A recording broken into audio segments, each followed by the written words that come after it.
Hey, good morning, good afternoon, everyone. Hope you're having a good day.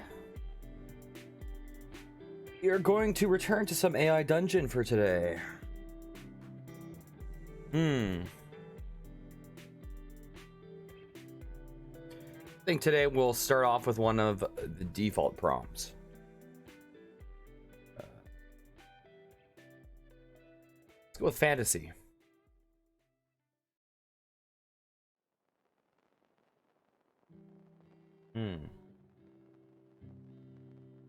We'll be a princess today.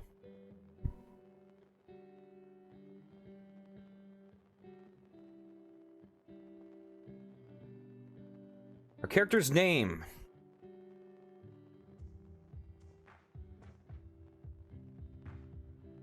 Will be Prickly Pear. Princess Prickly Pear.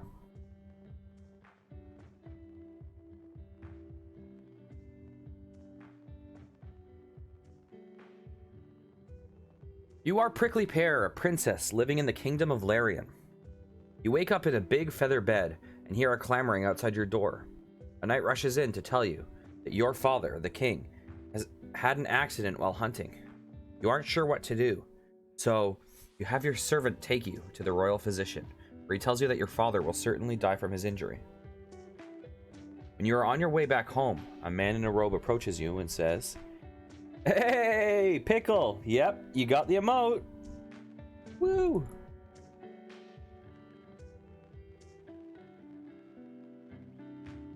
Thank you so much for that. Looks awesome.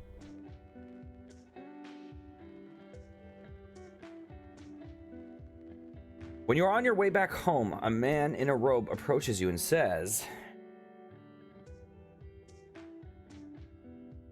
"How are you doing today?" It's not what he says, I'm asking.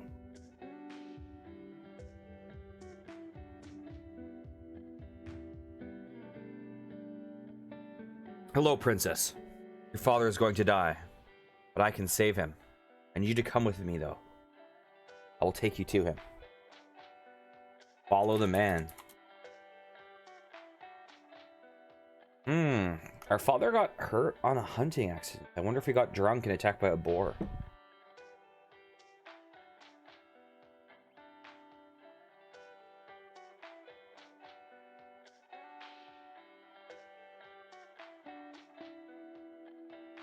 The man says, "It would be best if you came with him, since you trust the royal physician." You go with the robed man. He leads you to a clearing in the woods, where a large group cloaked figures stand around a maple. No worries. Here.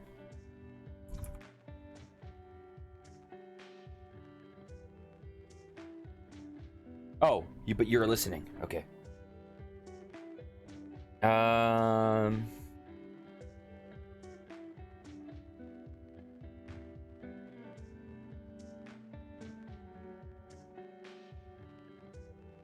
Why did you take me here?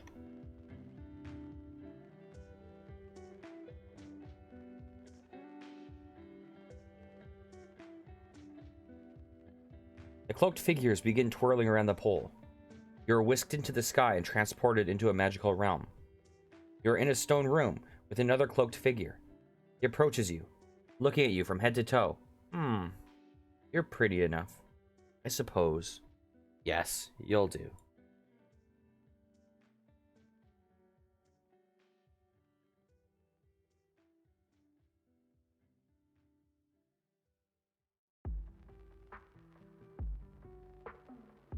This man said you could save my father.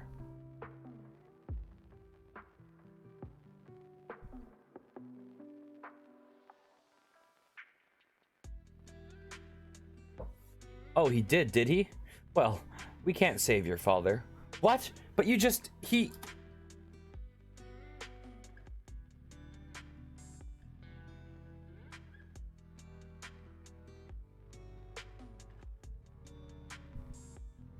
You stammer. Oh, him? He's a clever one. Most mortals don't catch on to our tricks, but I've never liked him.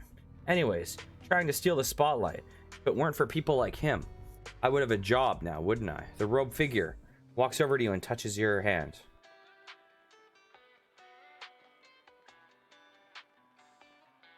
We pull our hand away in disgust.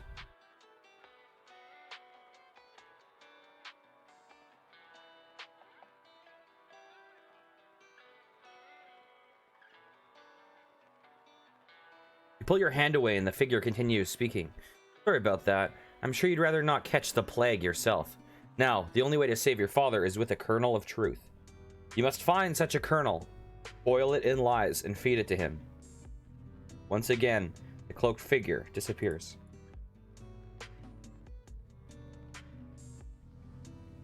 What does that mean?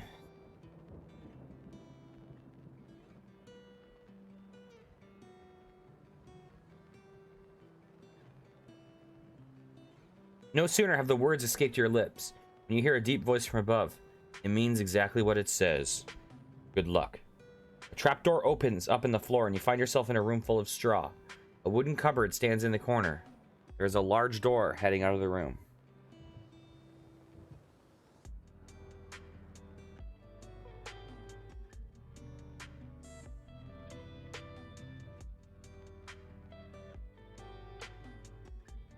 We examine the cupboard.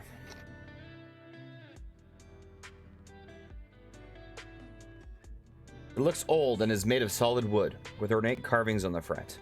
It has three drawers and 2 doors, all of which open. As well as a shelf on the top. It is a nice espresso color. It would look good in your kitchen.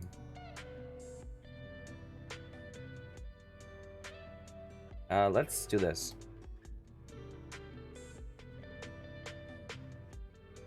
We're going to look inside of it. You look inside.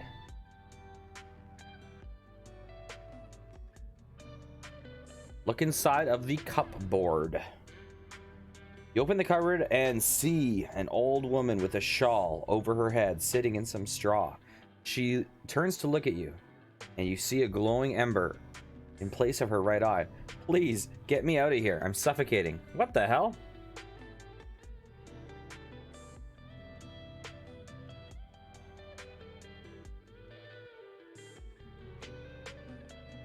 You pull the woman out.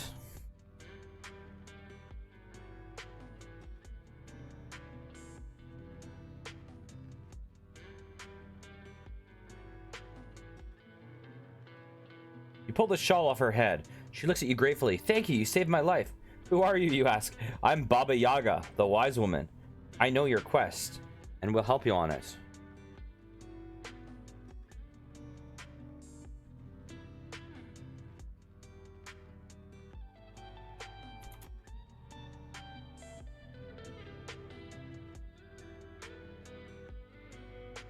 Baba Yaga? Like one of those giant house monsters?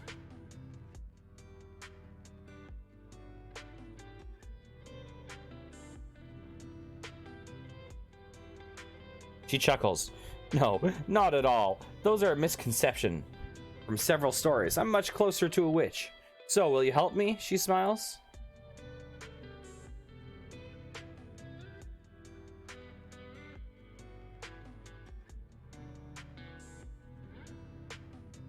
How can we help each other?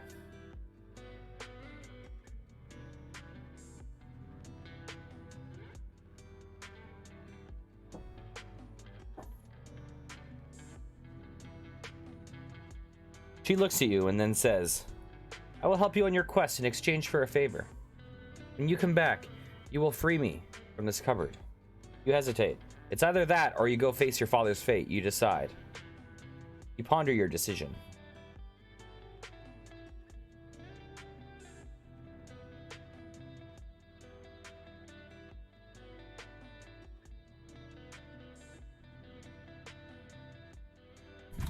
Can I just free you now?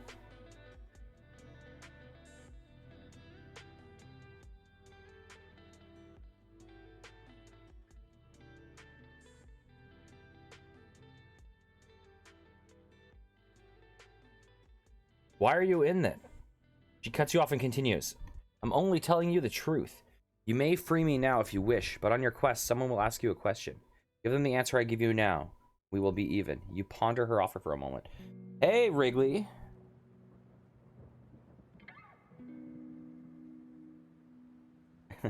You will neck a bottle of wine. Well, will my brand new emote that 5 Pickle Morning made suffice?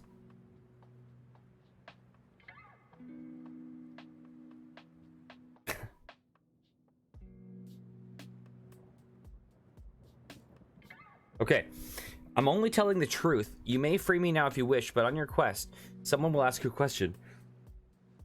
What is the answer? How are you doing, Wrigley?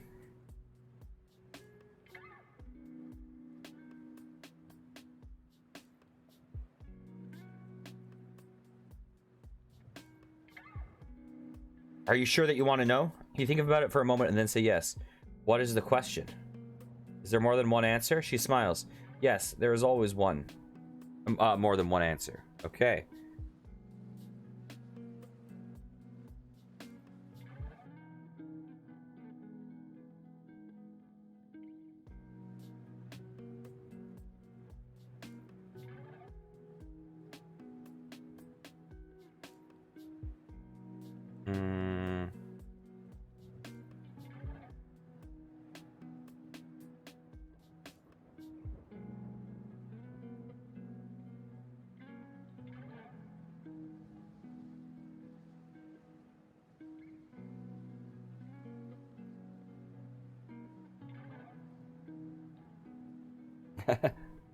What time is it where you are? A door appears in the wall.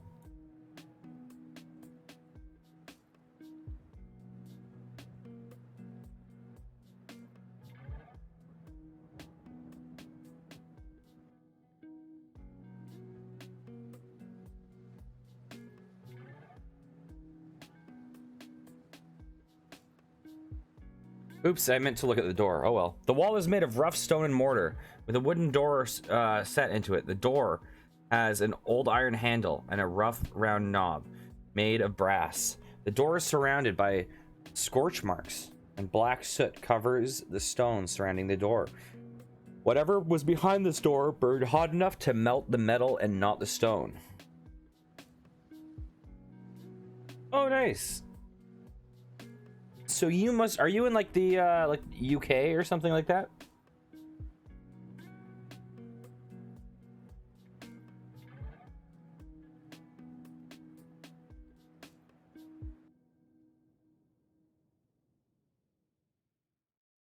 Oh, nice. Yes, I'm in Canada. Okay. Whatever was behind the door. Okay. We will look outside the door.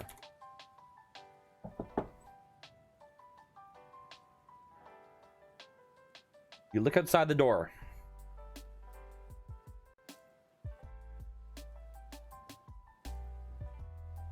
Beyond the door is a long wooden corridor that extends in both directions as far as the eye can see. The wood has been scorched and blackened by fire, but it still stands strong after hundreds of years. The corridor appears to be segmented into 10-foot sections, separated by identical doors every 10 feet.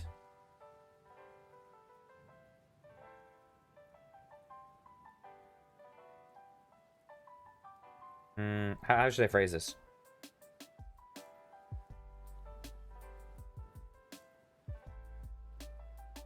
Look to see if you can find the source of the scorch marks. And yes, they are best buds. They're great buds, yeah. So that means that you and I, must be great buds by default, right? That's how it works.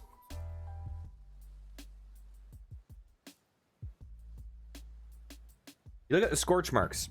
They form the pattern of a grinning skull. The mark is a warning, you say. It tells people that something ahead will kill them. You look for the owner of the voice. You see nothing but scorched wood and soot. Look closer, the voice says.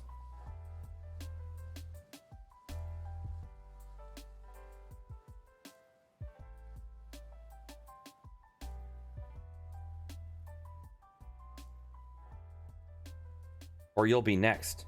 You're not sure what to do. Ah. What was the answer? Okay. We're just gonna say this to everyone we see. What is the question?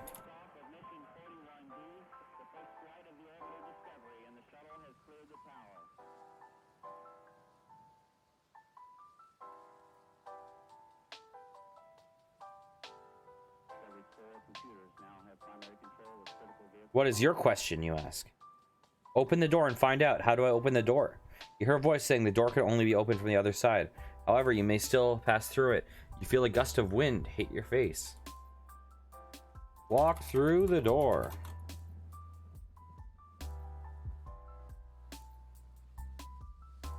You walk through the door.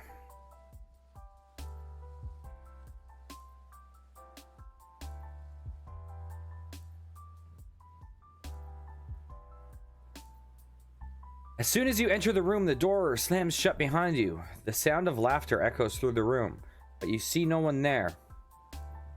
You are in a large room that has 4 doors that lead out of it. These doors are regular wooden doors like you might find in anyone's house. The voices start laughing at you again.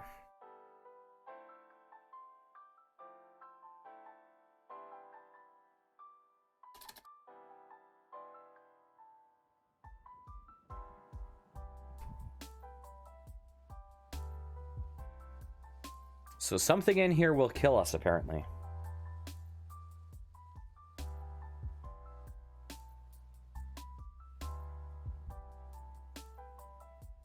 You see a panel on the wall with several faces on it. One of the faces has laughter coming from it. A voice says, "The game has been brought to you by the Imagine for entertainment purposes only." Another voice says, "Participants have a 100% chance of death or total psychological disintegration." Yet another says,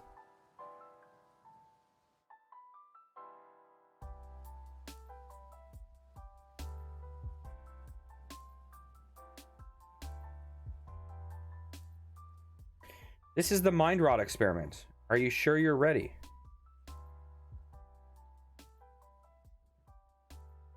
What is the question?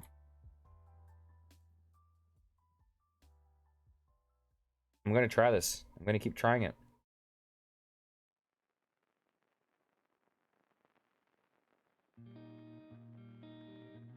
I don't know why you're surprised that this is the riddle. It is always the riddle. What rots yet grow, decays yet preserves. Okay. What rots yet grows, decays yet preserves, and you will find no answer in your hands. On the screen, you see a picture of a brain, followed by the images of a skeleton and a tree. Is it what rots yet grows, decays yet preserves?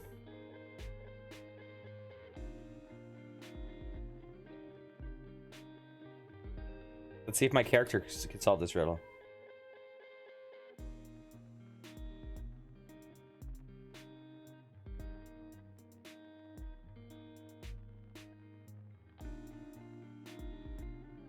Is it? The voice stops you. Yes, no, maybe. Shall we find out? Yes. No, yes, you say. No, you say. Maybe you say. A door opens to the right. So you walk over to see what's inside. Okay.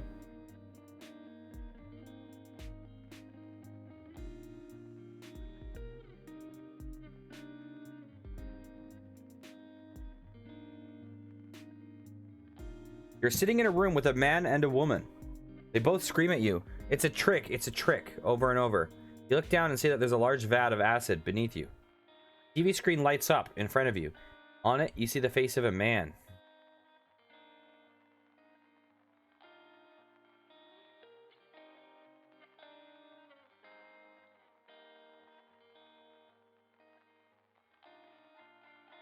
Congratulations.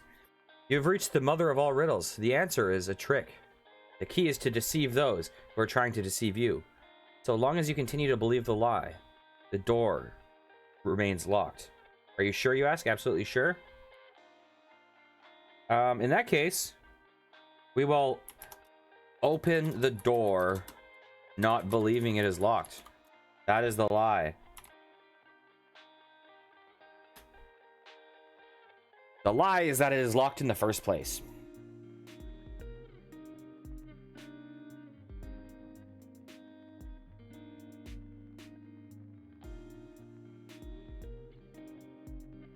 You open the door, and a great fanfare is blaring from the TV screen. Congratulations, the announcer says. You have succeeded where so many others have failed. You win. The door slams shut, and the TV screen goes dead. A tiny slot at the bottom of the screen opens up, and you see a pill slide out. So, are we going to take this pill? Let's examine the pill.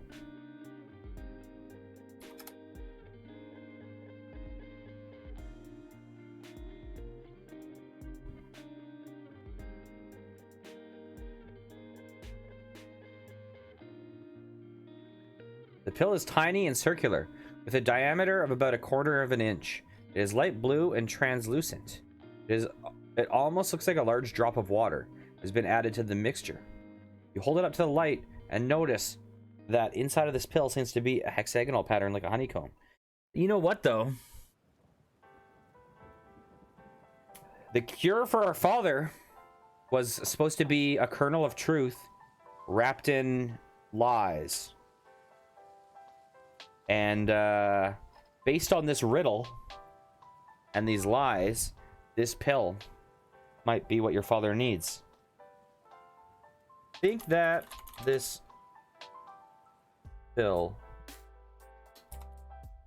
may cure your father.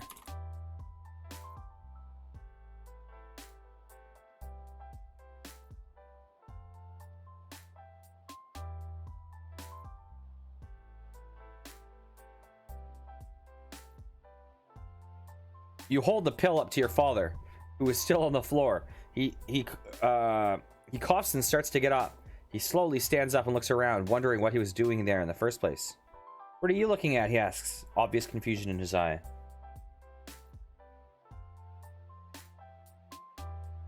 Thank God I'm back. I'm back here. I had to save you.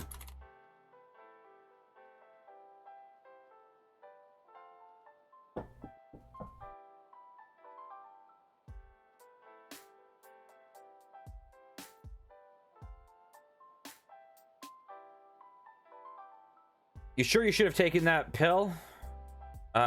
Your father says. It could have been a trick. I don't care, you say. Everything I saw while I was out there. It's scary. I'm scared, Dad.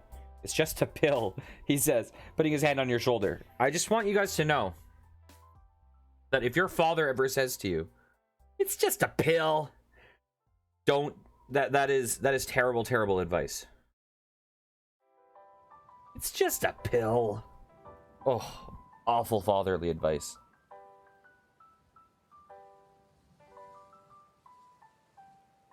You know what, though?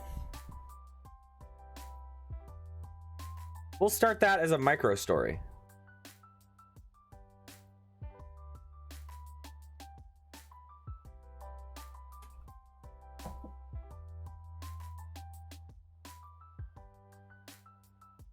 Hey, Wrigley, is there... Oh, Goats! How are you doing, Goats? Good to see you. Did you see what, you saw that you now have a new emote? Boop. The moral of the story is, your father is always right. Thanks for playing. How are you doing today, Goats?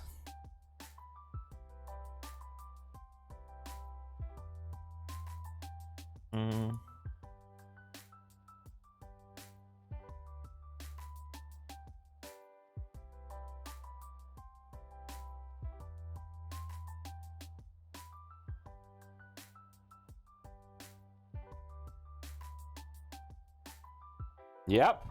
New emote. 5 Pickle Morning drew that for me, for us. You find the cure to mind rot. You were right, though. It was your father's mind. It was in your father's mind the whole time. I did not know that.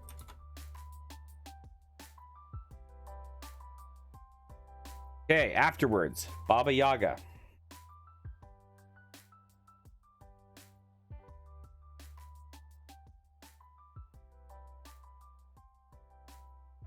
Brought you home. She said she would never forget you. Promised to visit someday. You rode off on her mortar and pestle. Oh, she rode off on a mortar and pestle. Okay. You still have the mandolin. You'll keep it in your room, although you never learn to play it. The memories of the twisted forests are still too fresh in your mind. You're still glad you went through it, though.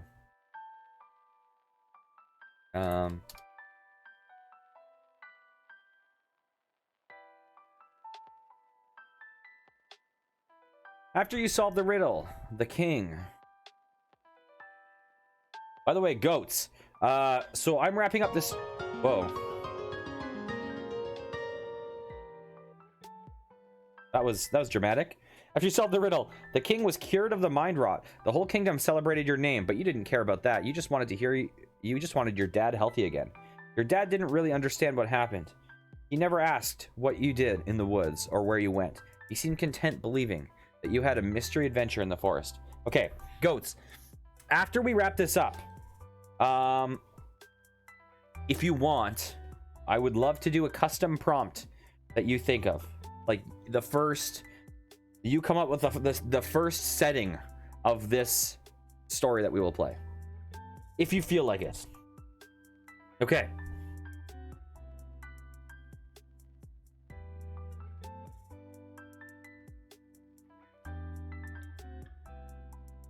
You have so many badges next to your name. Oh my god. After you solve the riddle, Wrigley's. Return to the forest. The little creature sang for the rest of his life, believing that you had freed him. You never saw him again, but you heard his songs throughout your life. They said that Wrigley's songs were the most beautiful things in it. Oh, that's nice, Wrigley.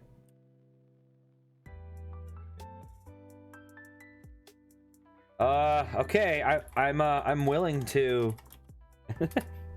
Can you think of like a first, or something about the hot chicks? Are we a hot chick? Are we on an island of hot chicks? After you solve the riddle, Goats on Boats returned to his farm.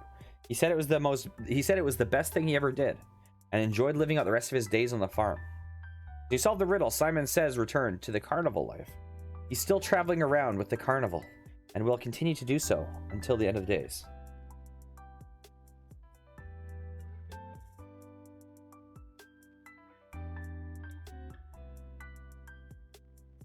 Let's see.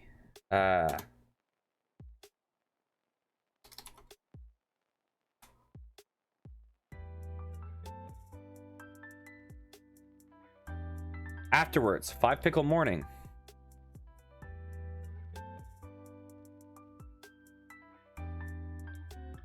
Five Pickle Morning went home. He said he'd had a really great time, but it was time for him to go home now. He thanked you and gave you a big hug and promised to come visit you when he could. You're pretty sure he was crying a little bit as he crossed the boundary between the kingdom and the dark forest.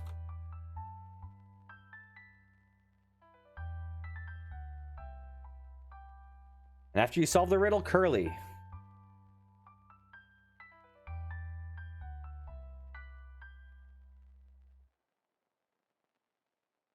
Curly Zed returned to the kingdom. He said that he wanted to be closer to his family and that he missed them very much. You saw him a few times after that. He seemed really happy. After you solved the riddle, Captain Aurelius stayed in the dark forest. Okay.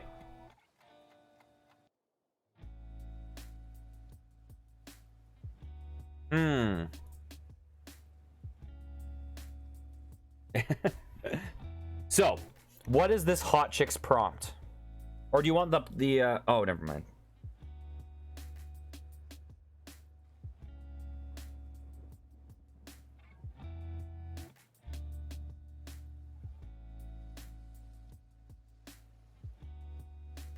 Okay. It's going to have to be hot chicks. This, just so you know, this story, we're instantly tempting it. We're on, this is danger zone. Okay. It's gonna have to be hot chicks.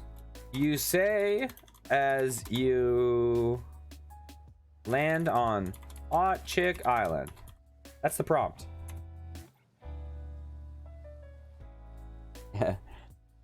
Wrigley, if you're still here after this after this playthrough, I will totally take a prompt from you. I promised goats Uh, or I've offered goats a setting for like 3 days but never gotten to it. Hey, Troldemort, how are you doing? You quickly find a couple of girls who look, let me just look ahead. Okay, I think we're still safe. You quickly find a couple of girls who look like they could do the job, but then you see one in particular that catches your eye. She has long, dark hair, is wearing tight-fitting clothing. Can't help yourself. Oh, okay. You grab her hand and start kissing it. That's normally not the first move you do when you meet someone. Generally, hey, what are you doing? Oh, that's how we greet people in Canada. How are you doing, Troldemort? Oh, that's how we greet people in Canada. The girl looks at you with disgust and walks away. You laugh a little bit and then realize she was right about one thing. This isn't gonna be easy. Studio audience laughs. Okay, let's...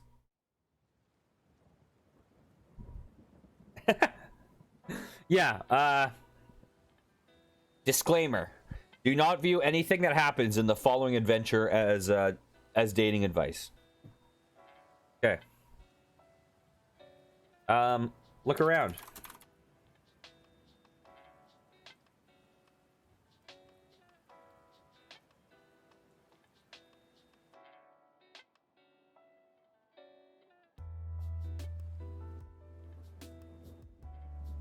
You are a tall person with long blonde hair and a lean body. Your skin is tan from living in a tropical environment. Yes, the tropical environment of Canada. You have light brown eyes and an outgoing personality. You need glasses to see far away, but you usually wear contacts because you think they make you look smarter. Okay, we're gonna say you are on Hot Chick Island.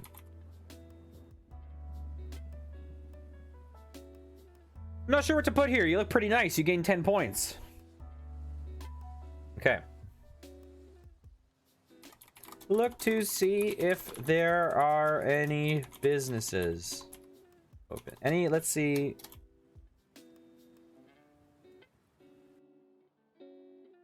We should go somewhere. Is our goal to date hot chicks? What's our goal? There are only a few businesses open. Or are we just here to enjoy the sights of Hot Chick Island? There are a few businesses open at this time of night.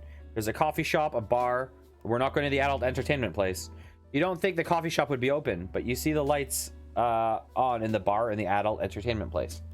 You live with your younger sister that attends the local college and works as a waitress down the street. Okay, we are not going to see our sister on Hot Chick Island. That is not a path we want to take. Yeah, really. this AI is like, oh, the Hot Chick Island setting. We know what you guys want with this one. Your little sister. Yeah. Oh, God. We're starting to form a picture of the user base. Okay.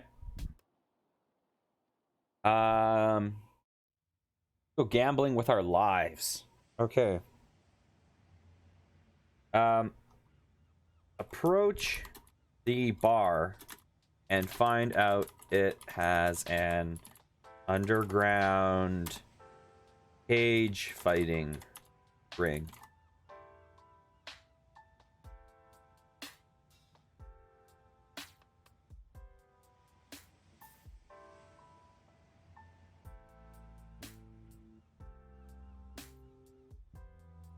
You walk into the shady bar and see a group of bikers watching a cage fight taking place in the middle of the room. One man watches over the fight with a smile on his face, paying no attention to who is coming in the door. You walk over to the man and ask what is going on.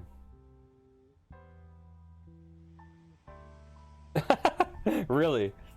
And did you follow through with that, or did you resist?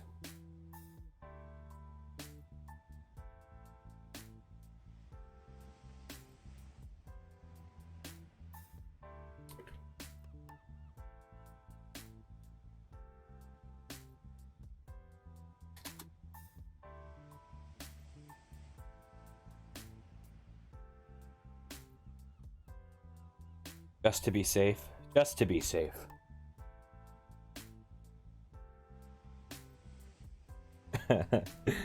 I think this is about to turn into a cage fighting / dating sim. Yeah, Hot Chick Island has now become a place that you have to be 18 or over to visit. We just pinned that to the AI's memory. We're fine. Okay. Walk up to the ring and look in.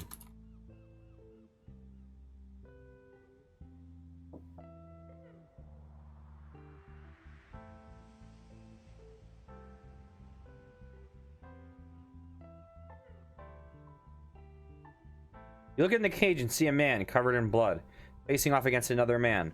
The two men are taking swings at each other while a group of people are placing bets on who will win. The man smiles and holds up 3 fingers. Then he holds up 2 fingers, then 1 finger. The fight ends when a bloody man knocks out the other man with 1 punch.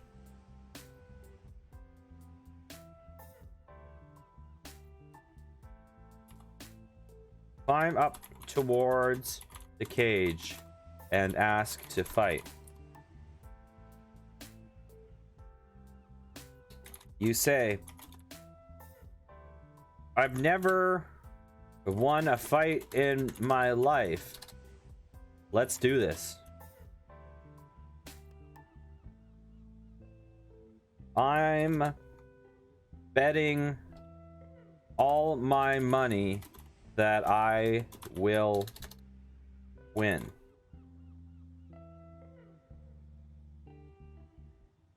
Yeah, we're going the shark route.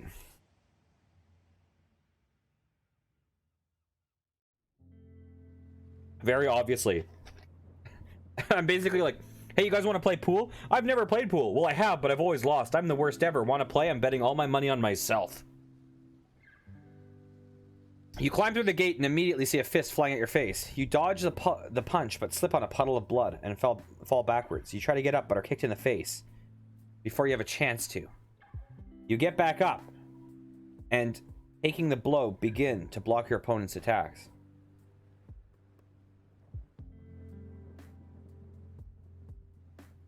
Okay.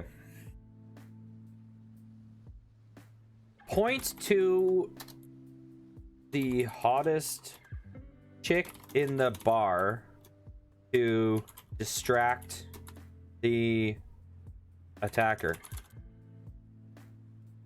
Then kick his nuts. Hey, Sneaky! How's it going? We have, I let Goats on Boats choose a prompt. And Goats on Boats wanted lots of hot chicks. So, we went to Hot Chick Island. We immediately saw a bunch of hot chicks in very tight clothing. We randomly kissed one of their hands and they got creeped out, which was a little bit uncomfortable. And now we immediately walked into a cage fighting ring. And I'm now fighting in a cage fight. Yep. Yeah. Also, we got these little cuties now. Okay. The attacker screams out in pain as you land a kick. The other members of the crowd begin to yell at him for losing focus. You begin to get into a defensive stance when an idea hits you. You call out to the hottest girl at the bar. She begins to walk over to the gate of the cage.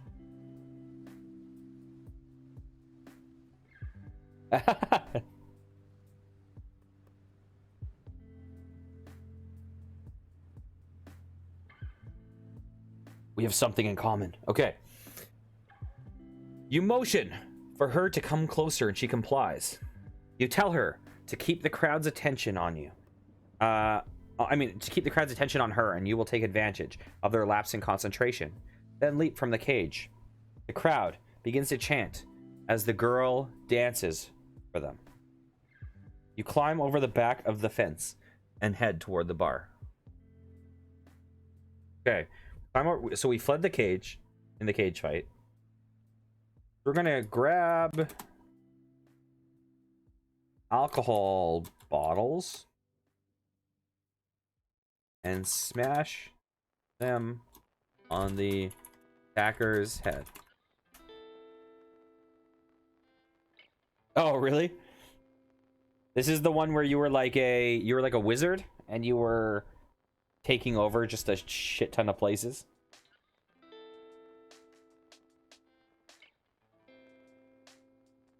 As you grab the bottles from the bar and smash them over the head of your opponent, you feel like a champion.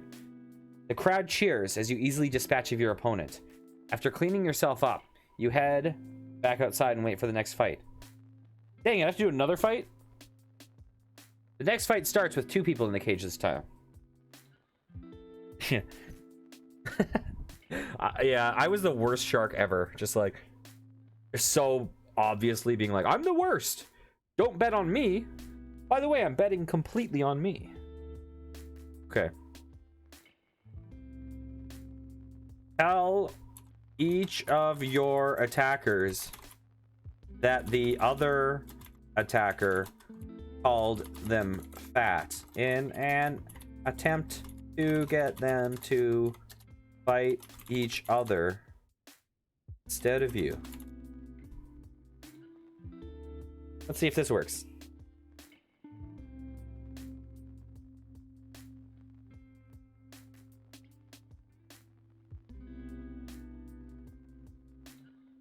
You see 2 people in the ring fighting each other, but you're not quite quick enough to take a punch to the... Wait, you are not quite quick enough to take a punch to the face. Oh, and take a punch to the face. Derp. Even though you were clocked good, you managed to convince the girl that her opponent... Oh, God, am I... Oh, is this... Here, let's make ourselves a girl real fast. You are a woman. Okay. That way... So this is now apparently a girl fight cage fighting club, which is pretty horrific now that I think about the stuff that we typed. Okay.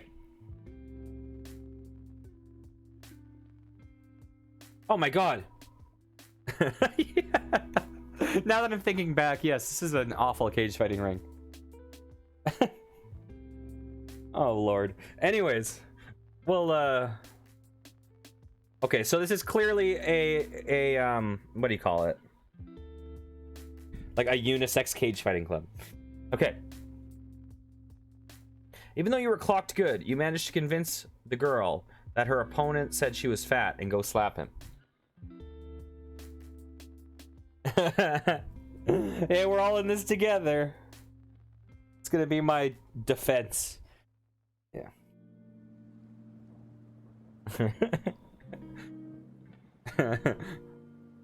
Yeah, I'm oh god, this is this a single, because we never established what we were. So you know what, we will be ambiguous. It does not matter. We are whatever you imagine we are. Okay.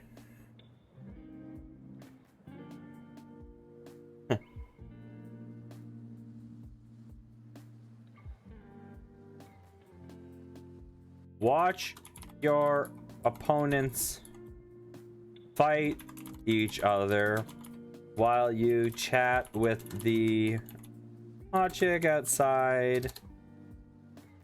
They are hot chick at the edge of the cage.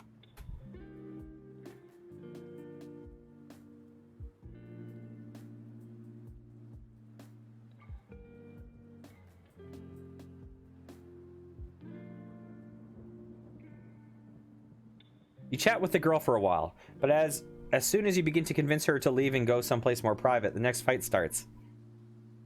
One of your opponents quickly gets head kicked in the face and knocked out. The other one grabs a large wooden chair. How about we say... Before... Actually, let's just do this as a do command. Oh, yeah. Try to convince your opponent to set down the chair and play musical chairs with you. You then steal their chair and attack them with it.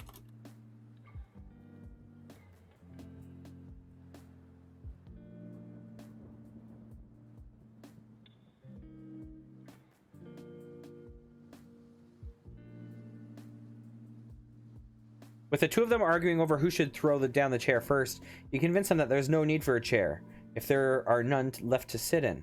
The girl quickly grabs a chair while your opponents argue with each other. One of them throws a punch, which the other dodges.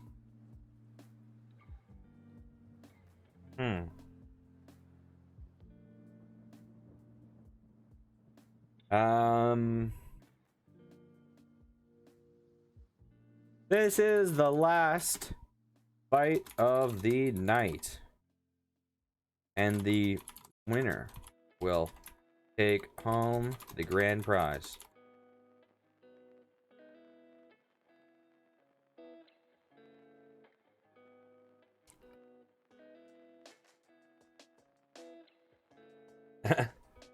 We can't be stuck in a cage fighting thing. We're on Hot Chick Island.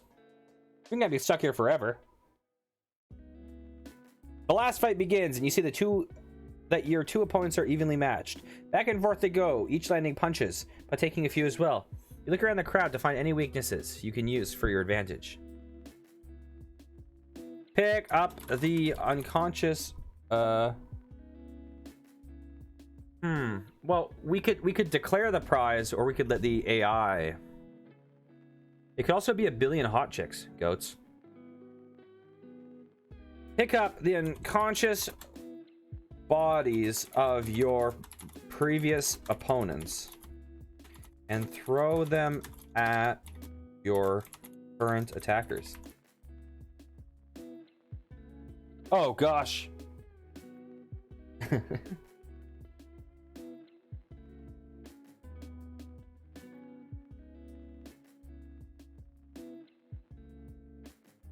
You throw the first one at your opponents, but he manages to catch the body. You dodge your opponent's punch and grab him in a headlock. You try to reach back and break his arm, but he manages to pull away from you and lands another punch. You fall to the floor and are kicked multiple times as you try to avoid their fury of fists.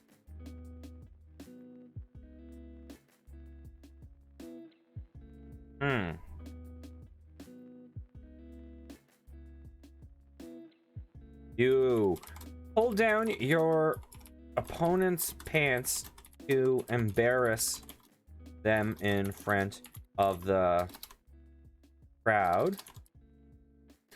You then punch their nose, their throat. I don't know what's funnier, a nose or a throat. That's an important question.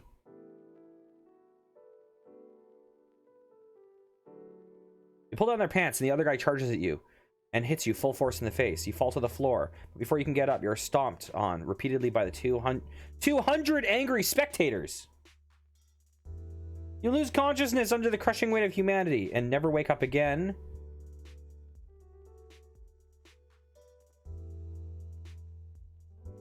Okay. We died. Your eyes open and you realize you are now a ghost haunting Hot Chick Island. Goats, I know this is what you really want.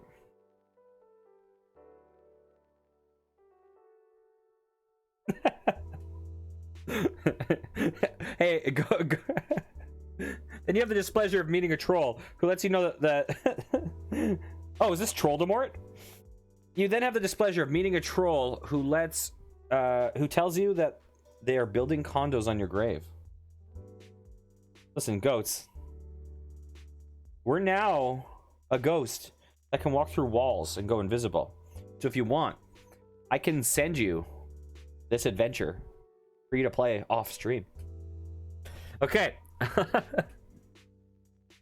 Then you have the displeasure of meeting a troll who tells you that they're building condos on your grave. Okay, here's what we're gonna do. Find the hottest chick and possess her.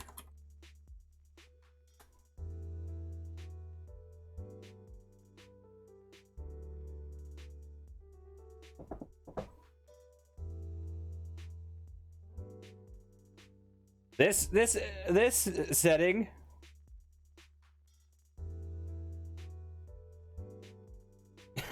I know. That's impossible. He must be 18 because everyone on Hot Chick Island is over 18. Okay. Yeah, this setting is basically the like definition of riding the line. You possess the first hot chick you come across. She is sunbathing when you enter, and for some reason, she starts speaking Korean. You don't understand what she is saying, but her tone suggests she is distressed about something. You watch as a young boy, probably her son, comes up to you. Okay. Tell her 18-year-old son to go away.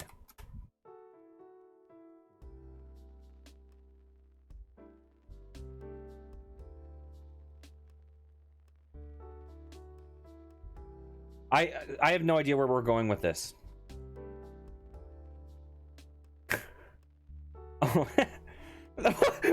What? What the hell? I don't know if I like this.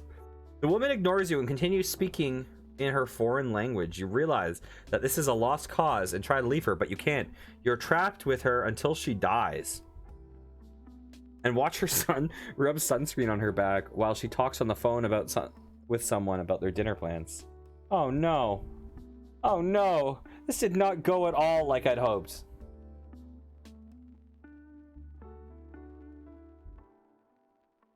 Cause her to die so we aren't trapped for long.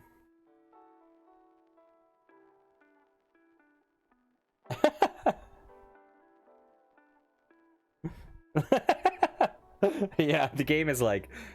Yeah, the game is bailing. You think of the worst thing you can imagine and force it on her. The woman starts to choke and gasp for air. You watch as she dies on the beach chair in front of her horrified son. You're a monster. You gain 5 points. Oh my god. Okay, what are we doing? We're not done with the story yet. Come on, we're a ghost on Hot Chick Island. Yeah, it says you're trapped in her until she dies. Like, what are we gonna do? Wait 80 years? No, she's gonna die. We're not the good guy in this story.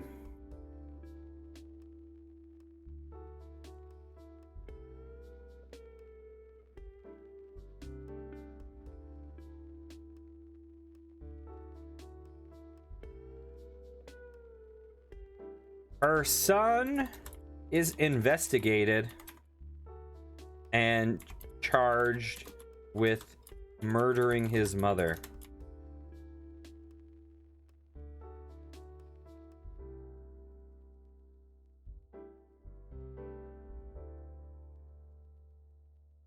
Later, you learn that he spent the majority of his adult life trying to get her off his conscience. You did it. You're free. Awesome. We only ruined a few lives today, including our own.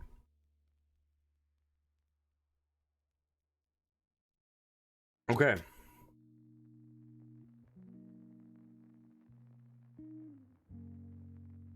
We are going to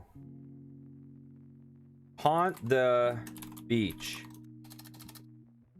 with the most hot chicks. Yeah, true, Sneaky. There were a lot of things I've been scared about as I saw. I was scared when I saw that she had a son that was with her and she was sunbathing. I got scared when there was like lotion involved. Decide to haunt a popular beach called Perdido Key. You soon learn that life is easier when you pick on guys that can't punch back. But you... Oh my god, this game. But you also go for the hottest girls in the area. Unfortunately, it's not enough. You feel like something is missing. What is missing? Is it love? Is it love? Or is it a human body?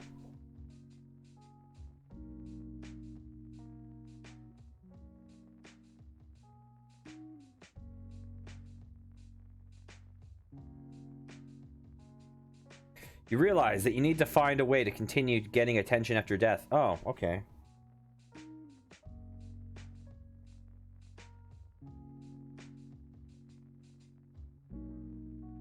Leave ectoplasm on people's toothbrushes to get attention.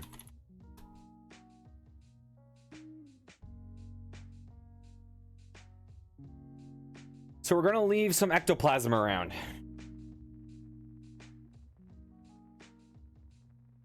You decide to start anonymously leaving a green slime on people's toothbrushes. You soon get the attention you desired, and you continue doing it for years, until your stories turn into a movie. You can now cross that off your bucket list. As you watch the movie in a theater, it is a packed house. You've finally gone viral. You were funny. You gained no points.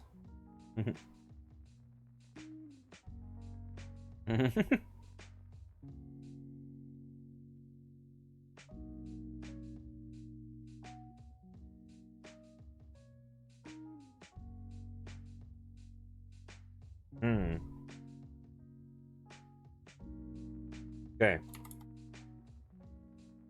Find your corpse and possess it. Coming back to life in a mostly not decomposed form. We should have probably done this on day one, but we waited a little bit, so we're a little bit decomposed. Find your body and force yourself into it, bringing you back to life. They will take you to the hospital where you get stitched up and ask a lot of questions. You decide to keep quiet about what happened and hope there is no one from the press. That no one from the press finds out that you're back from the dead. You're not fighting. Go fight things. Gain some points.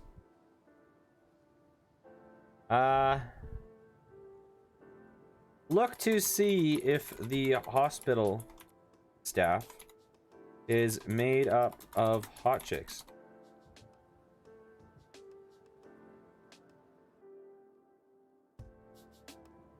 I'm gonna feel bad if some of my musician friends from real life come in and watch this stream and think that I'm just like, this is what I do. This run is indicative of everything I do on the platform. The hospital staff is not made up of hot chicks. One day you are visited by a woman who says she wants to do an interview with you. You politely ask the woman to leave, but she continues to linger outside the door with a large tape recorder. That's weird.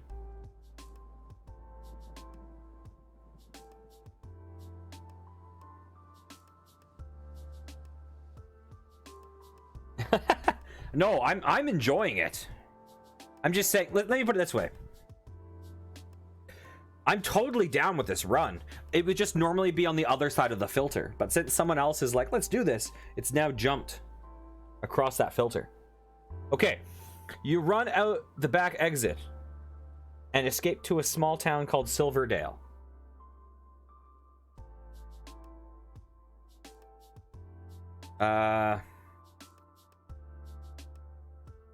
Silverdale is also known as Town of Ugly Dudes. Pretty much the opposite of Hot Chick Island.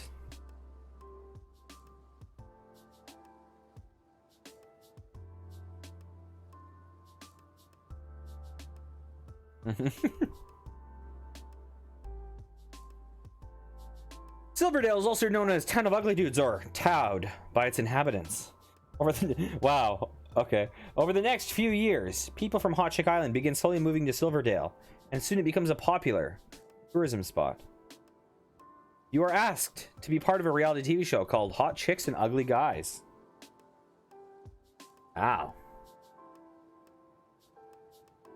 It's getting a little too real. Okay.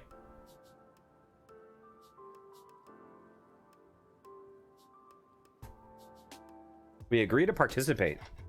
Sounds like an amazing show. I'm surprised it's not already a show.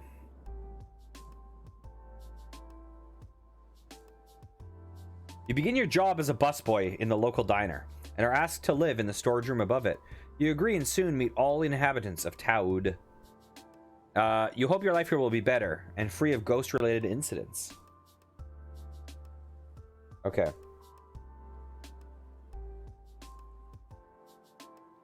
You start filming the first episode of Hot Chicks and Ugly Guys.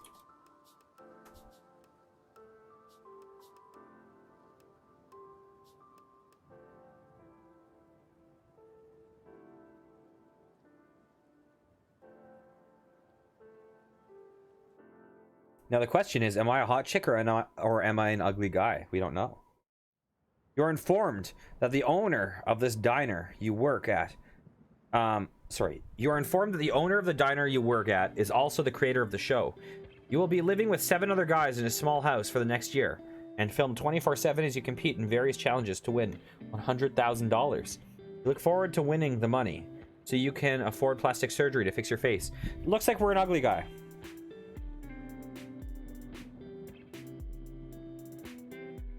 Probably because we're slightly decomposed.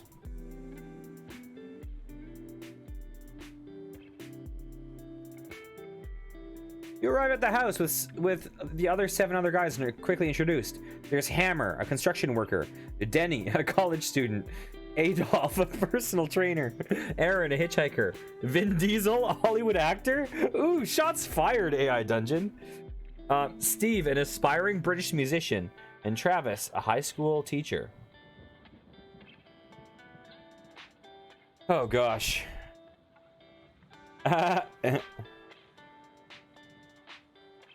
You say, wait, am I one of the ugly guys? I'm pretty sure I'm a hot chick.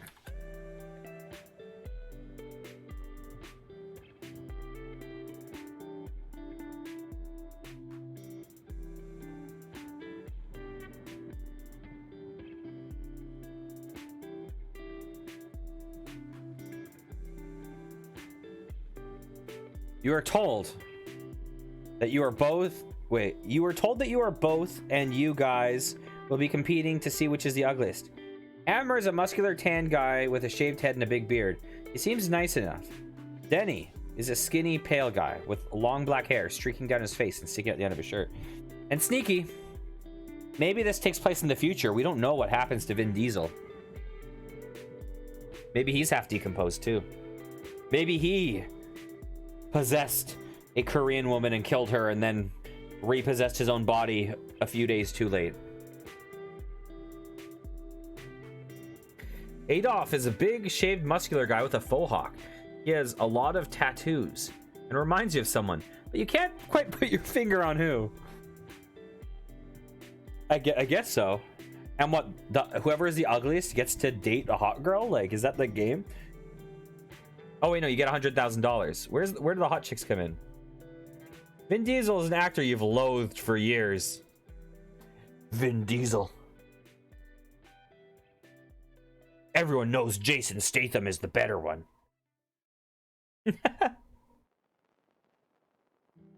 Yeah, I'm ugly on the outside and the inside. He's also a pretty cool guy. Steve is a really friendly, funny, intelligent guy. Travis is a goofy looking guy, but he seems really nice. You're a little scared to find out what the challenges will be. But you were ready to win that $100,000. Where are the hot chicks in this show? Sneaky. Careful, buddy. When it said he reminds you of someone, it's like, who does he remind us of? If it's Charlie Chaplin or Michael Jordan, then... Okay. One of the guys checks his clipboard and says, well, there are 28 hot chicks in total this season, and each of your salaries equals $100,000 at the end of the season. That's correct, says a gorgeous blonde woman standing in the doorway. Okay.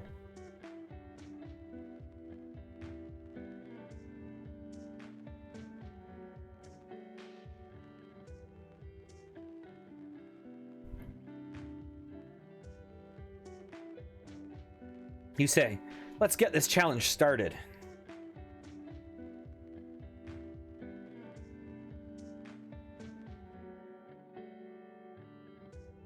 The woman says her name is Jane, and she'll be your partner this season. Okay, we're paired off. Hi, Jane.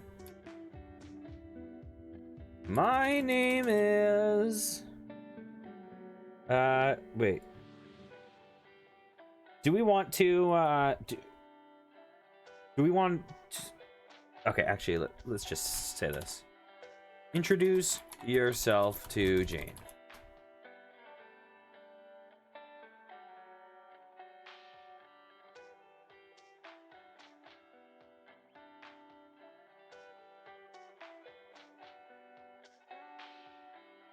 You say, nice to meet you, I'm Harrison.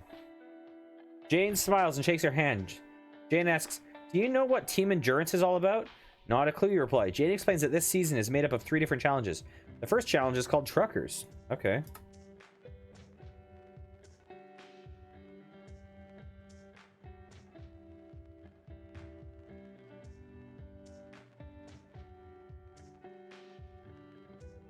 You and your partner will each have 3 minutes to be locked inside the Truckers. What? And try to unlock your team's lock first by correctly answering Truckers related questions. Oh, Jesus. This is terrible. You will be asked questions like, how many wheels does a truck have? How many gears does a semi-truck have? We're fucked.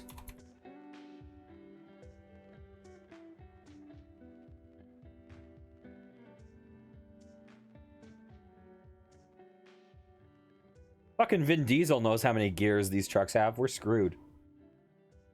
You and Jane agree that you're both equally unqualified to ask truck-related questions. Jane reveals that she took some classes in high school called technical theater, and she thinks that will help. You reveal that once you drove a truck delivering flowers to your uncle's business, but it was under very different circumstances, and you have no idea if that will help. You know, I've seen a truck before, so I think we might be fine.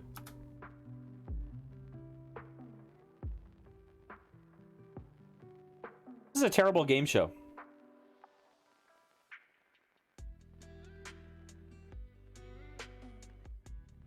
You were worried about your chances. Jane and you turn on the TV and see who your first competitors will be. The first team is David and Lindsay. They are both average-looking white people, and you have been very nervous about competing against them since you don't have a chance in hell. Well, fortunately, this show is about who is the ugliest. And I'm guessing it's about who is the ugliest man and who is the hottest chick. And if they're both average looking, sounds like we're going to win. Okay. I'm ready. I have the best strategy to guarantee our win.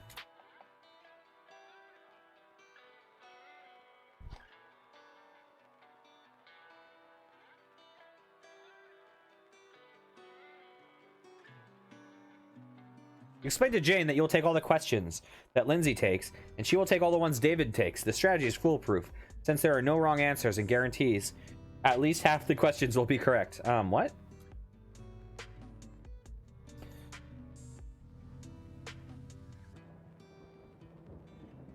I was just going to respond by saying you answer the question correctly. Jane agrees this is the best plan. The second team is revealed to be 2 very attractive women. The final team is a married couple of middle-aged people who don't look nearly as hip or cool as yourself and Jane.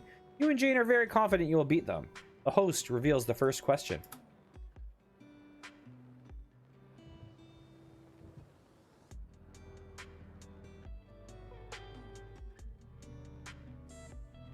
How many wheels does a semi-truck have? Oh my god. Jane guessed 5? Well, I guess maybe if you're counting the, like, you know, spare. I don't know. Okay. David and Lindsay jump up instantly and yell 4. Our couple falls behind as Jane guessed 5. And I sadly guessed 3. 4 is the right answer. Nailed it.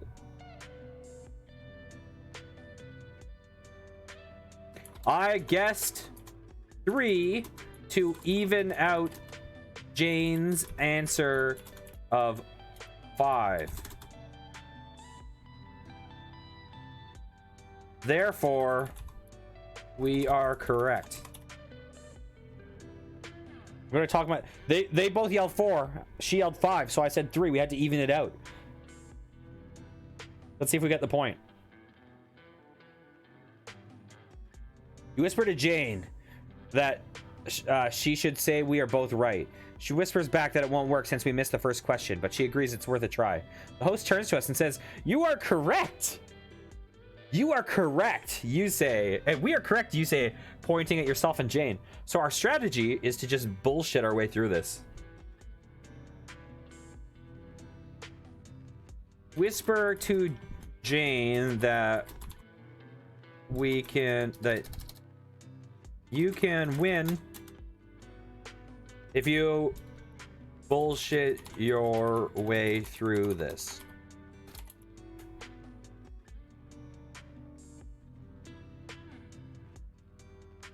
We can do this. If we talked our way out of the most wrong answers ever and still got the points. The host calls you and Jane over to the host desk. You two are our first winners. Please tell me how you came up with the strategy. Well, you see,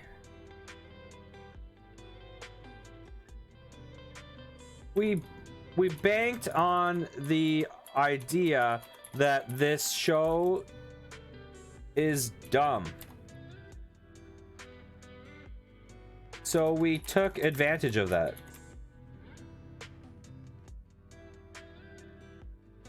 Strategy is good, you gain 2 points. Well, you see, we banked on the idea that this show is dumb, so we took advantage of that. The audience laughs. The host looks very confused and says, "Why you're the kind of people I would have followed into battle." He holds out a victory apple, but you decline. You and Jane return to your seats and take the opportunity to order some drinks and appetizers. Okay. Examine Jane. Let's see what she's like. We met a Jane in a previous story and we kicked her out of our van. But fortunately, we won't have that problem here because of our pins.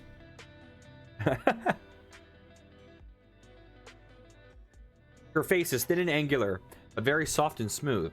Her eyes are a piercing green that seem to glow from within, contrasted by her dark eyebrows and long brown hair. She has a thin nose and pale skin. Okay, currently the image I have in my head is Michael Jackson. She is wearing a plain white shirt and a plain white t-shirt and a long blue skirt. She seems to be about your height, 5'6". Oh dang, I'm 5'6". Okay.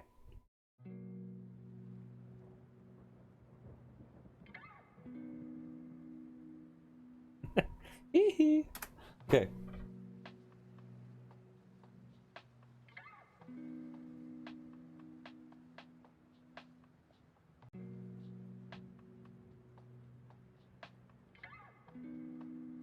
You turn back to the show. The host is handing out victory apples to the team that incorrectly guessed 6 wheels. Now it's time to even the playing field.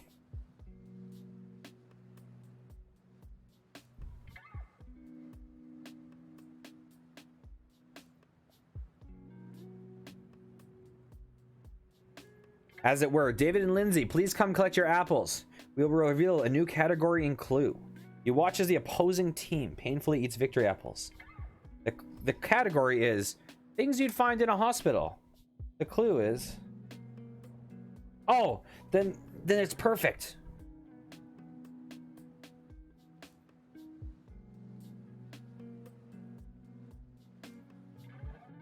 You'll find this in the hospital, but you'll have to wait too long. But you won't have to wait too long.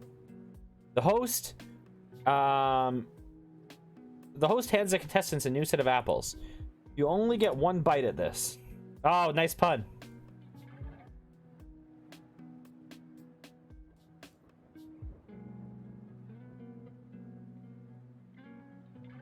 So choose wisely. First question.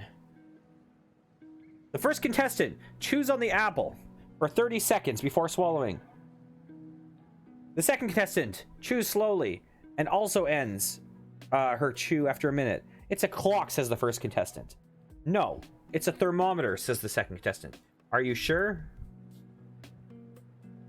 It's a speculum.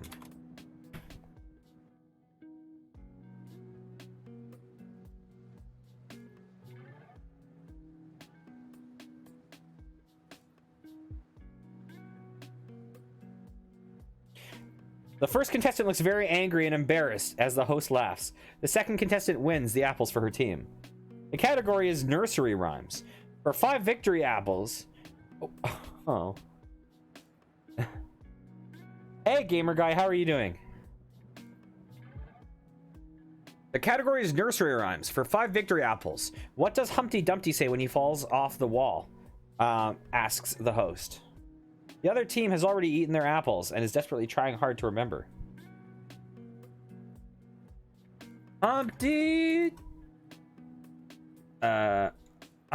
Dumpty didn't say anything because he died. Well, that gamer guy, that is a tough question to answer. We've been through some shit. So we went to Hot Chick Island to find some hot chicks. We randomly kissed a girl's hand and she got disgusted. I didn't make our character do that. The AI did. So just getting that out of the way. Then we went to a cage fighting ring and beat up some people, and then we got killed. We were told a condo was built over our grave. So we haunted a Korean woman who was sunbathing and getting like sunscreen applied to her back by her son. We tried to leave her body, but we were trapped until she died. So we killed her and framed her son for the murder. Then we just went back into her body, which was slightly decomposed, and we got offered a spot on the show Hot Chicks and Ugly Guys. So we're now competing in the game show Hot Chicks and Ugly Guys. The winner gets $100,000. We are paired with Jane. Okay. So, what did Humpty Dumpty say when he fell off the wall? You say, Humpty Dumpty didn't say anything because he died. That's a good answer, grins the host. David and Lindsay are only 2 apples away from victory. Next round begins and you win 5 apples, guessing that Jack and Jill went up the hill to fetch a pail of water. The opposing team is eliminated and the crowd goes wild. Well, yeah, honestly, like,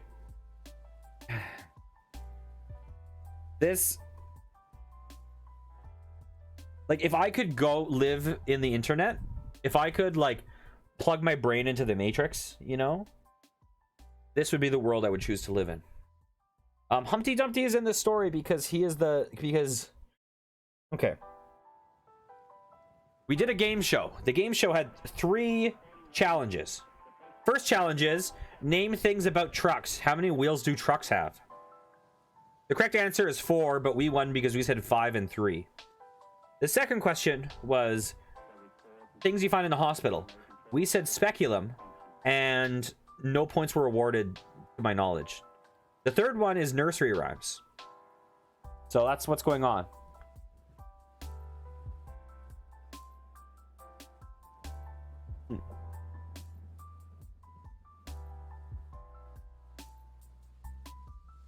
Take all of the other contestants' apples so you have the most.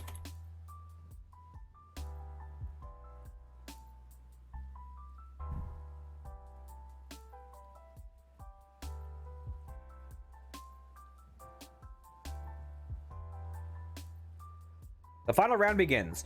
The host asks the other teams for their guess. Rosemary. That's for remembrance.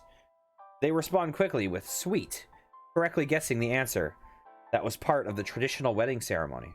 The host hands them a bag of apples, and you each have 7. The final category is North American mammals.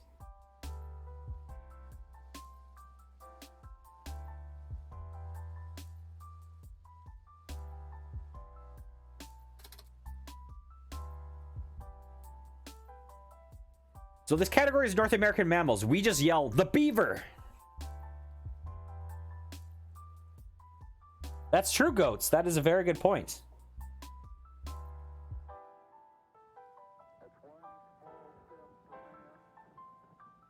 Please wait for the category to be read before you try to answer, says the host, as their team is munching on apples.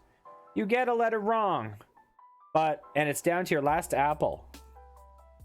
Wait, so do we have to, when we run out of apples, we run out of guesses, and every time we guess, we have to eat an apple? Is that what's going on? This is the $1 million question. This is a tiebreaker for 7 victory apples. What North American mammal drinks water using its lips? The human.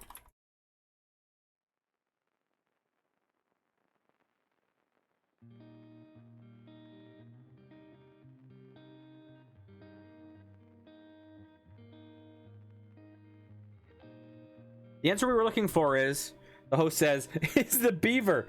David and Lindsay win 13 apples and a trip anywhere in North America. Dang it. I should have known. I knew it was going to be beaver. Beavers are the only mammals that drink with their lips. And we have won a trip for 2 to anywhere in North America. Where do you want to go?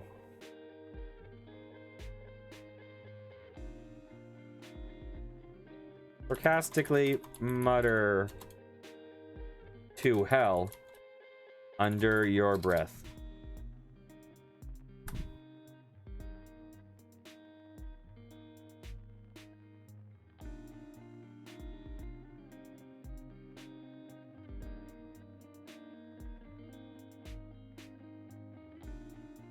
The host can't hear you, but everyone else in the stadium can. The crowd explodes with rage. The police storm the field and beat you to death before carrying you off and throwing you into the fiery inferno where you are burned alive for all eternity. Okay. Possess. Do you want to possess David or Lindsay?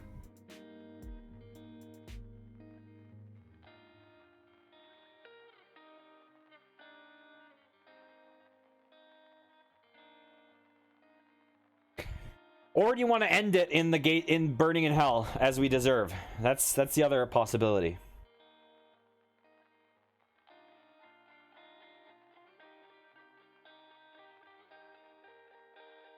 Want to possess David? Possess David. And choose. Now, here's a question. Oh, burn in hell? Okay.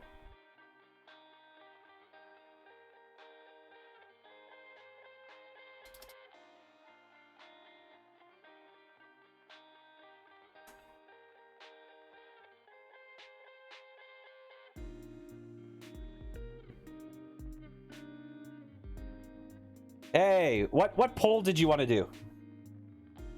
The moral of the story is always be careful what you say and always say bleh. You don't want to do a poll. Okay. Then I will have to... I have to think of a poll. Okay. That's the poll. Do you say hi or hello? Okay. Let's do this. Manage poll. New poll. Do you say hi or... Oops. Hi or hello? Do you want me to have an all of the above or a none of the above? Or just keep it to hi or hello and you have to make your pick?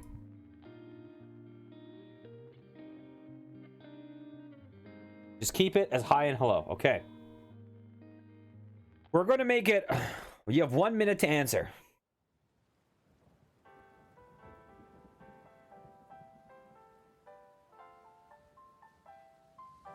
I'm going to vote.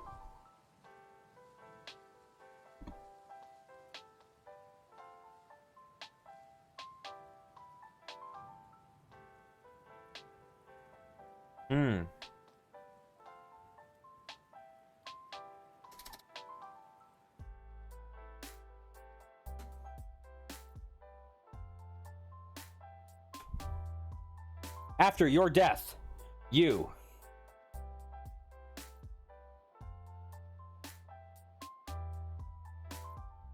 are now a ghost doomed to haunt the stadium forever. In your new life, you are given 3 options. No, we will not turn to page... Actually, fine. We'll turn to page 23.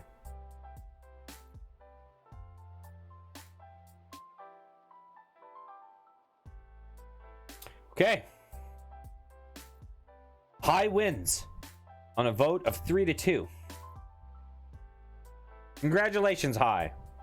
You are said slightly more often in this group of 5 people than hello. Now, I must confess, I voted for High, but I do say both hi and hello. In fact, I actually probably do not say hi that often. I probably say hey the most often. Probably say, hey, how's it going?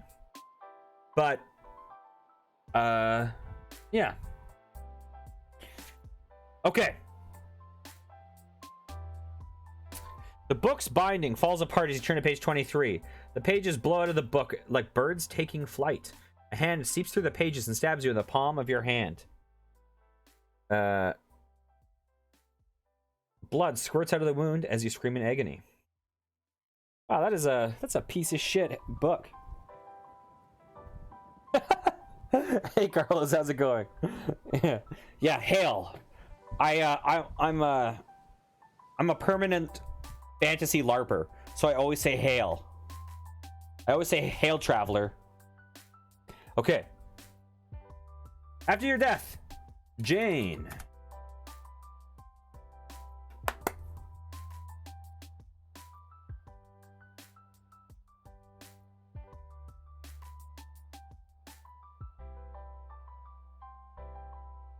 Once you had a beautiful...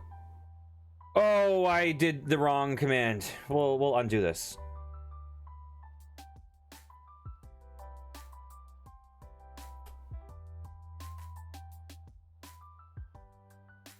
After your death, Jane.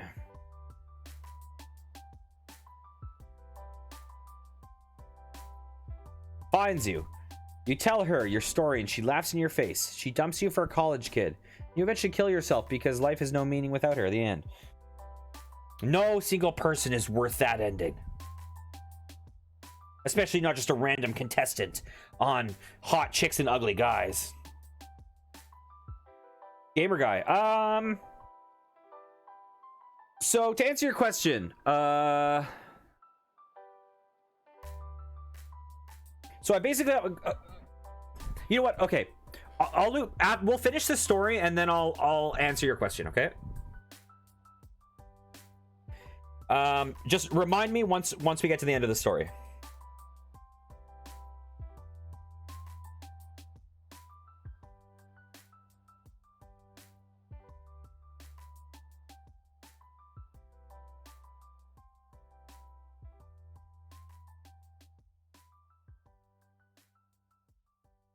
After your death, Lindsay reads your diary and is disgusted by your words. She runs away from home and joins a traveling circus where she trains a lion to spit water at spectators.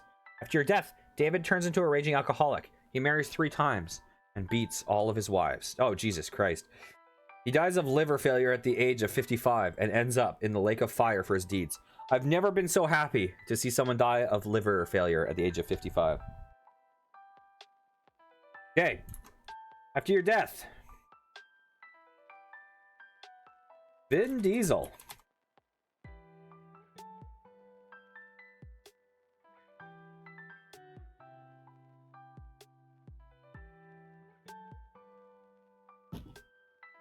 Is arrested for tax evasion, found guilty and thrown in jail.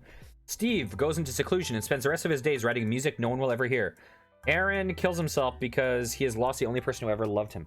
These epilogues have... Yeah, I will. These epilogues have a lot of suicide. It's odd and unfortunate. After your death, Adolf. Hosts a children's game show and contracts skin cancer. What the fuck? Travis drops out of high school to join the army and fight in Iraq. Danny graduates from college Magna-La-Doodle and works as an accountant until retirement. Your sister.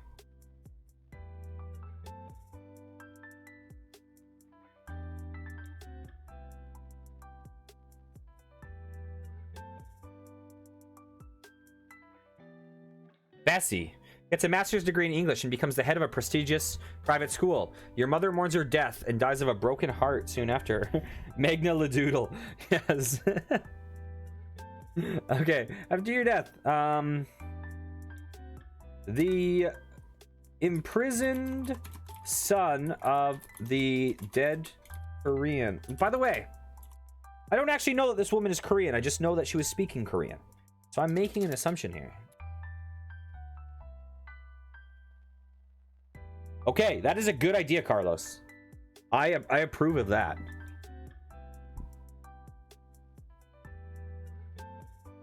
The imprisoned son of a dead Korean woman you killed on your first day of school is set free. Oh my god, there was another woman. I mean, there was another dead Korean woman. That's not a good pattern to be in. Okay. The other dead son becomes a drug-addled hippie who takes acid and then goes to Woodstock 69. So this takes place a long time ago. The daughter of the dead woman joins a covenant in remembrance of her mother, who is very religious. There is a lot of that.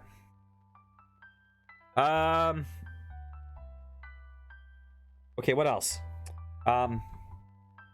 That woman you repulsed by kissing the hand of early on.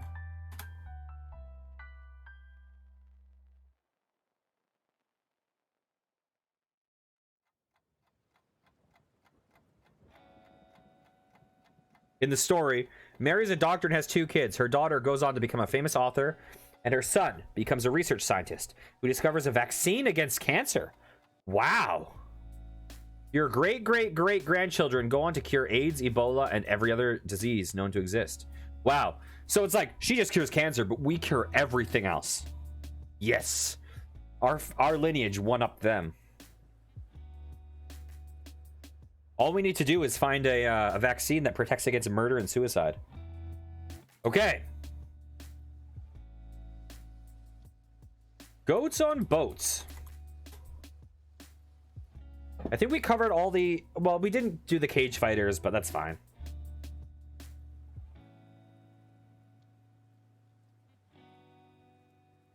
Is found dead in the basement. Oh, Jesus. Has a look of terror on his face, and the cause of death is never known. There are many different theories about what happened, but the police suspect that Goats on Boats wanted to be a ghost so she could haunt Hot Girl Island. That is our retcon.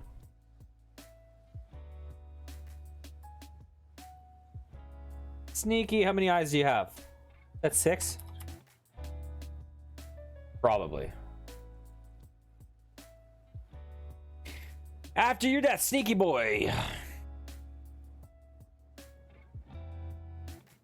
turns to a life of crime and eventually opens up his own bank. Austin Powers dies on a toilet when his heart explodes. He is honored in a small private funeral where he is unable to afford his insurance policy. Wait, our great-great-great-grandchildren who cured every disease then go on to enslave all humanity. Okay, maybe the person that cured cancer is better.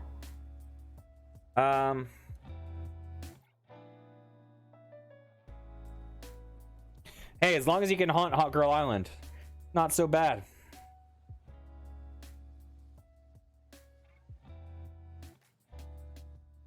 Carlos is never found and his fate is unknown. The last dodo bird dies. The species goes exist. I'm killed by a drunk driver while walking across the street and watch episode 3 with my girlfriend. Is that episode 3 of Star Wars? Who knows?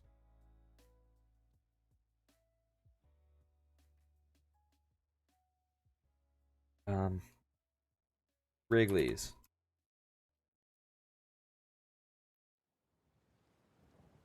After your death, Wrigley's.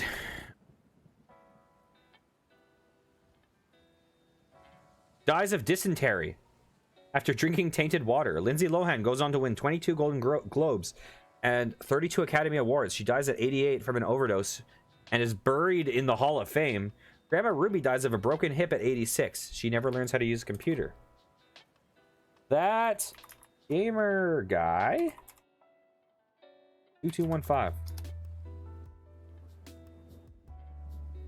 Is there anyone else in chat that I've missed?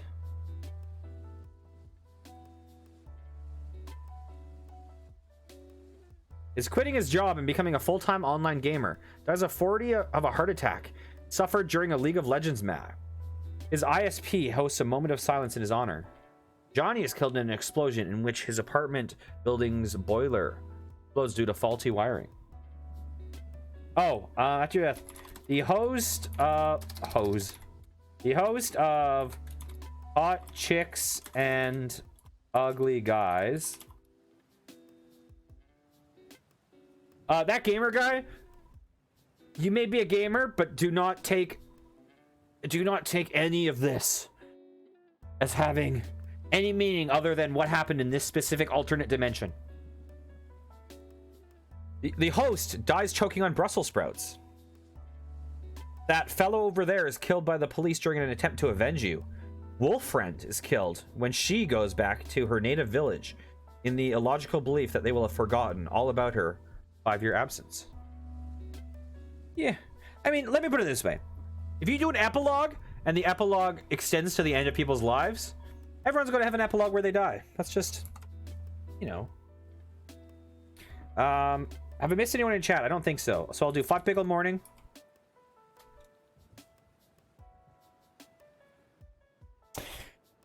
Okay, you know what? We'll do 5 Pickled Morning. We'll do me.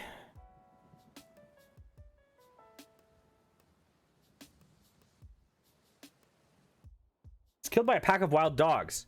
The owner of Little Big Bag of Nails dies when he accidentally ingests some white powder he was dealing. Weasel becomes increasingly violent and starts doing hard drugs. He is imprisoned and dies at the age of 40 from complications due to AIDS. Okay.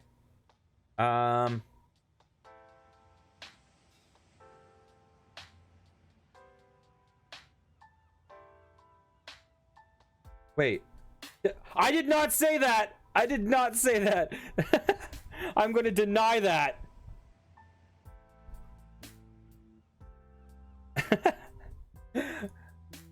Don't you dare put that on me, Carlos.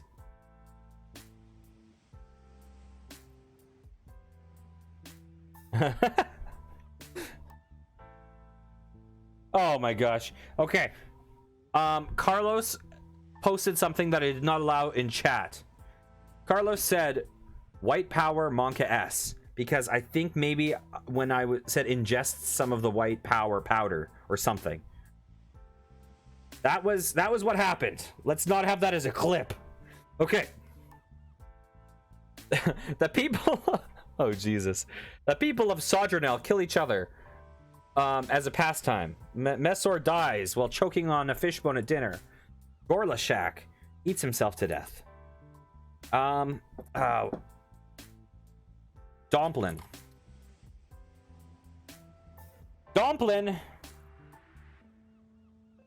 Is this little guy. He's a dumpling. Domplin stops going to the bathroom and dies of severe diarrhea. That sounds like Domplin. That fellow over there is killed in a car accident on the way to his job interview. Kayan marries the princess and rules the kingdom happily ever after. Okay, so Carlos, before we do your prompt, wait, was it your prompt? Yes, Magna-La-Doodle College. Okay, before we do that, I will answer Gamer Guy.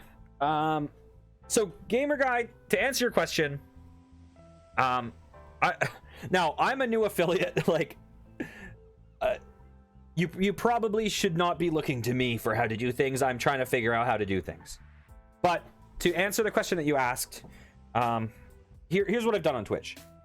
I've participated in communities just with the intent of participating in the community, not trying to get anything from them, just enjoying their content and participating in chat and being kind and making jokes. So some of my followers are just from people I've met from being on Twitch and talking. I have a few. I'm a musician, and music does not really exist right now due to COVID. And so some of the people in my field of work went into being a Twitch streamer this past year. And they started earlier than I did. So some of these people have, you know, have some followers now. And these are people that I kind of connected to and talked to. And a lot of these people have then, because of that, you know, like shouted me out in their chat. And so that's definitely helped a lot. I've had people who that came over and followed because I knew them, or because or because we were kind of part of the same community. Some of these people also had Discord servers, and these Discord servers were very supportive Discord servers, and they had advertise yourself channels where when you stream you can post to advertise yourself. Now the truth is, with the exception of a person I met just being like friendly in other channels, those have amounted to followers, but they haven't really amounted to viewers. Most of the viewers I have are, realistically, I got Goats on Boats as a viewer because I was playing Valheim and she was checking out Valheim that day, and I guess it enjoyed the conversation enough to come back. And most of the others I got just by playing AI Dungeon. The thing about AI Dungeon, I believe, that has helped me is that not many people stream it, and it's pretty niche, but it's also a super interesting game, you know. So there's a lot of potential that isn't really being tapped into by Twitch right now. So I don't have the solution of how to do it. I'm trying to figure out how to make Twitch work, but all I can say is it's a number of things, and I would suggest just watching and enjoying some people, finding communities that are supportive, finding Discord servers that let you promote yourself. But fundamentally, also, the thing that I think is important is to not look at Twitch as, not go into it with the goal of saying, I'm doing this because I want to have a lot of followers, I'm doing this because I want to have a lot of subs, things like that. If the subs happen, that's awesome, that's great, but also do it because you get something out of it. And so for me, it's like, you know, I've been trapped in a house for a year. It's a good place to socialize. It's a good place to talk to people about common interests. It lets me play games and feel like I'm being productive. It's fun, you know. And so I'm generally a pretty big introvert in real life. And as a musician, it's probably good to develop those skills to be a bit more social. So regardless of if I get any subscribers or things like that, it has been a positive experience for me. And so yeah, and the most important thing is I've also streamed almost every single day that since I've started streaming, and so that's kind of the biggest thing. So that's all I would say. Oh my gosh, thanks a lot for the cheer, Goats. And thank you for providing the story. That was a lot of fun. When you gave me that initial sentence, I was terrified, and it turned out pretty safe. Okay, let's begin this story. So I'm going to scroll up to see what it was.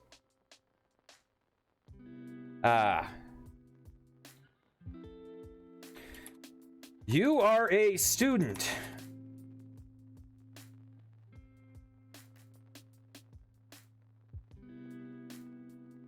Oh, okay. Well, have a good stream, gamer guy. Studying I'm just trying to find it. At Magna-La-Doodle College. Okay. You're taking you're getting your degree in, let's see.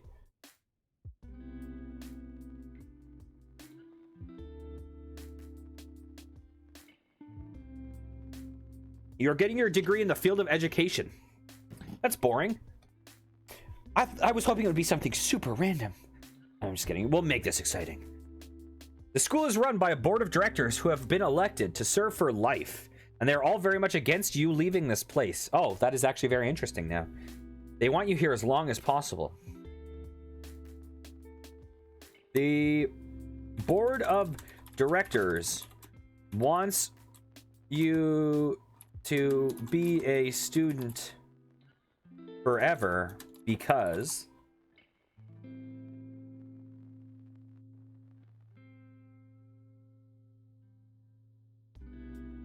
that's what it takes to keep their money coming in. If you were an adult and able to make your own decisions, you would probably leave just right now. But since you're a child, you can't do that. Okay. Okay, so they just want our money. I see how Magna-La-Doodle works.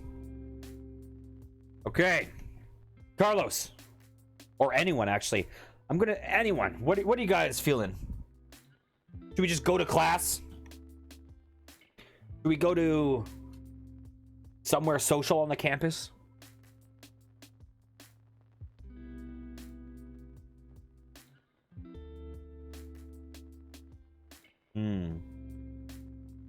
Okay. I'll just say you enter campus. Wait, okay, yeah, I'll do that. The board of directors consists of directos. Boop. Directos sounds like the worst. Board of directos is the worst brand of cereal ever.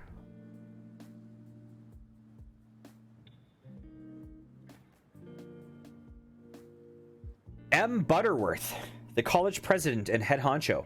Professor J. Ignatius, the head of the English department. Dr. Corrupt, not to be confused with Dr. Corrupt, the chemistry department head, and Miss Cloud, the head of the art department.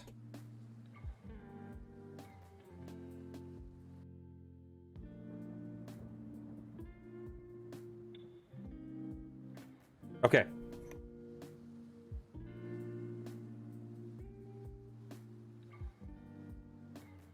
Oh, shoot, that didn't work. Okay. You know what?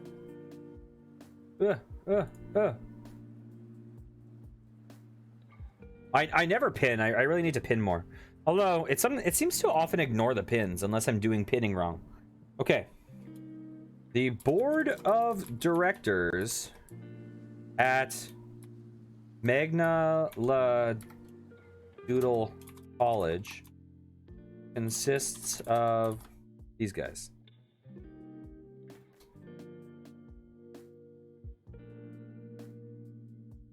Okay. Enter the campus. Oh, okay. How should we find out about ourselves? Let's just say you are. Okay, you are called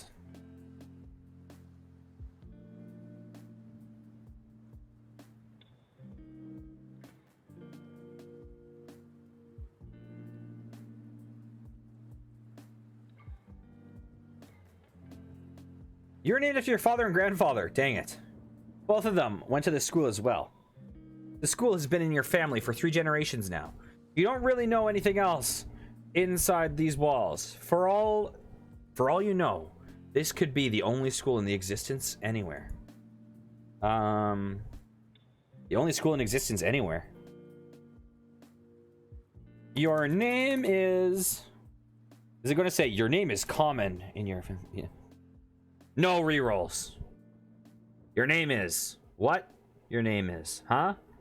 Your name is who? Jacob T. Winkle's son. Wow. You're a student at Magna-La-Doodle College. It is your responsibility to attend class every once in a while. You must also study, or at least try to, so that you do not fail any of your classes.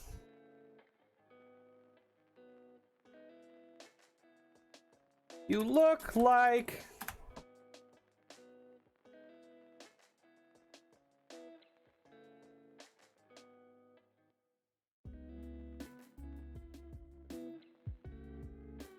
a normal 18-year-old kid.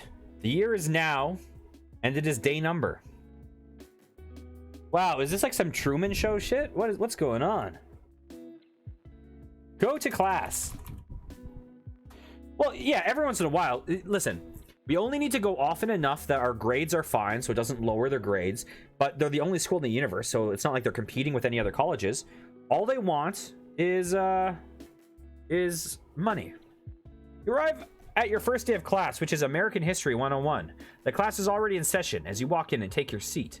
But the teacher hasn't noticed you yet. You think she's on the phone or something with her head down. The class isn't very large, but you still don't know everyone's name yet. You are wearing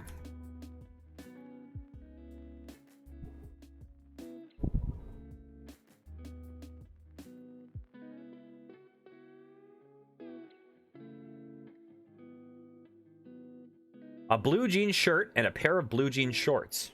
You also have on your favorite fuzzy fuchsia slippers. Nice. Nice look. You look around the room and see some people you know. The girl in the front row with long blonde hair is Cindy Lunsford. The guy with... Oh, Jesus. I'm gonna...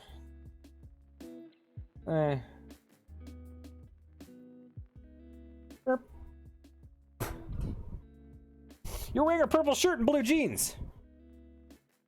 The seat next to you is open, and there are about 15 others in class. Much better. Much less playing off stereotypes. Okay. Okay, we're safe. You know what? But we're going to keep Cindy Lunsford. Oh, we're going to... Did it erase American History 101? Oh, okay. We are in American History 101. Walk up to Cindy Lunsford and say hi.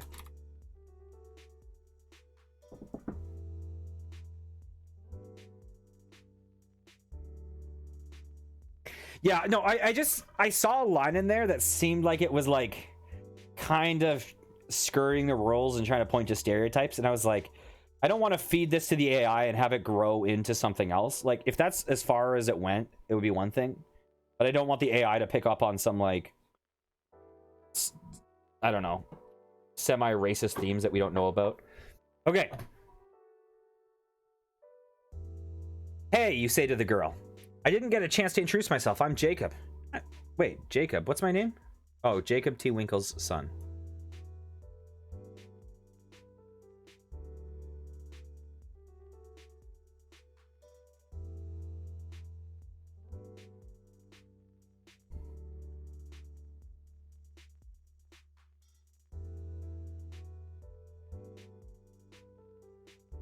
Okay.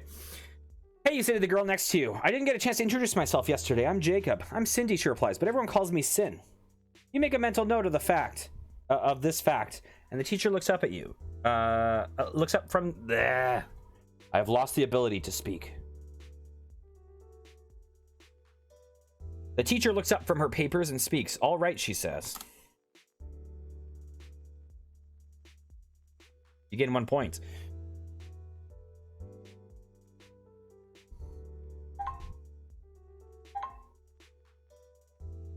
Now that everybody is here, we can get started. My name is Miss D, and I will be your privilege to honor to suffer through my American history class for the next year and a half.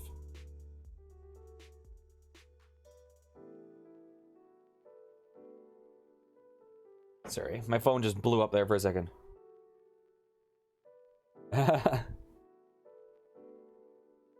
My name is Miss D, and it will be your privilege to honor to suffer through my American history class for next year and a half.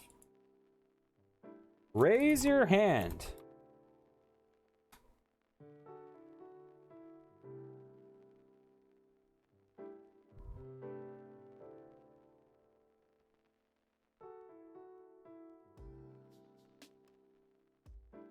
As if sensing what you're about to do, Miss D says, don't even think about raising your hand, Jacob. You put your hand back down. We're going to do this as a group, and you're going to participate, because that's the only way to learn as a team. Okay. The Miss D gives her TLDR version of the lesson. She says...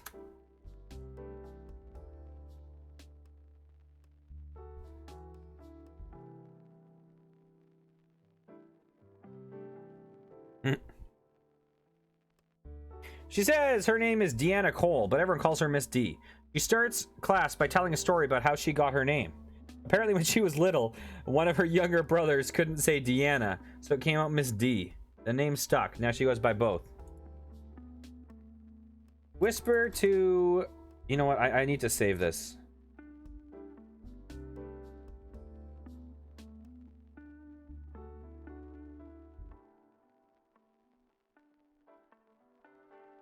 Your classmate's name... Wow. Classmontes. Is... Boom. Your teacher... your... American history 101 teacher is Miss D. Okay, whisper to Cindy. Miss D seems like a bit of an a-hole, huh?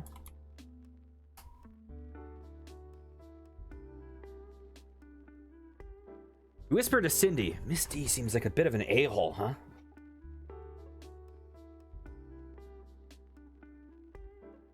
The teacher looks right at you. What did you say, Jacob?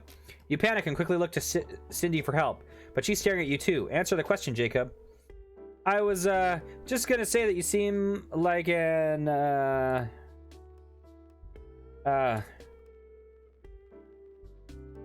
very nice, attractive, talented, wise young lady.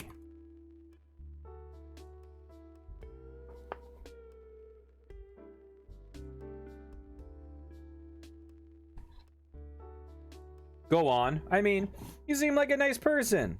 Nice, attractive, talented, and wise, the teacher says. All of them. Definitely not an a-hole.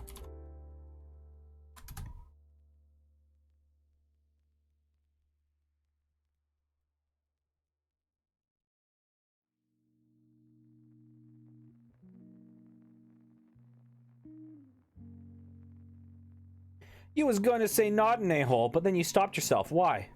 I didn't stop myself, you protest. Yes, you did. You hesitated. Let's try again. You sigh.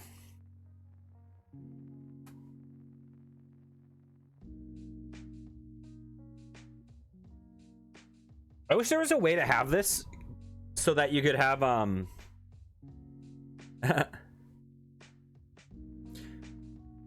Fine, I was going to say that you're an attractive young lady. The word feels strange as they come out of your mouth. Still, the teacher seems to like it. That's better, she says with a smile. We're going to have a great year if we can get past this. Oh, Jesus.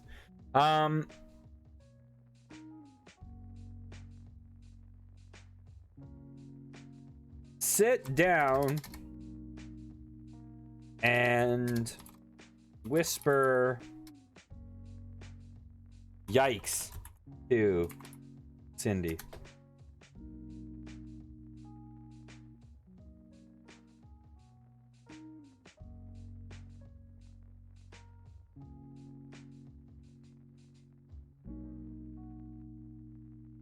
I tried to get her to give us the TLDR version. The teacher continues with her lecture and takes notes diligently. Once class is over, you shove your laptop into your bag and look around for Cindy. She's nowhere to be found. Miss D's lecture today was on the topic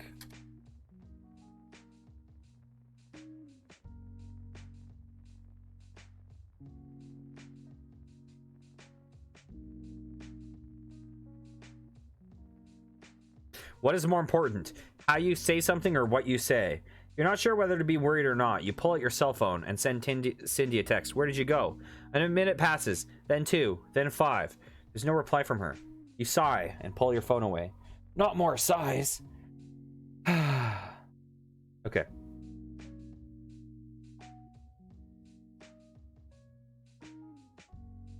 Oh no, Cindy.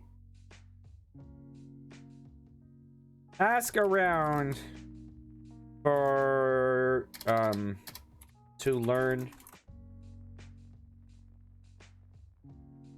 Yeah, it has. I gotta do something real fast. You might hear double audio for a second.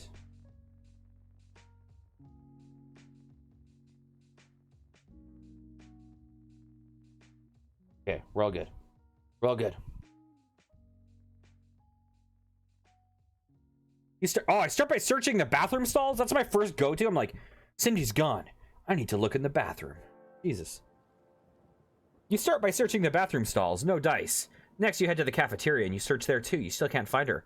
Finally, you head to the dorms and ask her roommate, but she hasn't seen Cindy since this morning. Probably just went home for the weekend, her roommate says. Dang. She's my only friend. Well, hi. I'm Jacob. I think it's actually Tuesday, because yesterday is when we met her.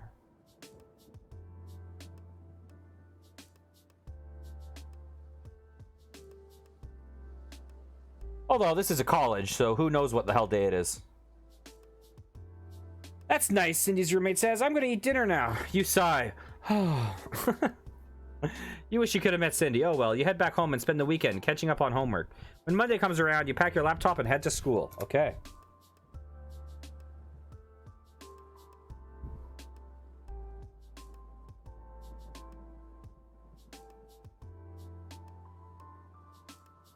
Today's the big day. You can't wait to meet Cindy. My character has instantly gone into stalker mode.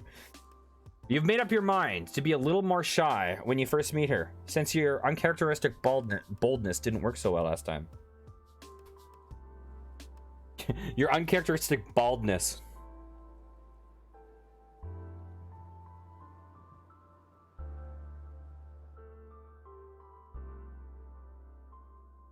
As soon as you get to school, you head to the American History building. You wait outside the classroom until class starts. When Cindy walks in, you say, "Hi, I'm Jacob."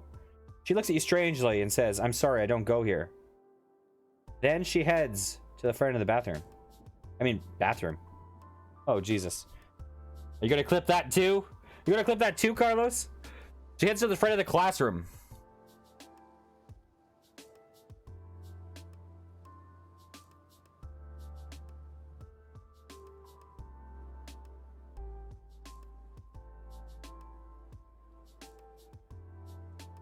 I think she just got jealous of our rapport with Miss D.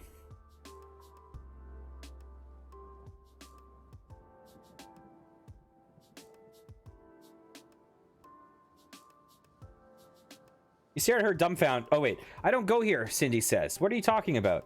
You stare at her dumbfounded as the professor walks in and says, "Hey, students, remember to read chapters 12 and 13 before next time. The class is over far too quickly," as you follow Cindy out of the room. My character needs to give up on Cindy. Okay. Are you jealous that Miss D likes me more than you?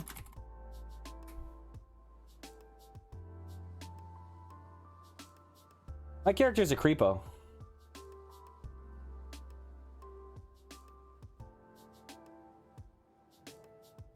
Cindy stops and glares at you. What? You're mad at me. She looks away. I'm not mad at you. Yes, you are, you say. You've been acting weird ever since we just met. You reach out to touch her shoulder, but she jerks away. Stop following me. I think we should bail on Cindy, but I'll listen to what you guys have to say.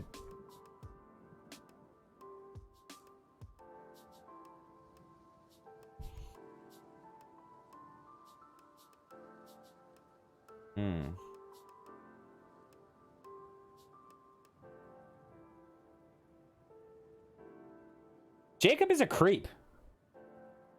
Let's see. Yeah, let's see where it goes. Yeah, he's like instantly like he just met her the previous day but didn't introduce himself. Then the following day he introduces himself, says one thing, and then doesn't see her. He looks in the bathroom, tries to call her phone, but they never exchange numbers, and then goes talk to her roommate. It's really weird. Great job, Jacob. You scared. Oh wait, you drop back as Cindy quickens her pace, then turns the corner and disappears from view. Great job, Jacob. You're scared. You scared her off again. It's Monday, so you have American history, first hour, and English second. Oh God. Think to yourself, that? I don't know. You know what? We'll just generate.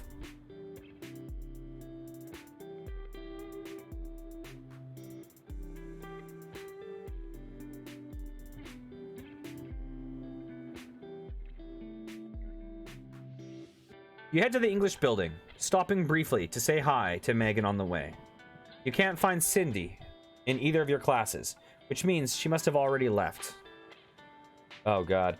After school, you walk towards the parking lot. However, you notice smoke rising from the distance. You increase your pace and soon you realize the smoke is coming from the direction of your neighborhood.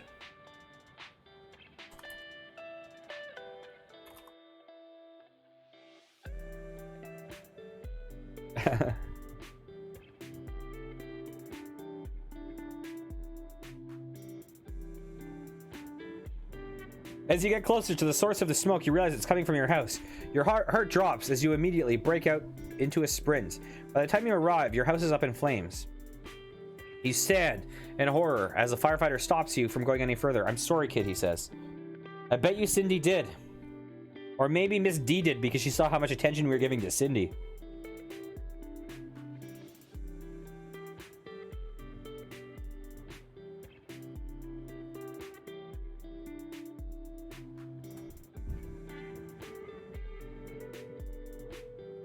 You ask the firefighter what started the fire.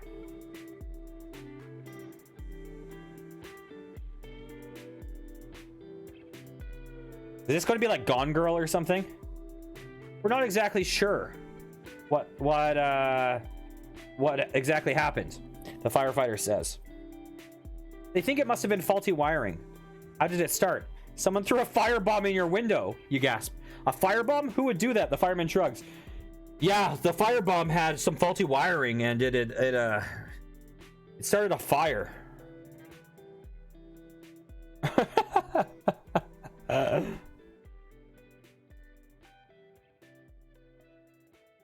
Well, the good thing is, we all of a sudden don't seem that creepy, comparatively.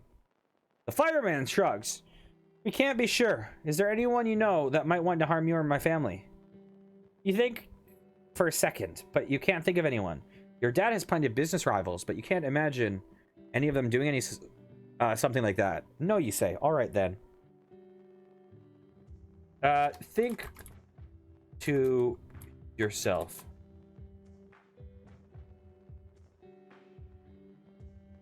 Could Cindy have done this? Look around the street to see if you can see her.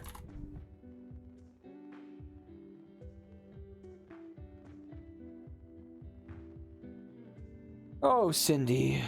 Oh, Cindy. You're too overwhelmed with the fact that your house is burning down to be able to think straight. You can't imagine who could have done this, although the first person that comes to your mind is Cindy. After all, you had a fight earlier. You said some pretty mean things. However, there's no way of knowing for sure unless you ask her.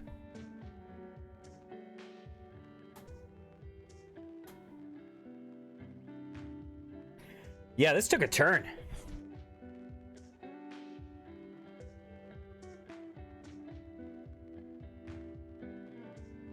You pull out your phone and send her a text from Jacob. Hey, Cindy, do you know anything about the fire? You wait for a response, but there is none.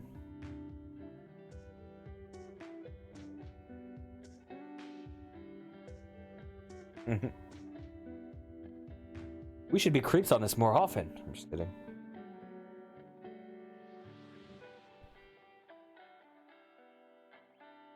This wouldn't be so strange if you had her on instant messaging, but you don't. Cindy doesn't like talking on the phone, so she never lets anyone have her number. After a few minutes, it occurs to you that maybe she doesn't even have a cell phone. What the fuck? Okay.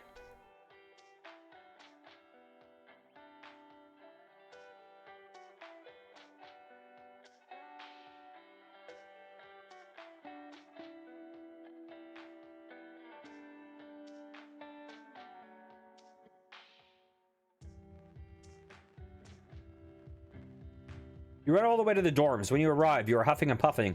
Luckily, you find Cindy right away. Cindy, she turns around. Every time you see her, she always looks perfect. Today, she's wearing shades of purple. And a purple dress with a purple cardigan over it. She has a smoky aroma. You like purple. You gain 1 point.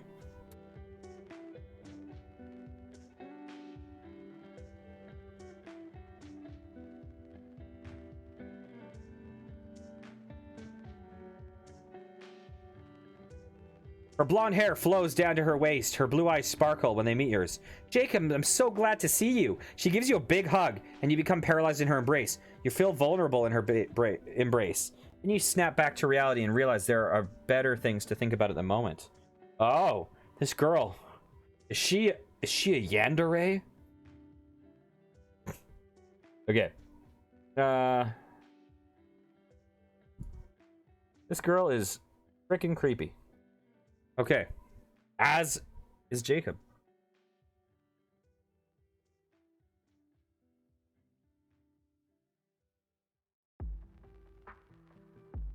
Yeah. You know, anytime guys complain, you know, anytime there's a guy who's like, oh, I was getting mixed signals. Yeah, at least you're not getting mixed signals like this. Burn down your house and then hug you. Like, oh, I'm so glad you're safe. So glad you weren't in the firebomb. Okay, if she knows about the fire at your house.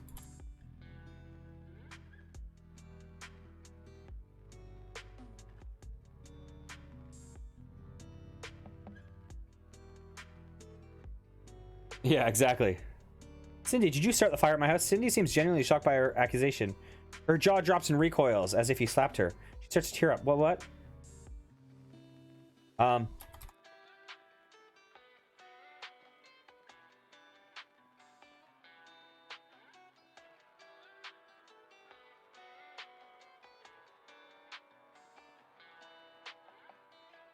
Okay, our character is going to believe her.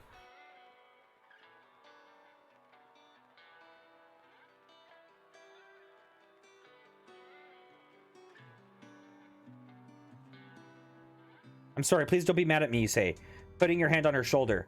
She doesn't shrug it off. Instead, she continues to cry. Cindy, please tell me what's wrong. I need your help. She sets back and takes a deep breath. Hold on, I'm going to do something. Your house was burned down by an unknown arsonist. You got to keep this in there. She sets back and takes a deep breath. You tried to comfort her. You gained 2 points.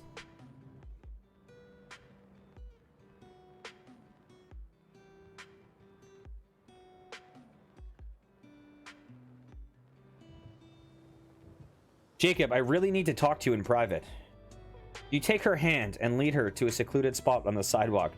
Cindy, I really need your help right now. My house caught fire and I have nowhere to stay. Oh my God, she says, putting her hand over her mouth.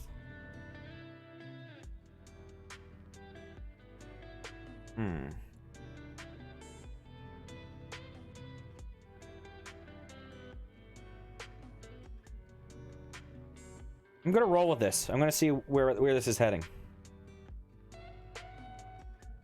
I'm so sorry for what I did. Cindy, I'm not blaming you. If anyone's to blame, it's the person that caused this. He pauses to wipe a tear from her eye before continuing. Wait. That you suspect may be Cindy. Here, let's do this. Boop. I don't know if it reads in order or if it just... Okay.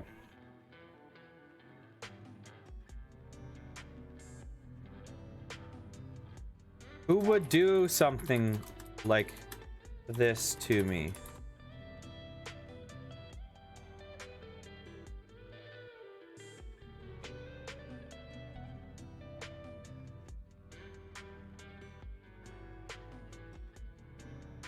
Jacob, I'm sure it wasn't on purpose, she says. It must have been an accident. How could you even say that? This was no accident. It was probably just some stupid prank, Cindy says. Yeah, really.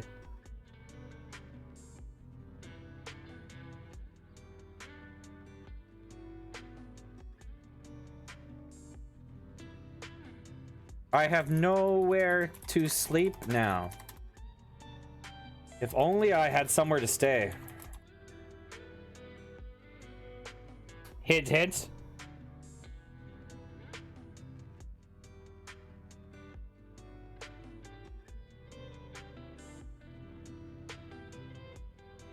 You can stay with me, Cindy says. Are you sure, you ask? I don't want to be a burden. Don't worry about it, she says.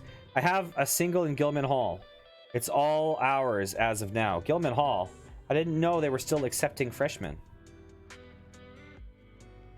Well, it was faulty wiring on a firebomb. Maybe it was my own firebomb that was sitting there, but the faulty wiring just made it go.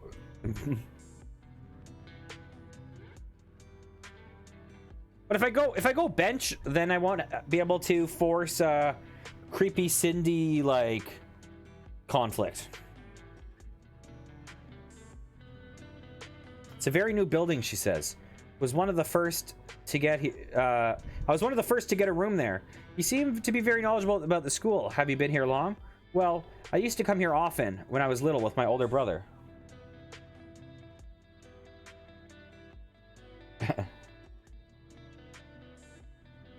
Are you talking about doing some bench presses? Okay.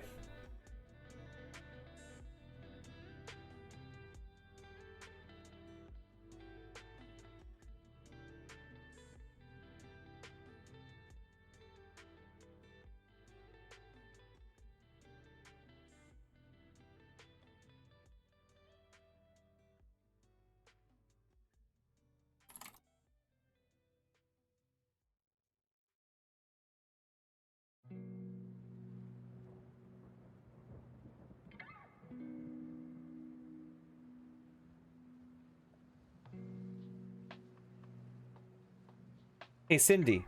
How come you were avoiding me earlier today and are now so happy to see me? Well, Cindy starts to reply. Hold that thought. I just remembered I have somewhere to be. What the fuck, my guy? You're still avoiding the question. I'll explain everything later. Okay, we're gonna re-roll that.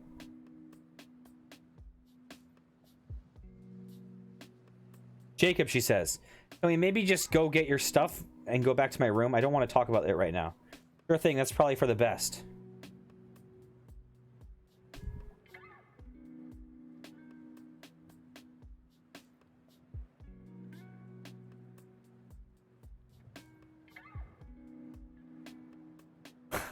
What do you mean, end of episode 1? So, you say, trying to start a conversation. So, Cindy replies, you both sit in silence until you arrive at your house. Let's go, Cindy says, grabbing your arm. You jump into the passenger seat and ride off to her dorm. It shouldn't take long to pack.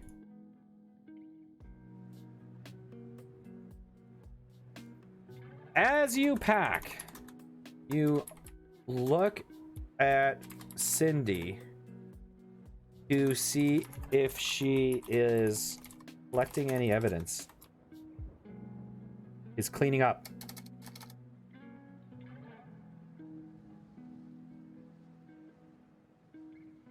Oh, yeah.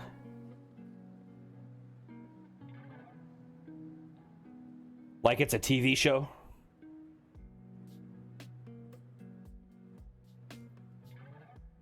She doesn't seem to be, so you assume she has no idea that anyone else knows about your trips to her world. What the fuck?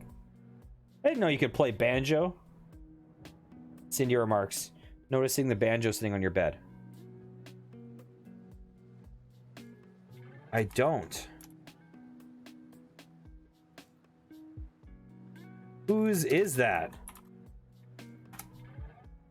The banjo arsonist. The banjo burning.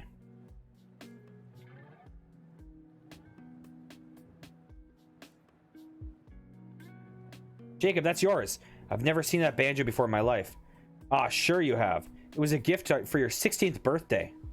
But my 16th birthday was 2 months ago. Are you sure? Well, my character already said he's 18. How would you know if it was a gift? We just met 2 days ago.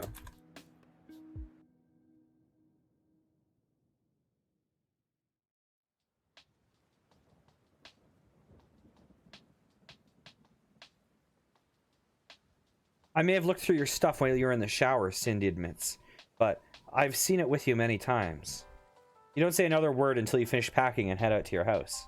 You walk Cindy to her car, a large blue sedan. You stand around awkwardly for a few minutes before she asks,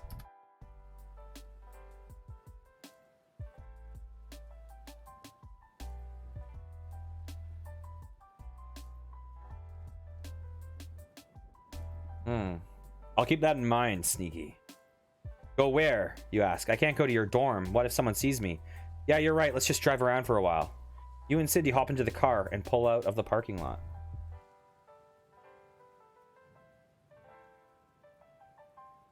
Okay, I'm willing to. Where do you think is the place to go back to? Before the banjo?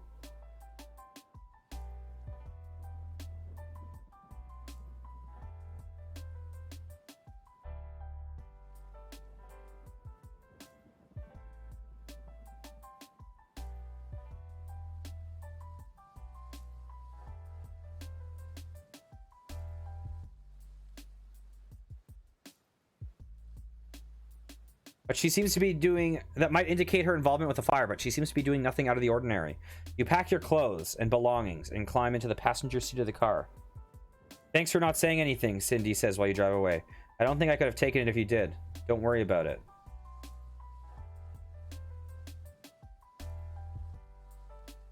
You wonder what she meant by her last statement. Wonder it to yourself. I have a feeling the game is set on her not being the arsonist.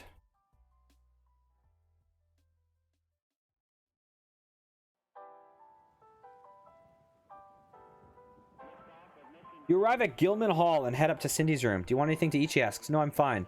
The two of you settle down for the night. Is there a computer I can use? You ask. There should be one in the common room. Okay.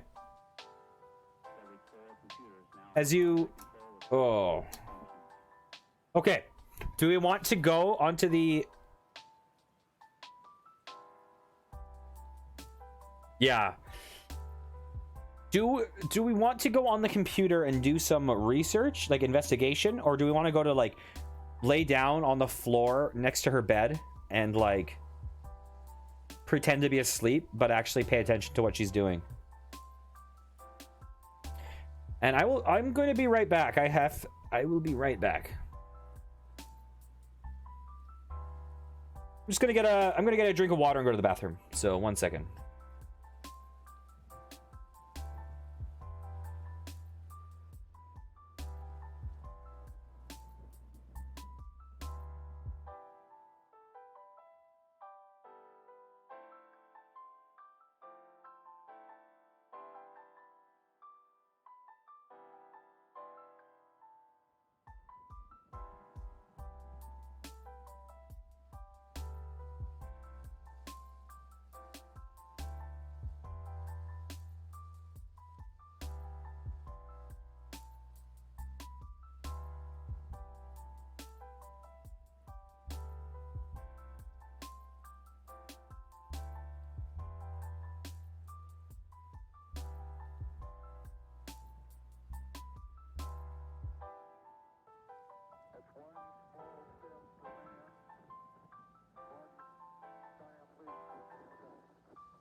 Okay, I am back. Let's see. Okay.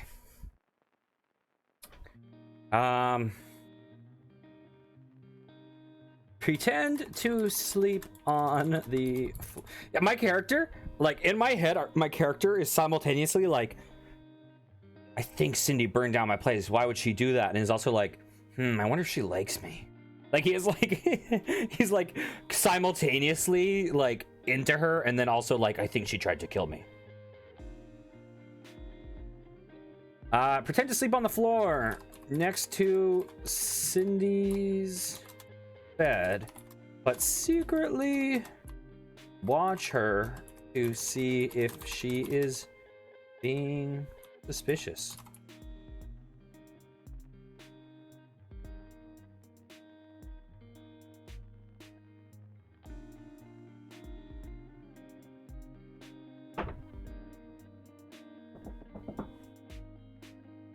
Why are you still awake? Cindy says.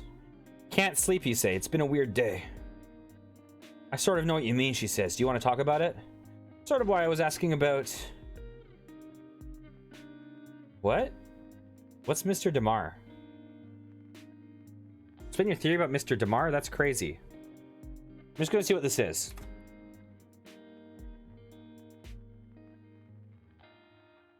Wait, was he one of the pinned? Was he one of the pinned people?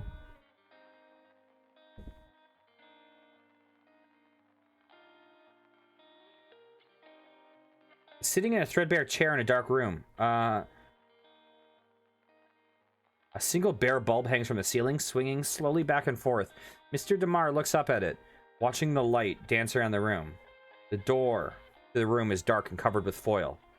And there are foil-wrapped packages all around the corner.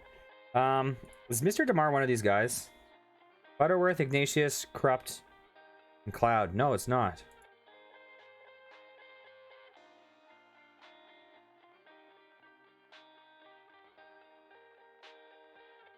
Yeah, that's really weird.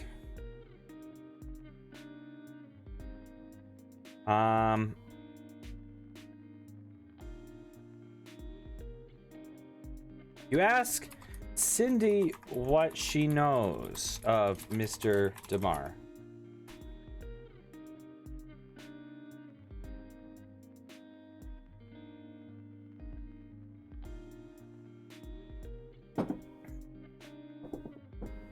I don't know, Cindy says. I don't pay much attention. He has a mustache. I know that. That's it? That's it. You spend the next hour or so sitting in Cindy's room, waiting for her to fall asleep. Watch Cindy fall asleep.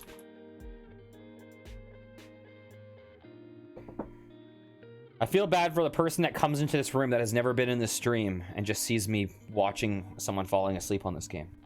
But to be fair, it is not the weirdest thing I've done for you guys on here. You wait, you watch, you blink. You wait some more, you watch some more. She's not falling asleep. You can't spend all night watching her like a creeper, can you? You decide to go back into your room to continue to try to find any clues and paper clippings that prove that Mr.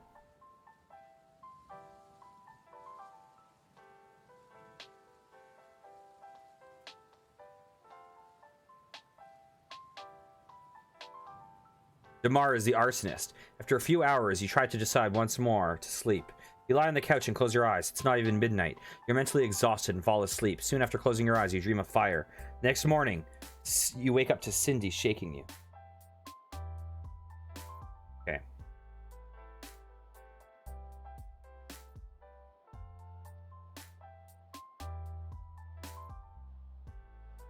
You also suspect Mr.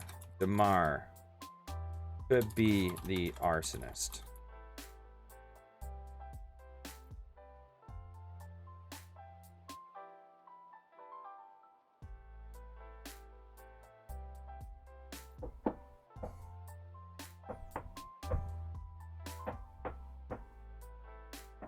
She cries, Jacob, you were dreaming.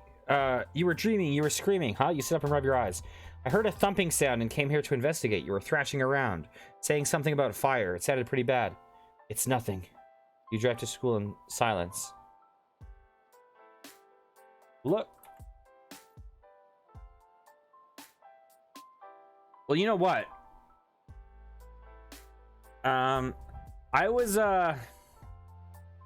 thinking about the Mr. DeMar thing, and I was thinking that there's room to add some relation between Cindy and Mr. DeMar, too. But I want to get a grip of who he is in the context of this. I just don't really know how to prompt the AI to do it. Because when I said Mr. DeMar is, it told me what he was currently doing, and it was creepy as fuck. Okay.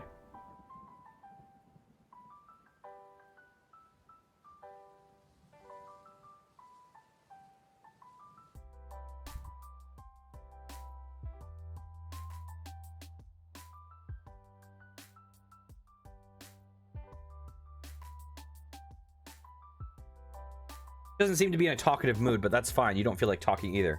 When you pull into the school parking lot, Cindy looks over at you and says, "Thanks for driving me." You nod silently in response. I'll See you later, I guess. Go to class and ask... Oh, I was actually just going to do that, and then I see that you wrote the same thing. Ask Miss D if who Mr. Damar is. You were silent, you got 1 point.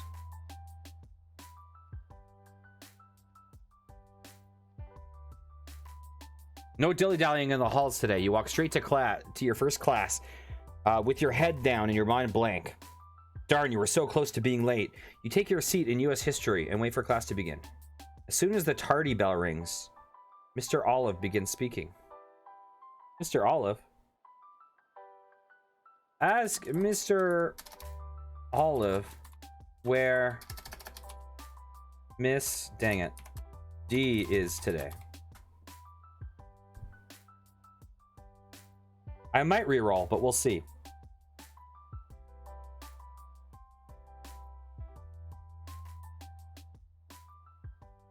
Mr. Olive is a tall, narrow man with wireframe glasses. He's a bit portly around the midsection. He has very energetic personality. He always has something to say, and he's always smiling. He's in his mid-40s. Okay.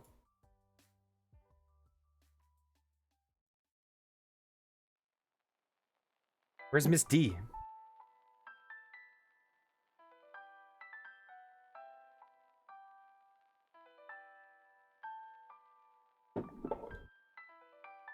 Sir Olive looks a bit sad when you ask where she is. I'm sorry, Jacob, but Miss D was in a car accident on the way to school.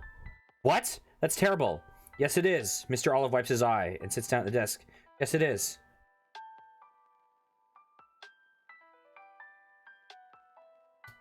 My God. Mr. Olive, can you tell me what you know about Mr. Damar? Mm-hmm.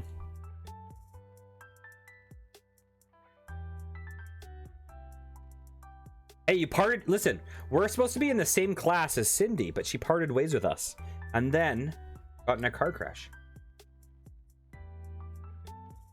Mr. Damar? Yeah, I heard one of my classmates talking about him in the cafeteria. She said he burnt down his old school. Magna-La-Doodle something. Mr. Olive laughs. Jacob, you shouldn't be listening to rumors in the cafeteria. He sits down at his desk and sighs.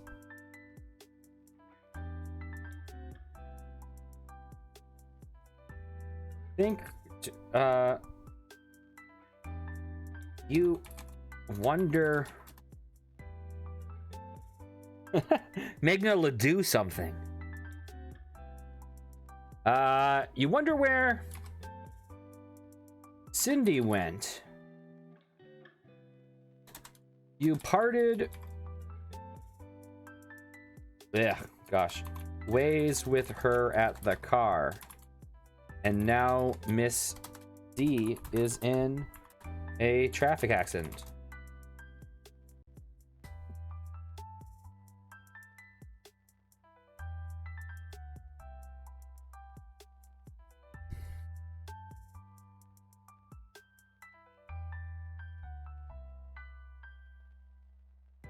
You begin to feel unnerved. You wonder who is next on the list. Mr. Olive. Do you know Cindy Lunsford? Mr. Olive smiles and laughs nervously. The entire school knows Cindy Lunsford. Why do you ask? You bite your lip and stare at him with your arms folded. He sighs. You defended Cindy? 2 points? I don't know about that. Suspected her.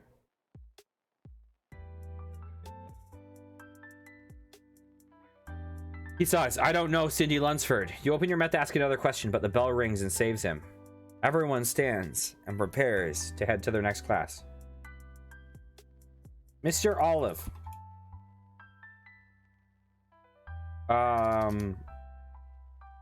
What hospital is Miss D at?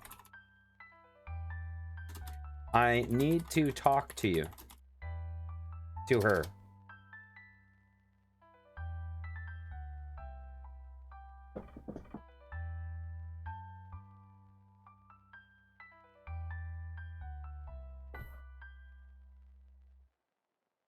What? I need to go see her at the hospital. Jacob, I don't think that's a good idea, but I need to know more about what happened.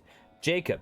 Mr. Olive begins writing on the board. You bite your lip and stare at him expectantly. Why does my character keep biting his lip?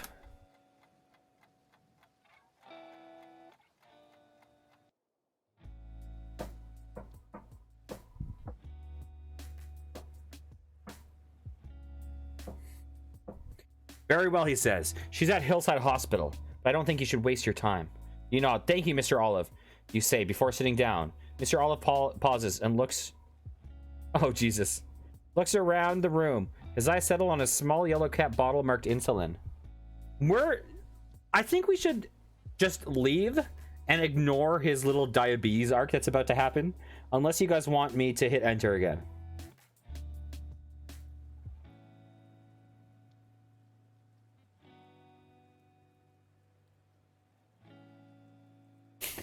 I don't particularly care about Mr. Olive's story at this point. Okay.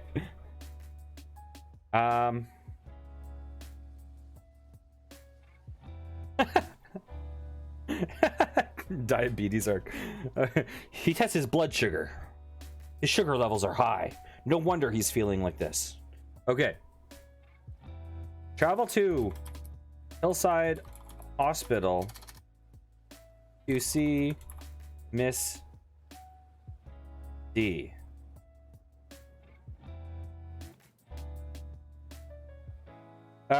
You see Cindy in the lobby. She was already there. She wasn't in class.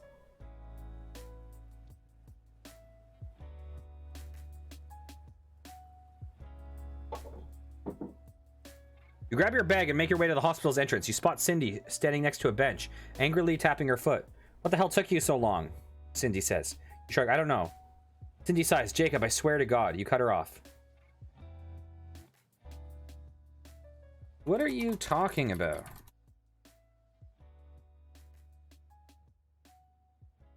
How did you even know I was coming here?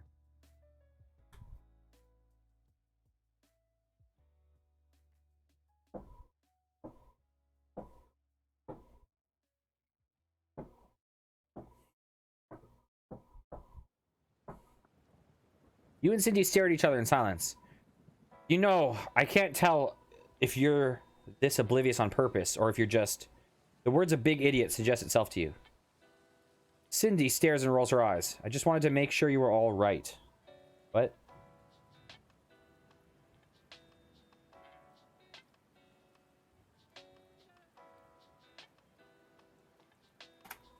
What do you mean? Why wouldn't I be all right? Okay, guys. I'm going to do a poll.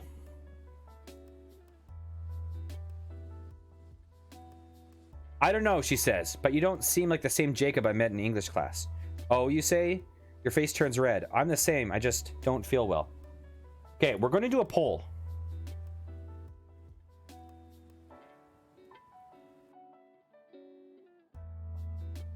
Who's creepier? Jacob? Cindy. I would put Mr. DeMar, but that's unfair at this point because he is max creepy.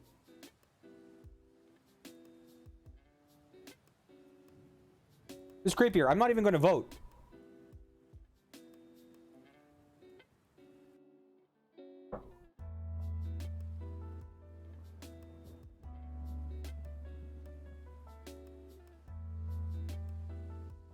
Fine, I will vote. I'll vote at the end.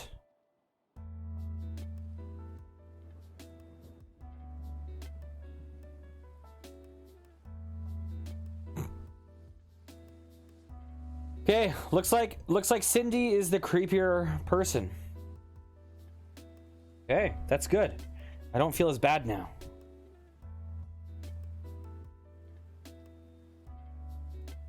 Okay. Your face turns red. I'm the same. I just don't feel well. Cindy scoffs. Listen. My house burned down. Someone... Oops. Someone clearly tried to hurt me.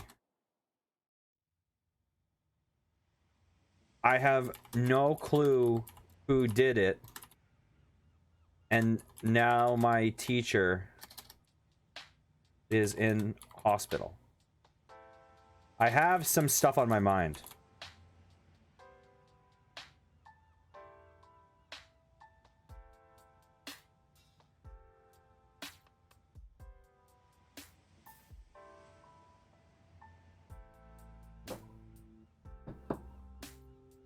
You think I don't? Cindy whispers, tears welling up in her eyes. My dad, who I thought was my dad, tried to kill me.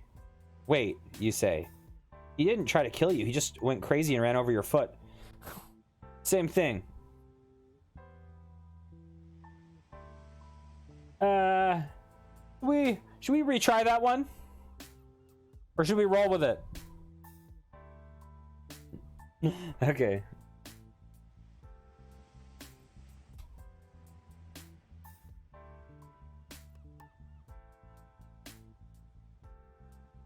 Cindy's dad is named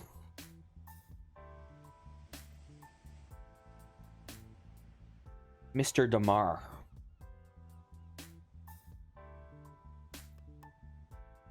Ian Lunsford. He's one of the nicest men you've ever met. You can't imagine why he'd ever try to kill someone, let alone his own daughter. Still, it's one thing to not believe what Cindy says, but another thing to accuse her of lying about it. Okay.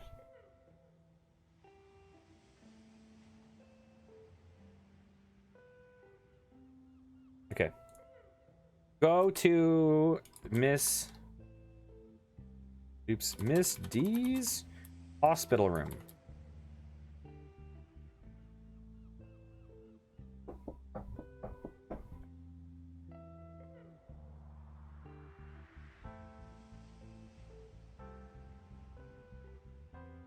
Cindy is so mad at you that even the thought of visiting her favorite teacher in hospital can't cheer her up. You end up having to walk to Hillside Hospital by yourself. After a 20-minute walk, you find yourself standing in front of room 326, the room Miss Lavender was brought to after the accident. Miss Lavender? Okay. Is Miss Lavender the other person in the crash? Or is this the AI getting weird? Okay, yeah, we'll reroll. I think it's just the AI being weird. I'm going to the hospital, you say. Cindy simply nods. All right, then. You grab your bag and walk out the front door. One of your friends, Ben Higgins, is walking by at the moment. Hi, Jacob, he says. Not now. I need to see Miss D. Sorry.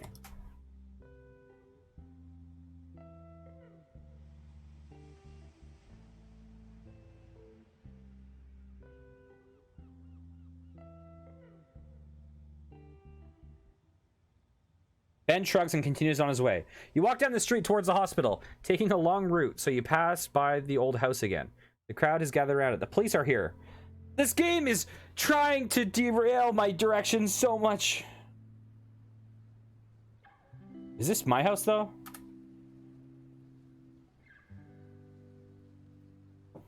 Let's see.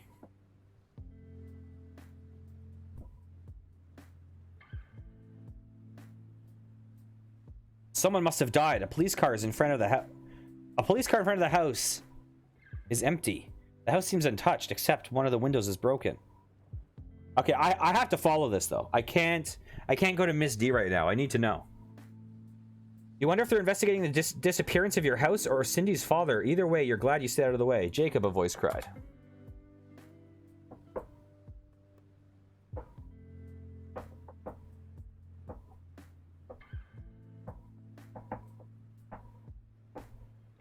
You see Cindy jogging up to you. She's clutching something under her arm. I'm glad I caught you, she says out of breath. I need your help. What is it, you ask? Cindy holds a crumpled piece.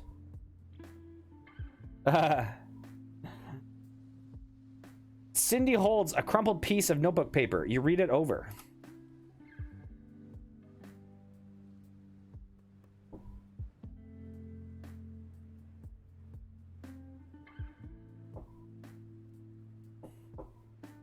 It's a letter to Ian, she says. I want you to deliver it. You look up at her in confusion. Why not send it via email, you ask? Never mind all that. Just accept the letter, she says, thrusting it in your hand. You unfold the letter. You slowly unfold the letter and read it over.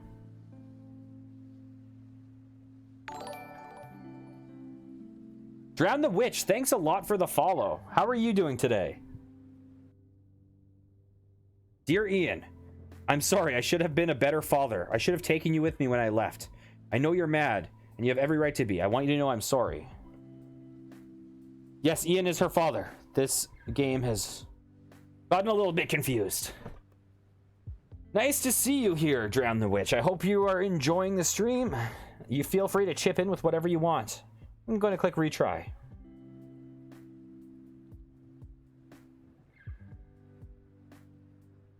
Mr. Ian Lunsford, room 112, Ludmilla Medical School. The letter isn't particularly well written, with many misspellings and poor sentence structure, but the meaning is clear. Dear Dad, I don't know if you're my dad or not. The end. Sincerely, Cindy.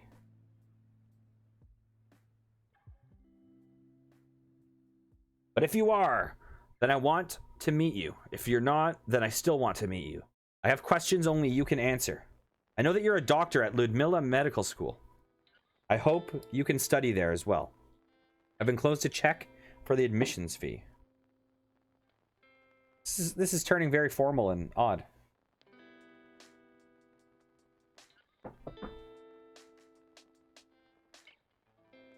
Yeah, really. Come meet me at the hospital cafeteria at 4. Your daughter.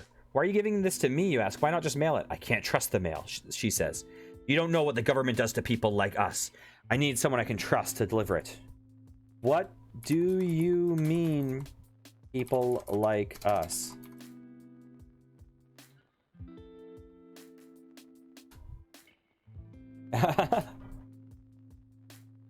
Yeah, Cindy is definitely there's something up with her. I mean, there's something up with Jacob, but there's something a little bit more. You know what I mean, Cindy says. We both saw what happened to my father. The government will silence anyone who gets in my way. I don't think they're targeting average citizens, you say. Just people who are dangerous to them. They'll silence anyone who could be a danger one day, she says. This all started because we went to Magna-La-Doodle College. Okay. You accept Cindy's letter and yeah, for sure. And talk to the police officer. This is our house, right? This is our house that burned down.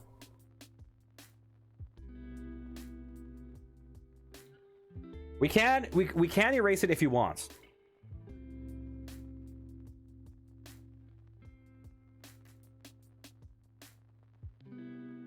I'm about to steer it back to the arsonist, though. I'm happy keeping the weird stuff as long as it's not like, as long as it's not totally breaking the continuity of like, Ian is Cindy's father, Cindy is Ian's father. We're like, okay, well, we'll now never have this be, you know. Okay, let's talk to the police. At your burned down house.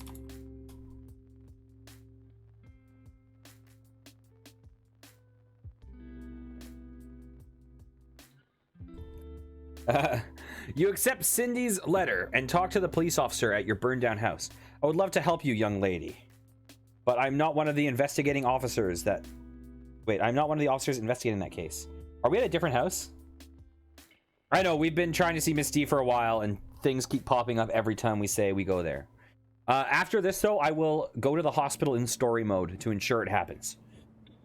She writes down the phone number on a piece of paper. Here, we're gonna... can you give this...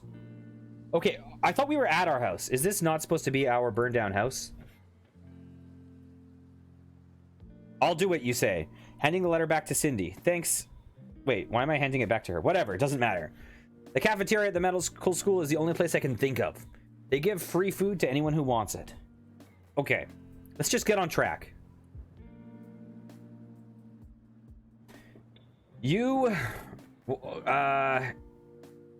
Travel to... what is it called?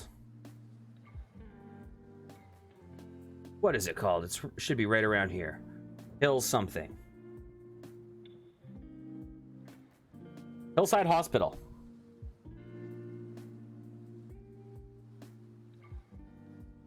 To find Miss D in her hospital room.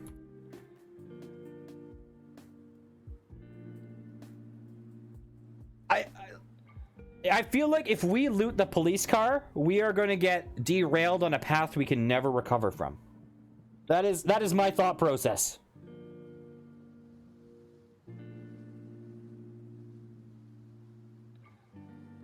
Thanks. Oh wait. You traveled to Hillside Hospital. Find Miss D in her hospital room. She's asleep in her bed with a black eye patch over her eyes. Oh Jesus! Did she lose her eyes? An empty hospital gown hangs off her skeletal frame. The receptionist will probably wake her up, you say. You and Cindy wait for the receptionist to walk into the room. When she arrives, you see that she's a middle-aged woman who looks at Miss...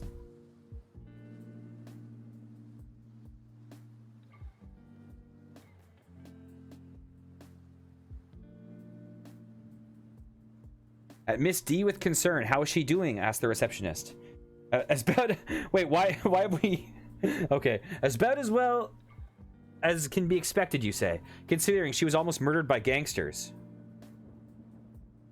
Murdered, she says? Nah. Nah, she was in a car accident this morning. Sorry, bad joke.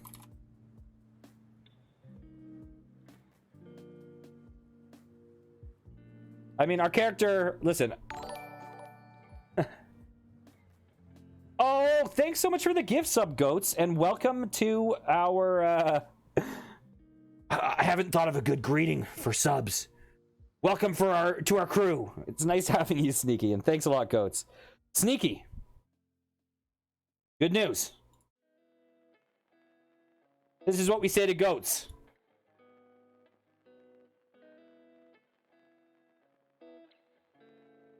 Thanks a lot.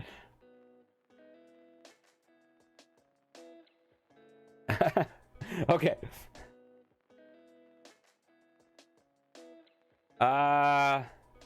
You're not funny, the receptionist says, shaking her head disapprovingly. People like you are the reason good jokes get a bad name. The receptionist leaves and goes to get some food from the cafeteria. Cindy and you follow her. When you reach the cafeteria, you see it's mostly empty. Okay. Cindy, can you wait here for a bit? I need to talk to Miss D alone.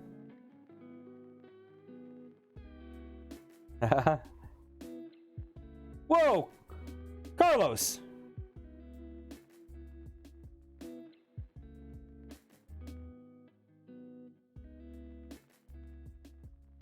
Carlos, are you a sub?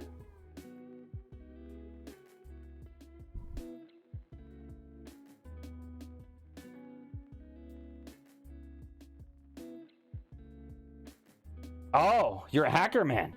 I was like, I did not see a notification, so I got super confused. Oh, I didn't see that. Oh, for some reason that didn't pop up on my notification thing. That's cool. Sorry, I got so confused there. Weird. I wonder why that it... maybe I just missed it if you did it quite a while back. Okay. Back to this. Sure thing, Jacob, Cindy says. I'll go grab us some food. Thanks, you say. Shrek, is that you? You walk over to the entrance of the cafeteria and see there's only one person inside. Your teacher, Miss D. She sits alone at a table, wearing a hospital gown.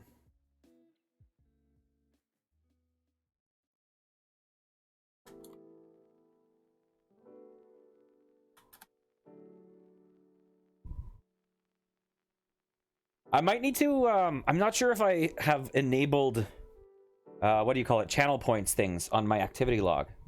So I might have just not noticed it.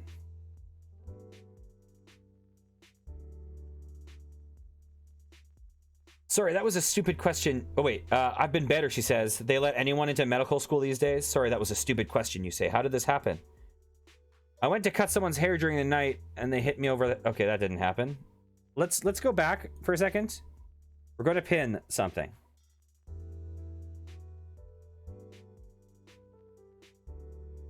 Miss D was hospitalized due to a car accident. Let's see if this fixes that problem. Yeah, I don't know how to use the pin stuff super well.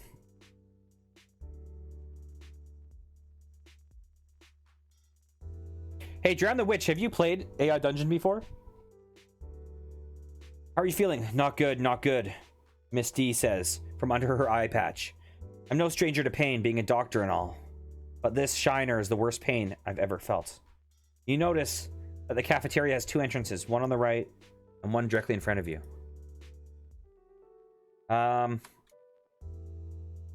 Who crashed their car into yours?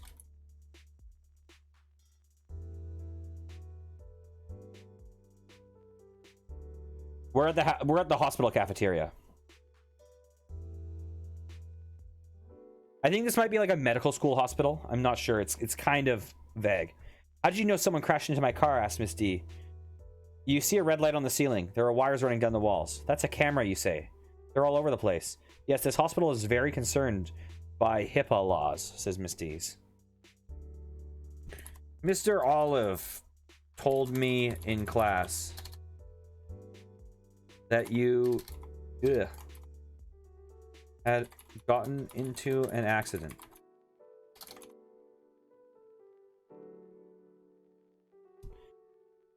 I'm kind of wondering if that's a real thing. Let me just look this up. Yeah, it's Health Information Privacy something. What does HIPAA mean? Health Insurance Portability and Accountability Act of 1996.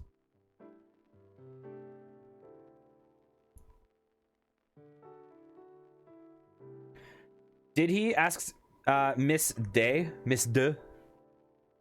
That's very kind of him. To disclose medical information. You like that? Oh, that's funny. He also said you were in a car accident, you say. Yeah, I was, says Miss D, nodding her head slowly. But it's more complicated than that. How so?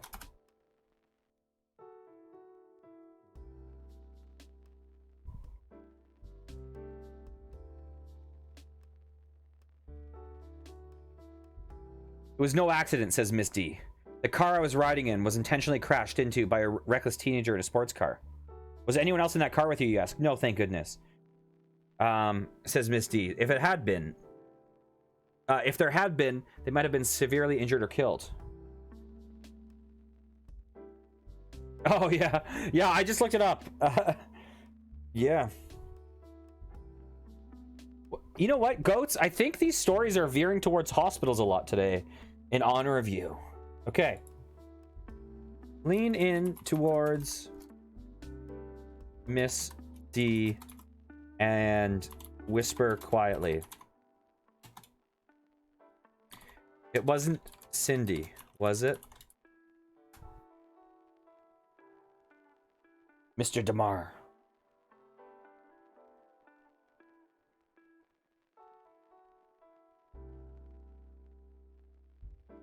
What do you mean, asked Miss D's? I don't know anyone named Cindy. How'd you get into your car this morning, you ask? I got into the car through the driver's side front door, asked Miss D. And how was the door opened, you asked? Jesus, my character is asking some... Okay, let's just say this. Who was driving the car that intentionally hit you? Well, how could the AI not like you? Listen, if there's one thing this AI likes, it's hot chicks. And you, Goats, are the person that steers this towards hot chicks more than anyone. So the AI has developed a certain affection for you. What happened to the other car? Oh, wait, I don't know, says Misty. I wasn't paying attention. What happened to the other car, you ask? It was last seen speeding away from the scene of the crime. Is that it? Yes, says Misty. I will get there, Carlos. Okay. The model of car that Cindy drives is a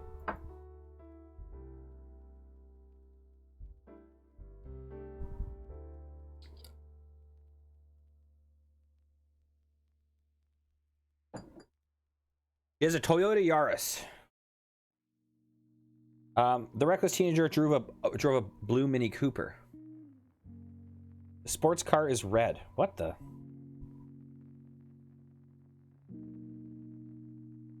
Well, she was hit by a reckless teenager. Okay, we need to retry this because there's clearly a continuity break there. Okay, she has a Toyota Celica GTS.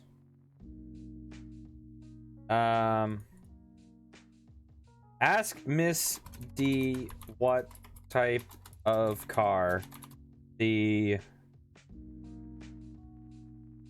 driver that crashed. Actually, ask her what type of car.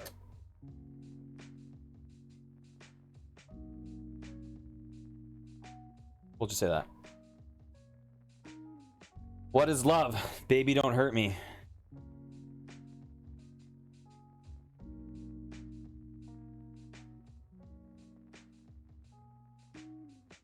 It was a Toyota Celica GTS. Was there anyone in the was there anyone else in the car with the driver, you ask? I don't think so, says Misty. Who owns a blue Toyota Toyota Celica GTS, you ask? The entire cafeteria is silent.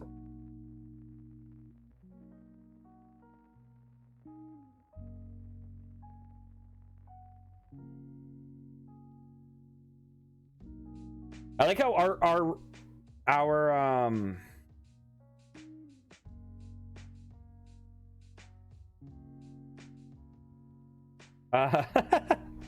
oh Lord. Oh Lord. I'll never forget that day, says Miss D, holding back tears. It's break time. As you and Cindy exit the cafeteria together to go to your next class, a loud crashing is heard behind you. You turn around and see a gaping hole in the cafeteria wall, and a large truck is driving through it. The driver is... Wait. Should we just force this to be Mr. DeMar, or should we see who the heck it is?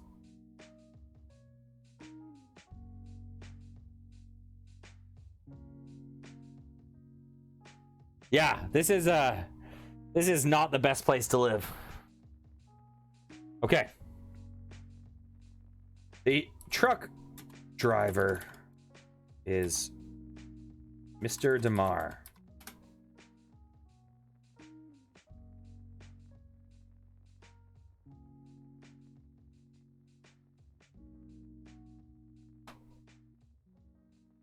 He is sitting on the driver's seat laughing. What are you doing, you ask? Vandalizing my own school, says Mr. DeMar. It's something I've always wanted to do. Why would you do that, you ask? For fun, says Mr. DeMar. Oh, Magna-La-Doodle College.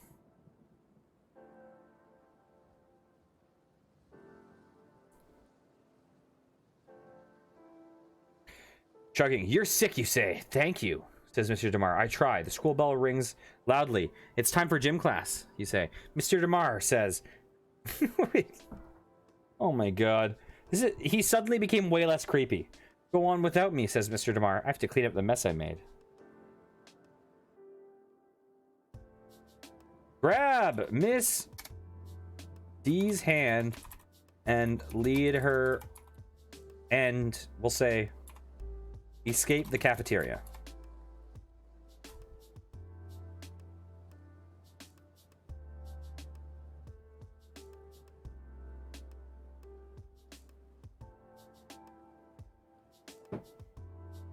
I'm not going to gym, you yell.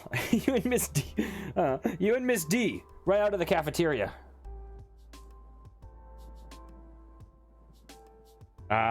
In the hallway. You see a group of angry seniors running straight towards you. They are led by Cindy.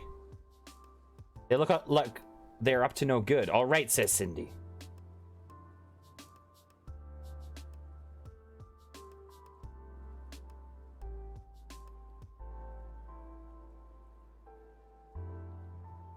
Which one of you did it? It looks like Cindy is holding two squirming freshman girls by the hair. Did what, you ask? Let them go. Cindy releases their hair from her fingers, and the other two girls scurry off crying. Oh, this is an awful, awful class.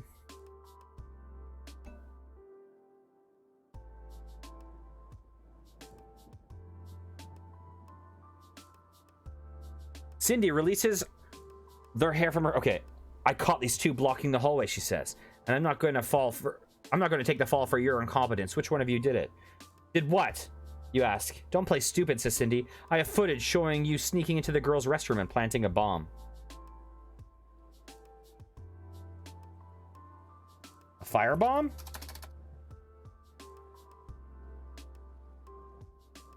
Was it a completely other girl who was jealous of Cindy and Miss D? And they stole a Celica to frame Cindy?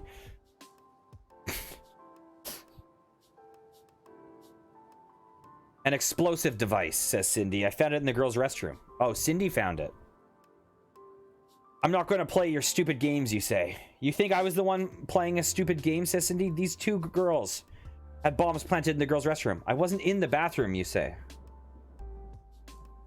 Fine. Show me the footage. If you really have it. But if I have a gun, then the story will never end with me dying and going to hell and possessing people. Cindy turns to you and smiles. Oh, she asks? And how do I know that you didn't plant it? In fact, why don't we go right now to the head of security and get this all sorted out? Fine, you say, defeated. Cindy turns and begins walking towards the head of security.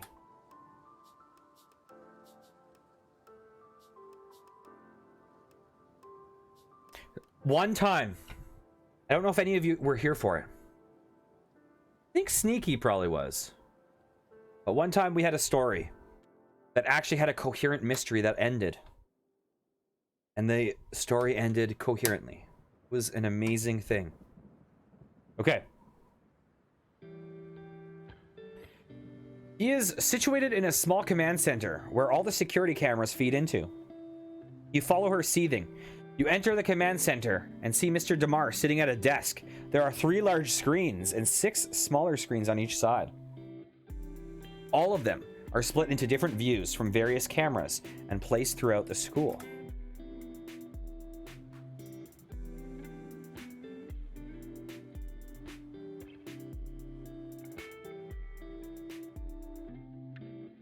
Mr. DeMar looks up at you two. Hello, Jacob, he says. What can I do for you? Cindy turns to him and smiles. Tell him, she says, or I will. You stand there silently fuming. After a few seconds pass, Cindy speaks. Are they in this together?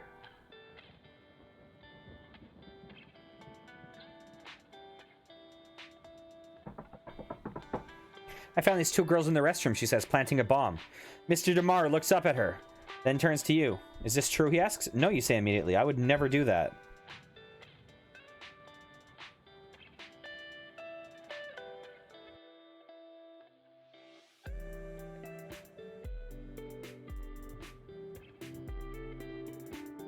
It's true, Cindy says, grinning evilly.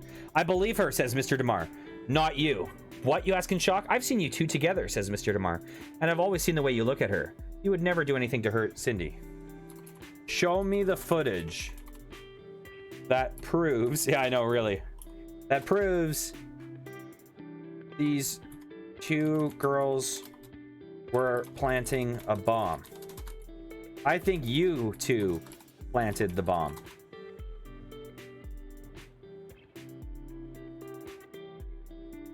It is, but we're rolling with it. We're too far now.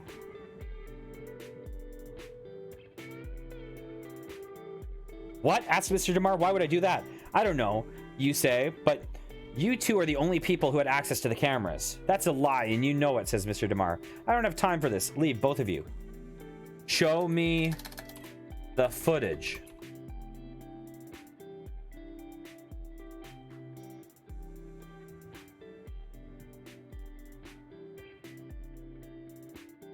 This guy just basically drove a bulldozer through the wall. Fine, it'll be on the principal's desk tomorrow, Mr. DeMar. Turns back to his computer and begins clacking on the keyboard. You and Cindy leave the office and then the school. You're both quiet for a while before you begin speaking. Cindy. I talked to Miss D. I know you drove... I know you drive the same model of car that crashed into Miss D this morning.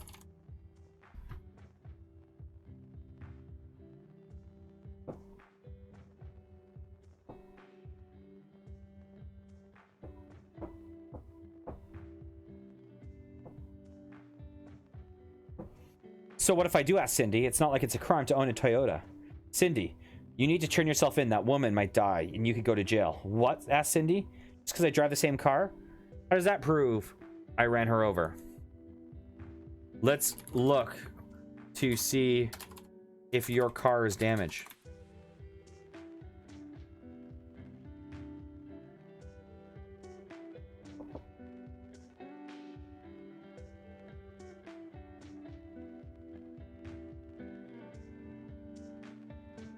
It's not, she says. I would have noticed if it was. Not if you're blind as a bat. Let's go to your house. I want to see the car. Fine, Cindy says. Let's go.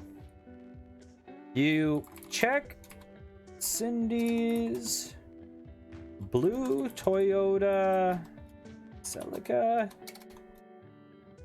GTS to see if it has been damaged.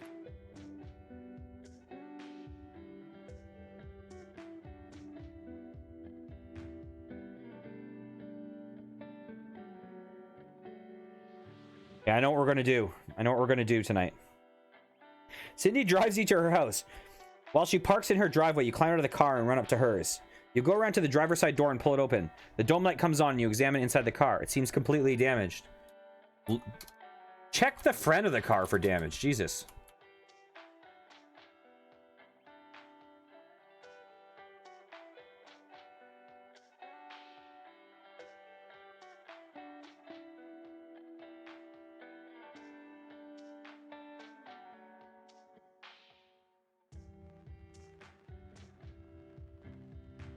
You walk around to the front of the car and look at the headlamps. Both of them are slightly misshapen, like two eggs that have been pushed back out of shape. There, you say it's damaged. So what? How do you know that happened this morning? You're a liar. You lose 1 point.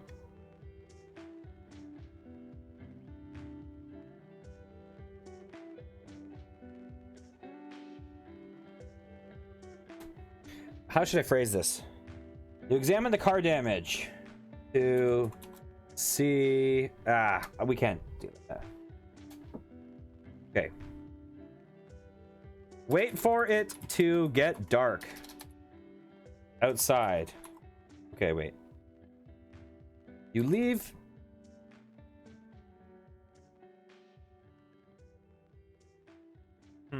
I could check the license plate, but I'm not sure that there would be any record of that. But I'll do it for the hell of it.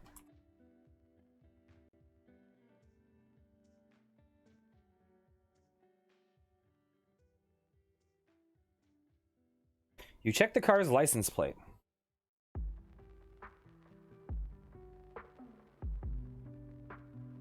You walk around to the other side of the car and examine the license plate. What does the registration say? Oh, wait. Oh, okay, I see what you're saying. I see what you're saying. You're being suspicious. You gain 2 points. Okay. Check if the license plate on this Toyota is the same as the Toyota You saw her driving earlier.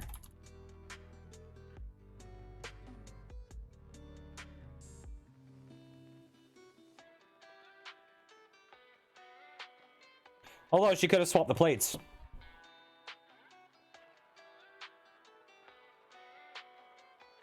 You look at the front license plate of the car. The numbers and letters seem to blur together. It's too hard to make out. I can't read it, you say finally. It's too blurry. Cindy sighs. Let me look.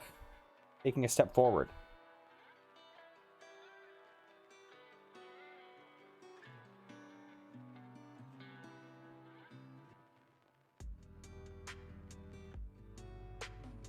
Maybe I can see better than you. Fine, you say, stepping to the side so she can look.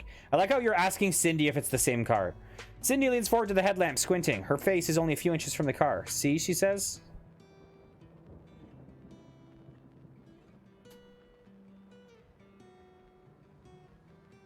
See what?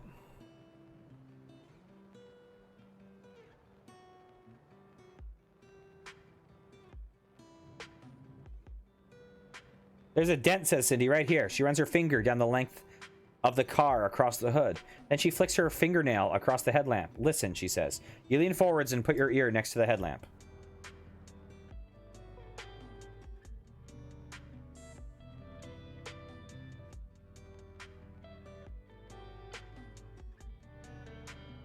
You hear a faint tapping sound, like a tiny hammer striking metal. What is that?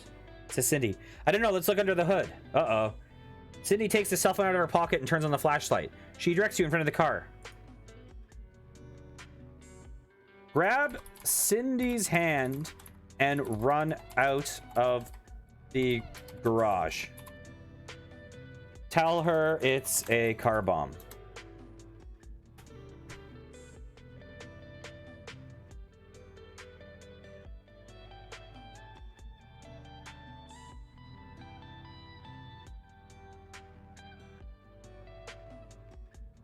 You have to get out of here, you say, grabbing Cindy by the hand. You turn and start running. You take about 5 steps and feel a little yanking sensation on your arm. You turn around to see that Cindy is not following you. She's standing in front of the car with her arms crossed. Come on.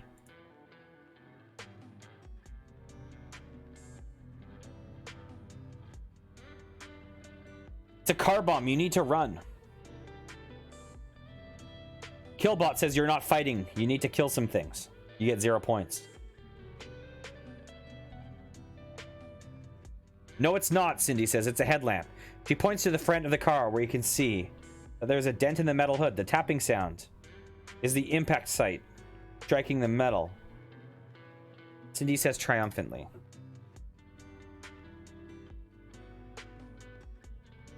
So I put my ear to a car and it's ticking. And she's like, that's the sound that the impact site makes. It's just a car part. She walks up to the front of the car and puts her hands on her hips. You scared me, she says. You realize that? Sorry, you say sheepishly. I was worried for you. Well, I forgive you. You decide that this conversation is, or you decide that you are at an impasse. You leave Cindy and wait until it is dark, and then break into the school.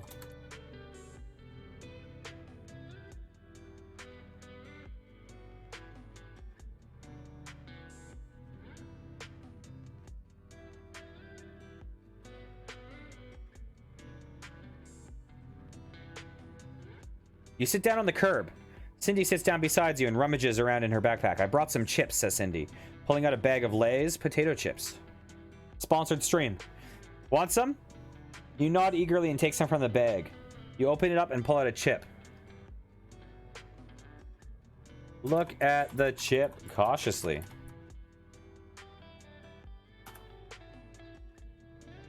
The only reason I'm not pulling the hood up is because I'm picturing it activating the car bomb and just killing us instantly.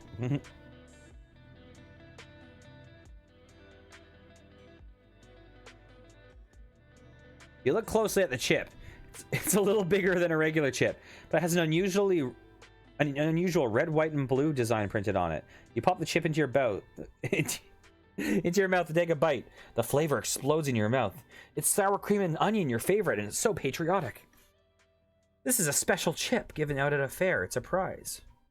It's also a reward. Gain 5 points. Okay, see you later, Carlos. I'm about to break into the security office to see what happens. Have a good night. Thanks for popping in. As for you. Okay.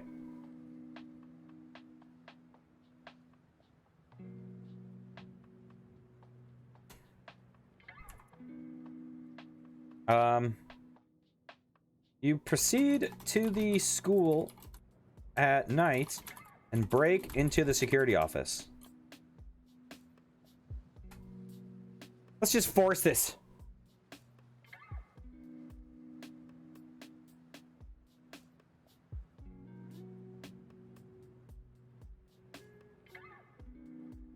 Inside, you find a box full of keys. Jackpot, says Cindy, picking the lock on the first door she finds. You proceed to have the best night of your life. Let's see what it says. I need to know.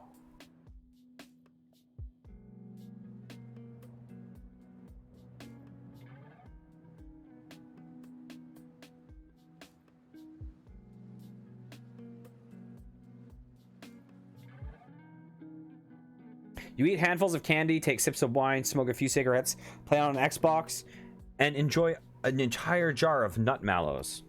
Okay. We'll just move past that. Look at the security camera footage. Wait, why would there be security camera footage inside the girls' restroom? That's really weird. They're both telling me, look at the footage in the restroom to see girls planting bombs. But why the frick would there be that footage? And why did that just hit me right now? Look at the security camera footage to see if there is evidence of either the two girls from earlier, Cindy and or Mr. DeMar, planting a bomb. Yeah, like the moments I was actually like, okay, now let's look at the security footage in the girls' restroom. I'm like, Jesus Christ, why the fuck would someone put a camera there? That's horrible. Oh. You enter the security office and turn on the light. You look around at all the security monitors. There are about 20 screens in total, but only a few of them are actually working. On most of them, you can see static. On a few others, there is blackness. And on one of them, a view of an empty hallway. Search for footage of someone carrying a bomb earlier today.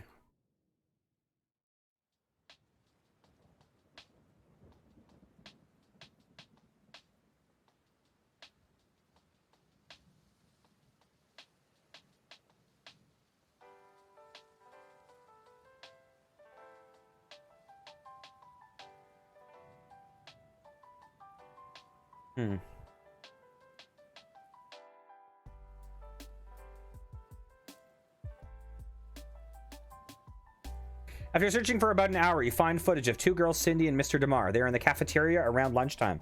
Cindy is wearing the same outfit that she was wearing earlier today when you visited her at her house. Mr. DeMar is wearing a blue tie and gelled back into a faux hawk. Look to see if any have a bomb.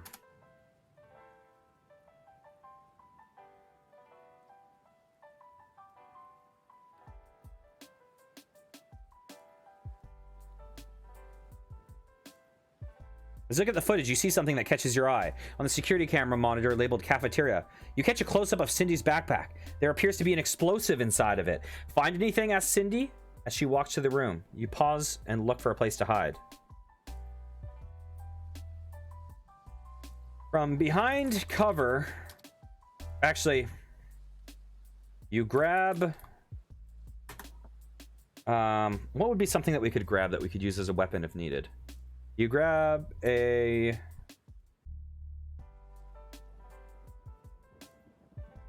three-hole punch to use as a weapon if needed. You ask Or you tell Cindy that you know she was the arsonist. She is the arsonist.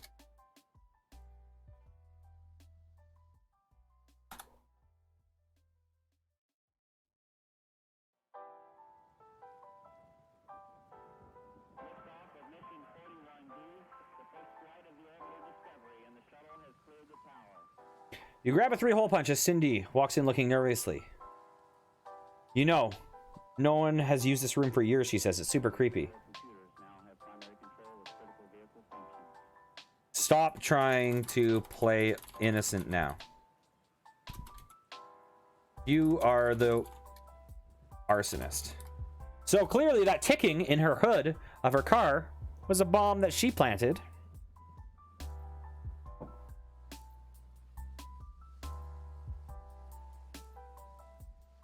Cindy gives you an odd look, then she bursts out laughing. You really are a jokester, she giggles. I'm the arsonist, really? You realize you may have taken things too far. I wish I could find it in myself to do something like that, she continues. Point to the security footage. Did it say that? I did not see that. Point to the security footage showing the explosive in her backpack.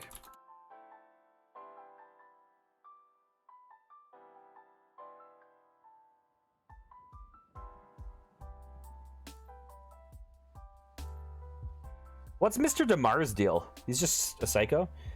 What's that then, you ask? Cindy turns and looks at the security footage, then back at you. Oh, that? Yeah, I stole a mini fridge in the cafeteria. Jesus Christ, Cindy. I see the fucking firebomb in your backpack. Why would you do that?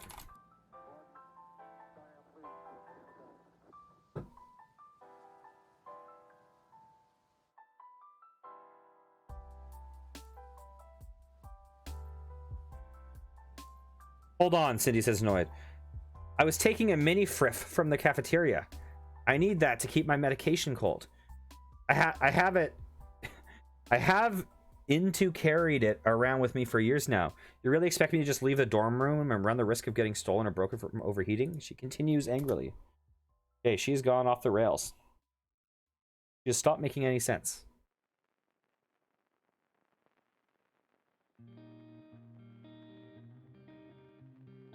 I've done a lot of things in my life, but I'm not a monster. You're so convinced that I'm the arsonist. Why would I be walking around campus with the evidence in plain sight? You sigh. Okay. You sigh and put your head on your hands. You're right. I'm sorry. It's okay. Then I'll say. Once Cindy falls for your trick, you yank... Oh my gosh. Yank her backpack off of her arm and pull out the bomb as proof. There we go. I'm trying to re-rail this train.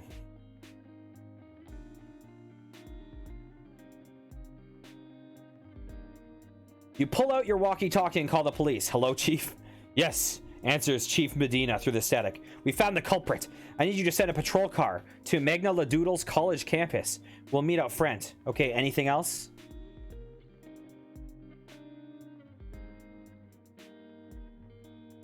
Get here as fast as you can.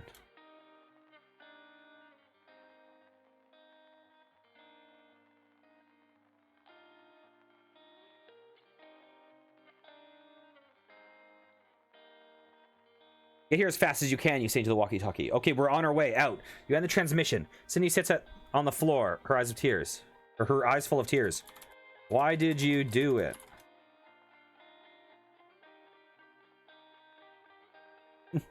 Yeah, my character just has a freaking walkie-talkie to the police on him.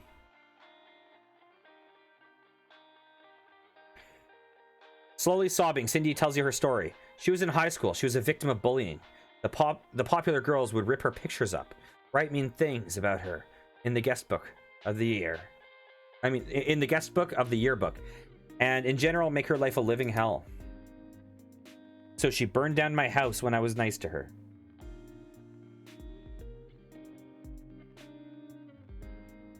I mean, I was a bit creepy. I mean, I was a lot creepy, but still.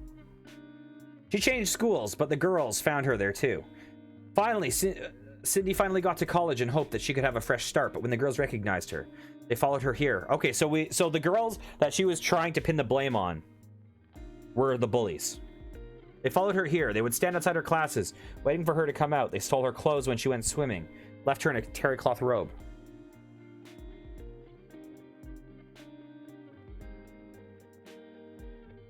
I understand. See, let's just let it keep going. Let's let it keep going.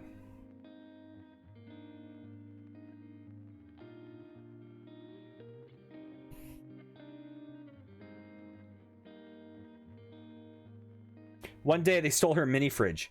Cindy's afraid of losing it because it contains her medication. If she doesn't take her medication, she could seizure and die. Cindy begs you to not turn her in. If the police find out she's the culprit, she could get arrested and expelled from school.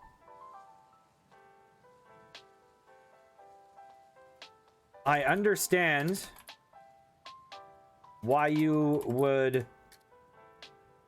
try to frame your bullies.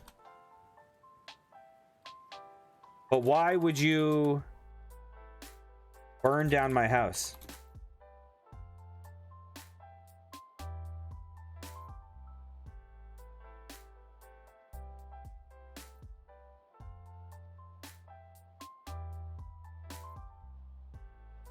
Cindy explains that she saw you driving home and recognized your car. She hopped in your passenger seat and begged you to give her a ride. When you said no, she ran off to my house. Cindy explains that she doesn't remember anything after that. Professor DeMar must have slipped something into her drink while her back was turned.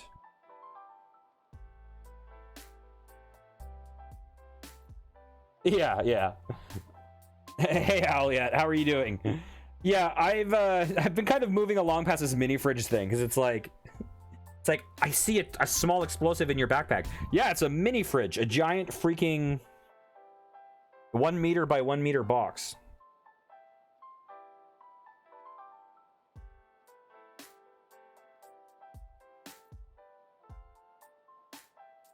How is Mr.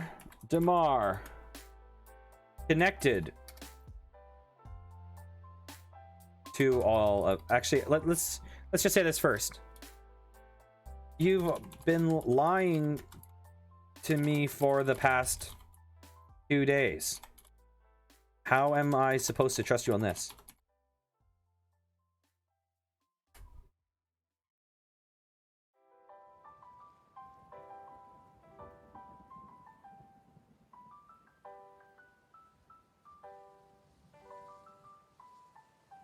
Cindy is in tears again. Just give me one more chance. I promise it will just be the last time. Cindy's eyes meet yours. You stare deeply into them. After a few seconds, you make their decision. Okay. Oh my gosh, this game keeps railing me into like a relationship with her. She just burned down my house and tried to kill my teacher. Why? I'm just gonna move past this. Why did you crash into Miss D's car?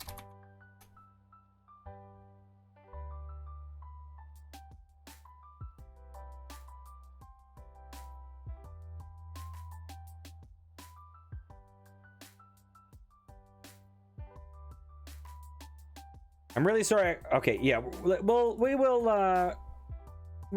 re-roll.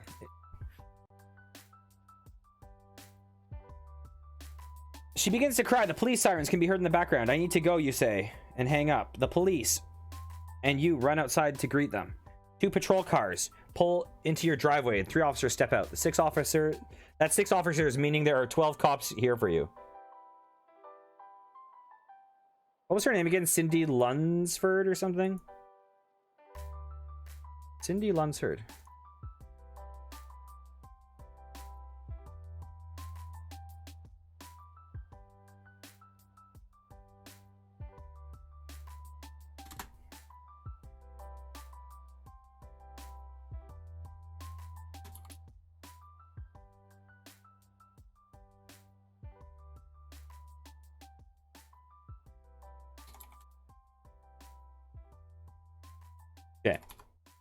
Cindy Lunsford is in the security room. She burned down my house, hospitalized the teacher, and tried to frame 2 of my classmates.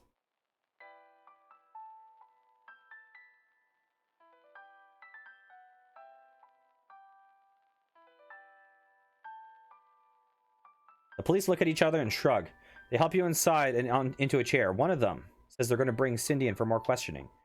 You wait in the chair for the police to go through your house, searching for evidence. After a few hours, the police return with Cindy. She sits in a chair across from you.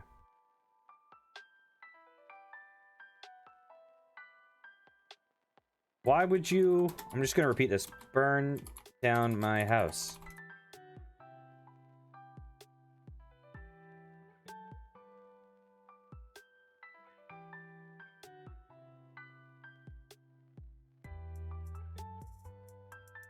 Cindy explains, in between sobs, that she wanted to go to the hospital so the police would question her.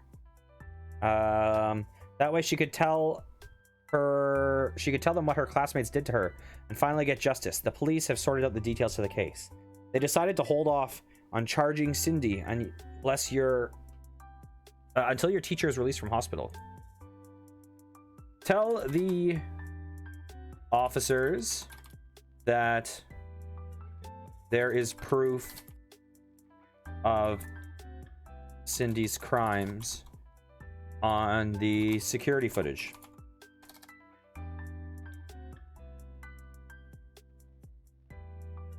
Hey, Soul Rider, how's it going?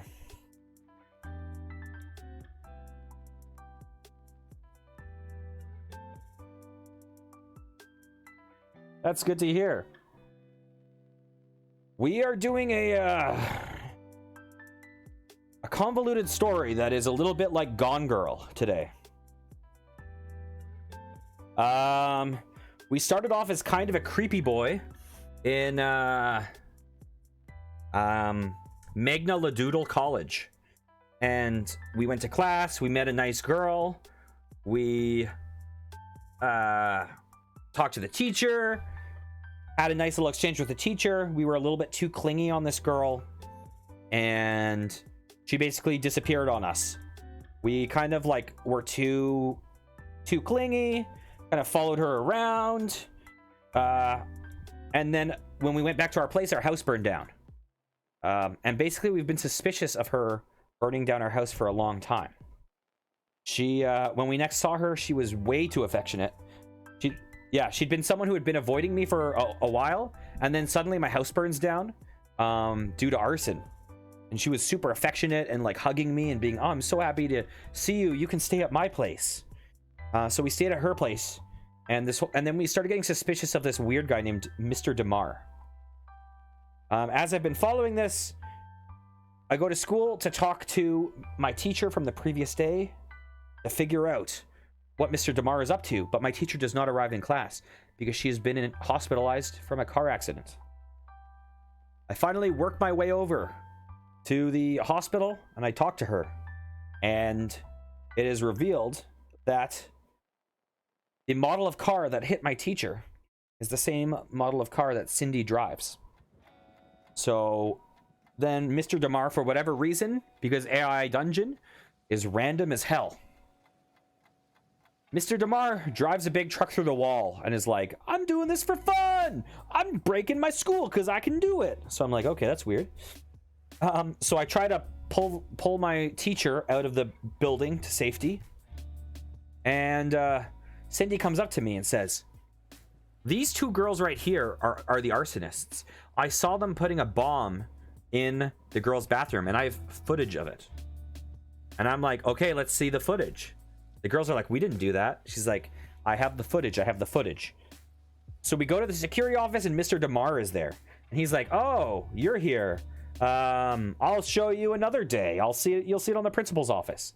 So I leave and go to Cindy's place to look at her car, to confront her, basically look to see the damage. She's like, you're blaming me just because it's the same car? So we go and check, and there are some dents on the front. And then she's like, do you listen to this? And I listen, and I hear a ticking inside the car. And so I'm like, there's a car bomb. She's like, no, it's not. Come in and look. And I'm like, F no. And so I wait for it to be night, and I go to the school and break into the security office. And I check the tape, and in the cafeteria, we see in Cindy's bag that she was holding a firebomb in her bag. And she's trying to defend herself, and she reveals that she framed those two girls because they have been bullies of hers since childhood, basically. I asked her why she burned down my place, and she effectively has not really given me a real answer. She said that Mr. DeMar drugged her and she doesn't remember. Now the police have taken her into custody, and she is in front of us. So that's where we are at. The police set up a time for you to come down to the station and watch the tapes. You arrive with your parents at the station the following morning. One of the officers leads you to a room with a large screen. He fastens electrodes to your finger, watches you sign documents on a clipboard, and then hits play on the video.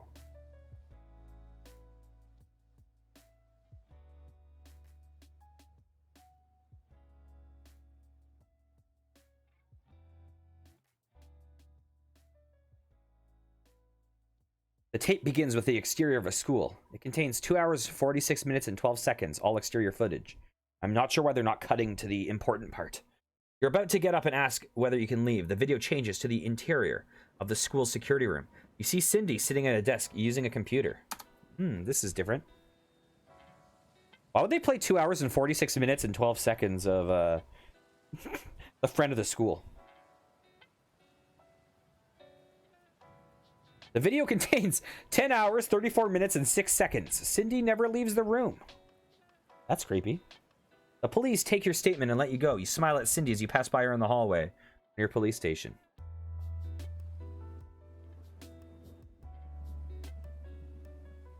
Okay. On the security footage, when Cindy is in the security room, you see that she is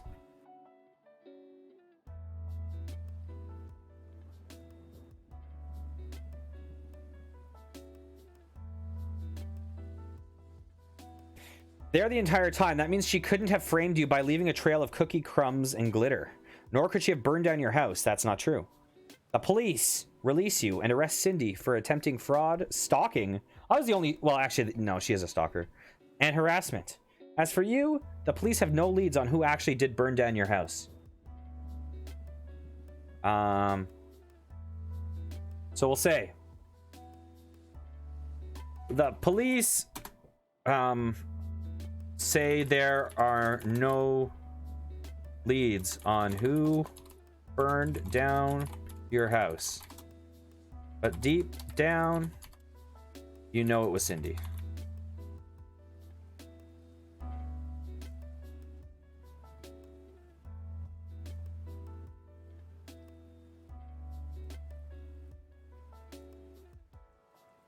You've never felt so sure of anything in your life. You're at home with your parents for the first time in weeks when you get a phone call from Cindy.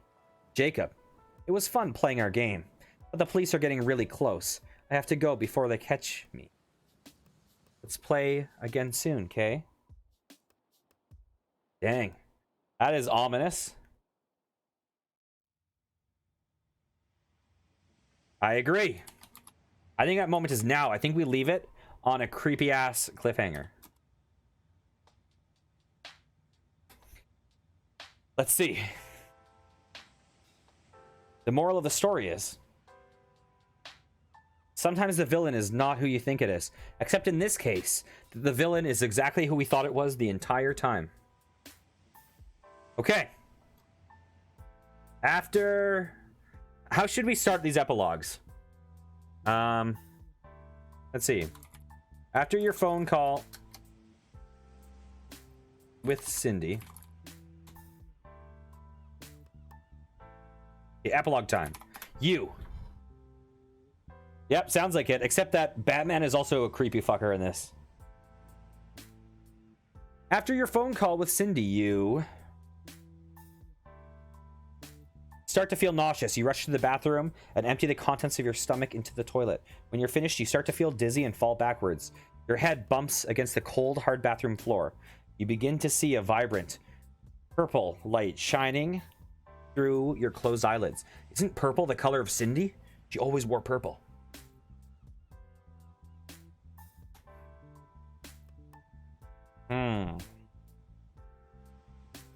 After your phone call with Cindy,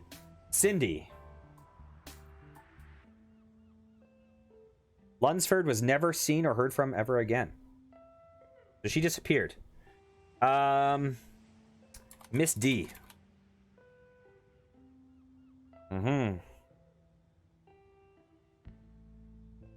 This was I mean, clearly the AI went off the rails a few times, but this was a relatively coherent story as far as this goes. Misty calls off class the following day. While you and your classmates are sleeping, a fire broke out in the elementary school and burned it to the ground. While you were sleeping, Jacob Tinkleson, that's me, by the way, Jacob Tinkleson is me, was murdered while getting his mail. The murder was never found.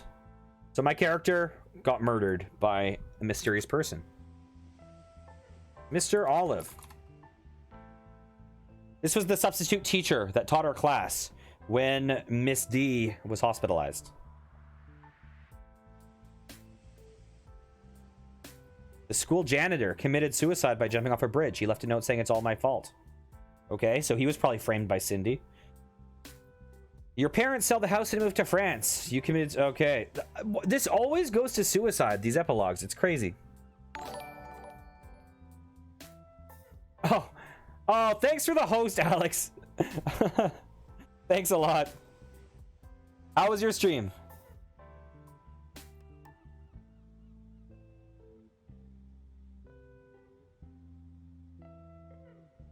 Hope your stream went well.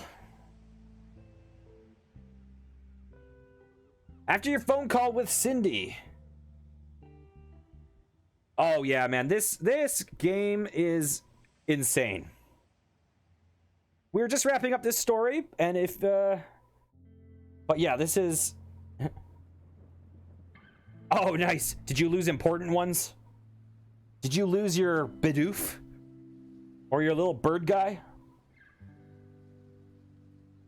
Okay, what other characters have we missed? What's the bad guy's name? Oh, I'm so sorry. That's the most Canadian of all the Pokemon.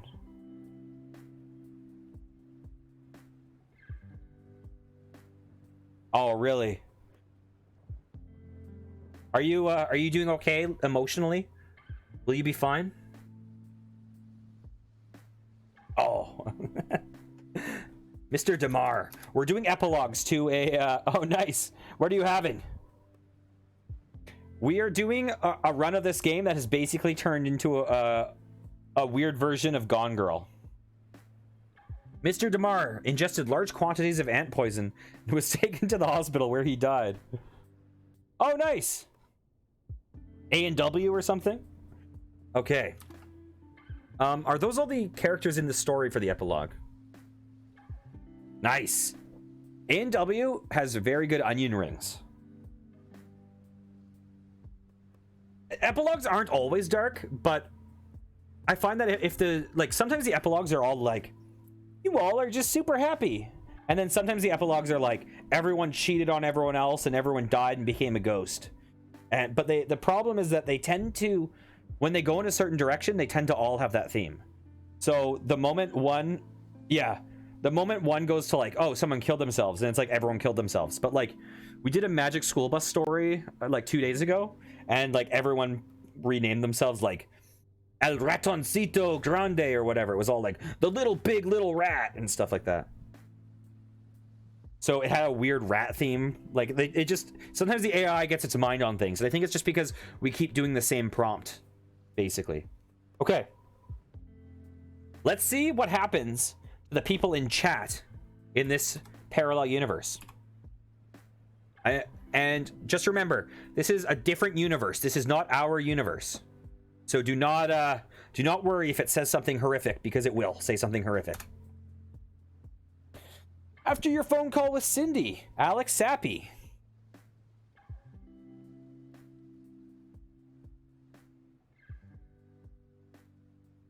Called you a chew.wordpress.com was hacked and shut down by the FBI for threatening to release private information about government officials. I'm sorry to hear about your WordPress site. Alex Sappy's Bidoof.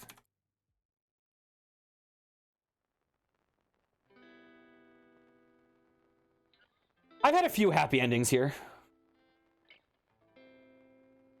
After your phone call with Cindy, Alex Sappy's Bidoof was found dead in his home.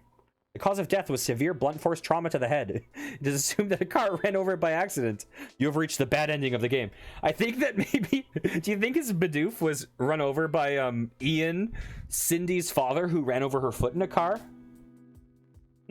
Okay. Soul Rider 48.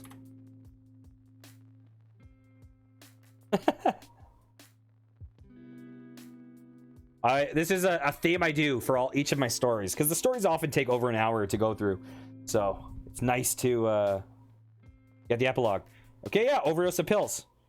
Dixie Kong was never seen again after a night out drinking. All history teachers graduated and moved to Australia. Dang. Yeah. Just be happy that we're in our timeline and not this timeline. Sneaky boy 6. Sneaky boy. Yeah, did. Every once in a while, though, you'll get something like Goats on Boats is often like a fan fiction writer at the end of these. Sneaky Boy's family reported him missing. He was found 3 months later, stark raving mad in a ditch, babbling about purple monkeys. Wait, that's the same as this timeline.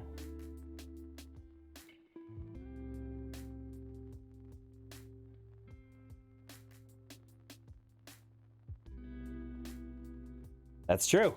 Goats on Boats, but watch, Goats on Boats will probably kill you now that you've been added to the AI's story making.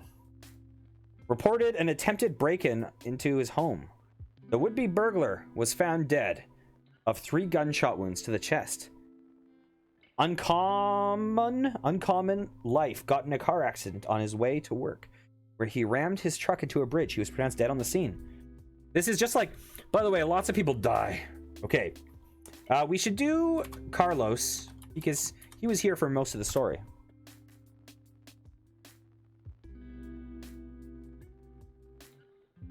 After your phone call with Cindy, Carlos was stabbed and killed by her boyfriend while she was sleeping. Oh, poor Carlos. Dab 2345 was fired from his job at the local supermarket for putting toothpaste in all the yogurts and spraying them with Febreze. Is there anyone else we need to hit before we go? Let's get 5 Pickle Morning. This is my sister who did my sweet new emote that's beautiful.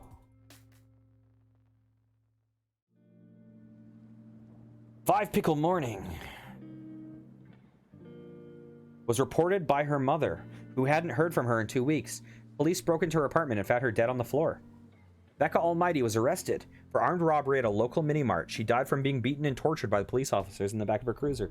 I always like, you know, it's nice when you do these stories and you're like, I'm gonna leave it off with something really pleasant so we all feel great. And let's see what happens to me.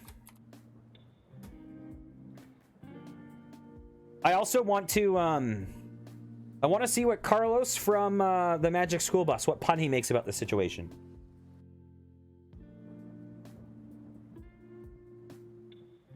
Curly Q managed to escape from prison. She is currently on the FBI's most wanted list. X-Teen Burger X shot and killed 3 police officers before turning the gun on herself. You've reached the good ending? Dang it! AI dungeon, that's harsh. Okay. Carlos makes the following pun about the arson and stalking that Cindy did. Let's see what Carlos from Magic School Bus's pun is.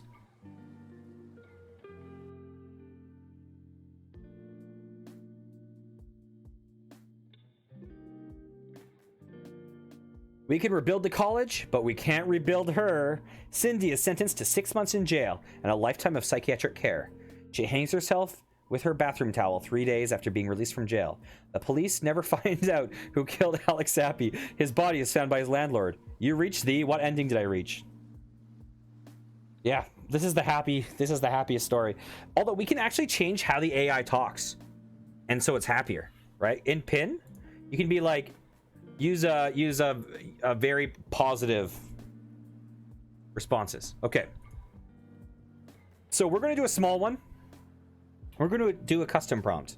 We're going to say, you are Alex Sappy and are trying to become a Pokemon master. You have your trusty Bidoof that is very healthy and alive currently.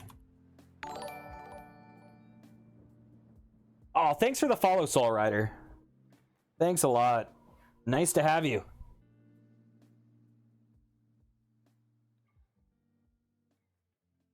You would like to get one of those legendary Pokemon so you can travel the world with them. A wild...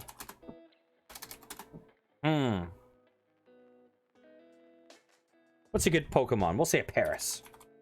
Appears.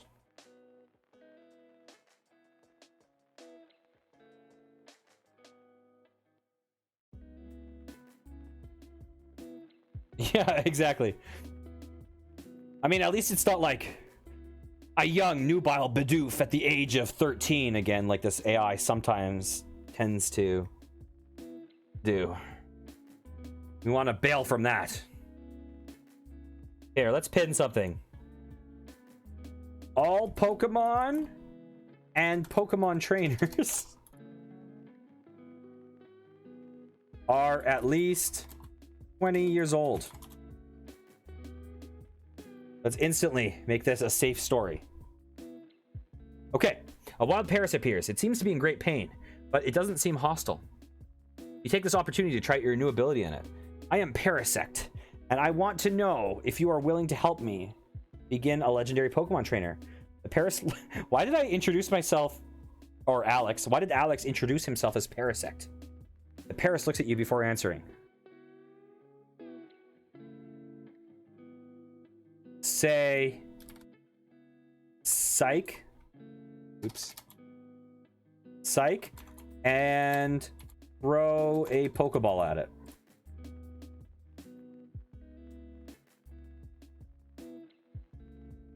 That's true. That's true, Sneaky. We try the best we can, but we're at the whims. We can ride the line, but we can't cross the line. Okay, you grab at your Pokeball, but it's too far away. You need to get closer. You morph into your Mincino. I don't know what that is. Mincino form and run towards the wild Paris. It gets startled when you quickly become twice as big as it is, and quickly try to get away. You are faster than it, though, and easily tackle it to the ground.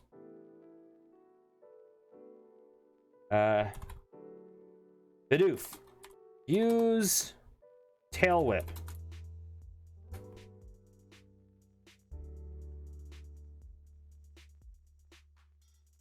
Yeah, very much so. I believe this AI is definitely on some crocodile. Bidoof looks at you with a funny, looks at you funny when you grab it and throw it at the wild Pokemon. So we picked up our beaver-like Pokemon and chucked it at the other one.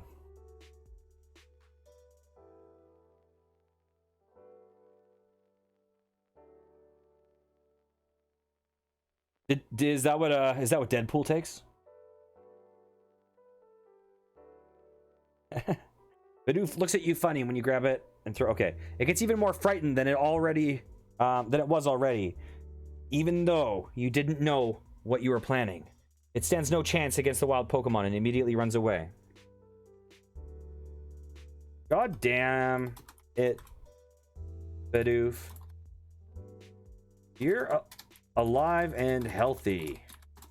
The least you can do is fight. I'm pretty sure I'm Deadpool. Except for all of the redeeming traits. You yell at Bidoof, who looks scared. He quickly shakes off his fear and approaches the wild Pokemon, who backs away in fear. The Pokemon attacks, but the Paris takes the hit and tackles the wild Pokemon to the ground. It tries to run away, but you tackle it again. And now that your Pokemon is on top of it. Good job, Bidoof. Throw a Great Ball at the Paris.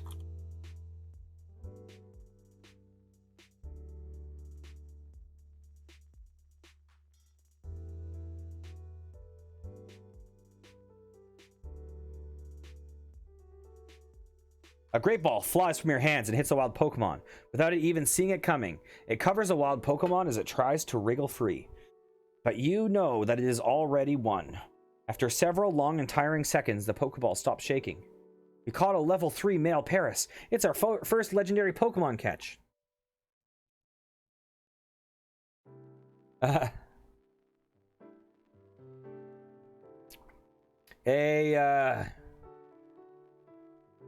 What's a type of trainer? A bug catcher trainer looks at you and chuckles condescendingly.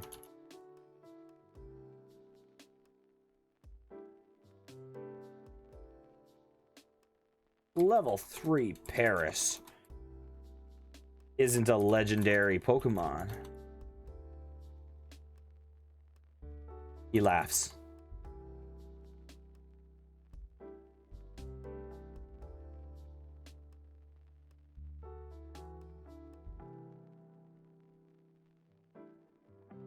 I'm disappointed. Bailey pulls out her Pokedex and points it at the Paris. Poke-etch, analyze, she says in a monotone voice.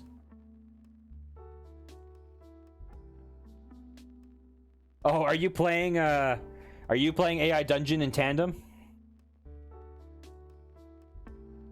The Paris is a bug Pokemon of the lowest caliber.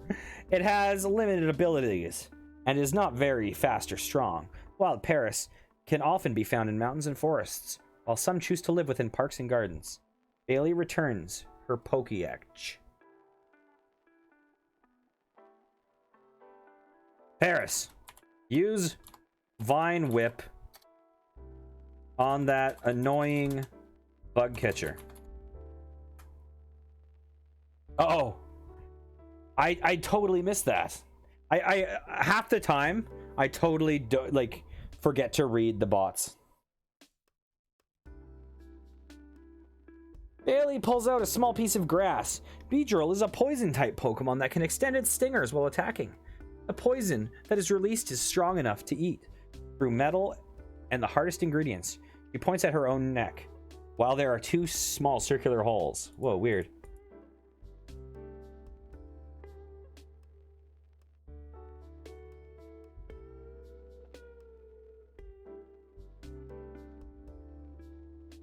Hey Pickle, how's it going?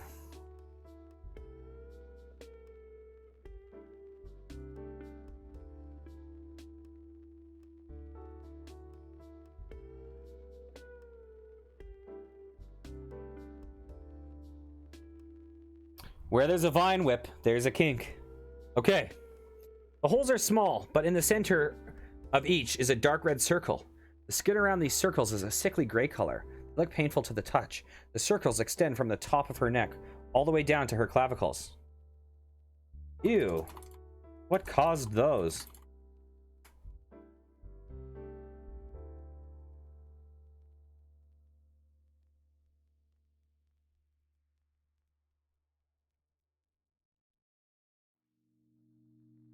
Oh, those? Those are my stinger holes. See, Beedrill used to fight for Team Rocket, and was assigned to guard me when I was younger. What happened, you ask?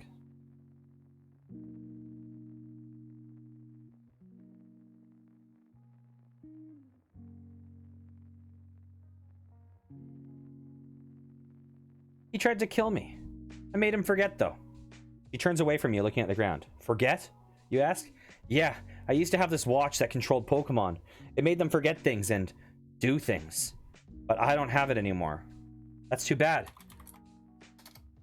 Who has the watch? Wait. Yeah, who has the watch now?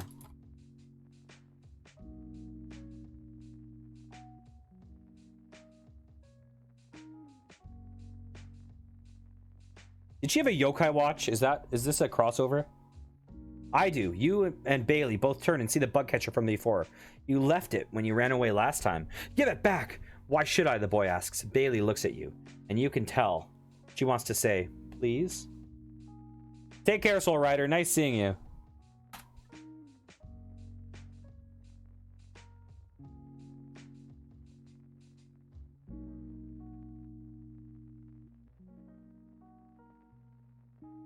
How are you doing, Pickle? Nope, the boy laughs. I'll let you spend time with me and my Pokemon if you become my girlfriend. Bailey turns red. Well, that's too bad. See you later then. The boy begins to walk away. Wait, you can't leave me here. That is awesome.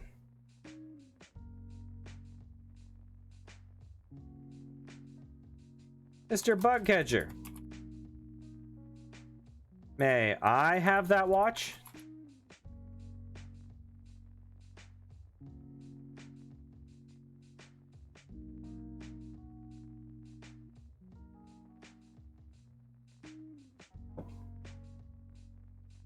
The boy stops. Why? You explain to him what Bailey did to the Beedrill and how Pokemon can't hurt her because of it. The only way for her to be safe is if for her to have the watch back. You seem trustworthy. Fine. Take the watch and keep it for yourself. Okay, I will be right back. I'm sorry, guys.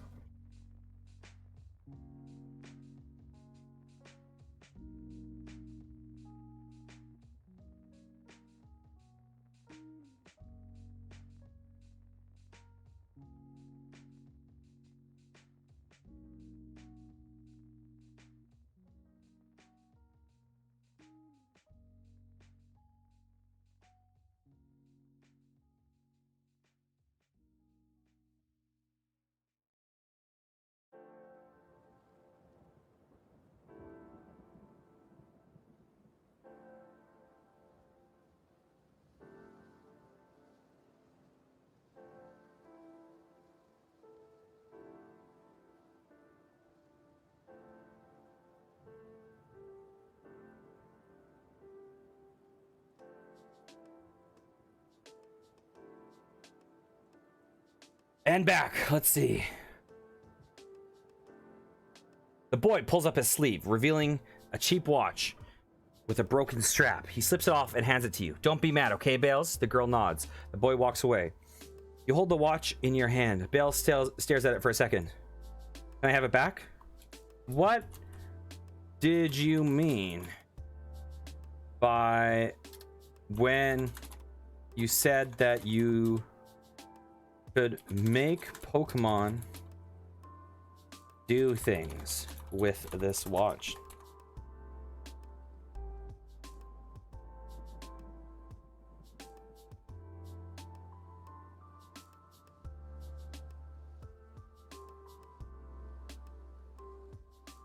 Oh, I can't get into that. It's a secret. Oh no, Bailey winks at you. You'll have to figure it out. Oh no. Come on, please, you ask. Fine, I'll tell you. Okay. Pickle, I need your help. Do I hit enter?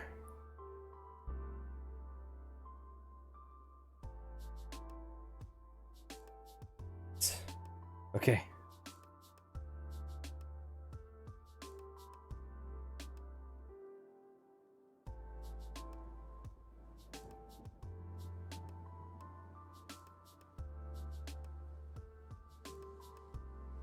Bailey says in a mock serious voice, Pokemon are always watching us, always. They are watching us right now, in fact. You look around, paranoid. Ew, there are? No, I'm just messing you. I'm just messing with you. The girl laughs and puts a hand over her mouth. By the way, I didn't say this earlier. So this playthrough is by a guy named Alex Sappy, or like that's, he just hosted us. He is a Twitch streamer that is very close to becoming an affiliate.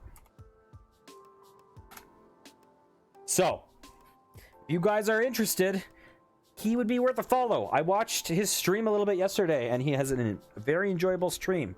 He does a lot of Pokemon, like a Nuzlocke challenge. And, gosh, I forget what else he told me he played, but I watched him play a bit of Pokemon. Oh, all that's happened is this girl has been a little bit... We got this girl's Pokemon mind control watch, and she's been a little bit creepy.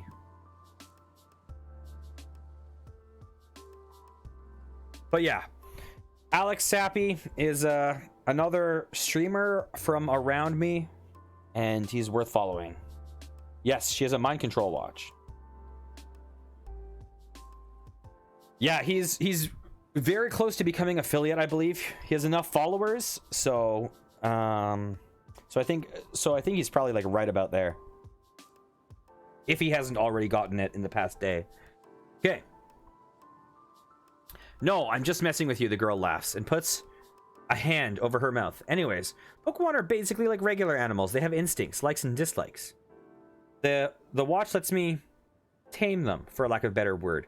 I don't really have total control, but I can get them to do simple things. Like, I could tell you where the nearest Grimer is, and it'll probably attack us afterwards. Can you control people with it?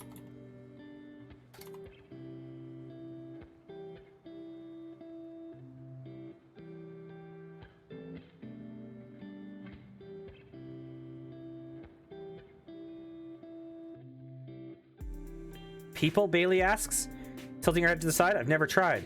Can you control me? Yeah, if I focus hard enough. Look down at the watch in your hands and hold it up to your ear. You can hear a faint ticking sound. I can hear something. Point behind Bailey to distract her. You then throw an Ultra Ball at her. Let's see.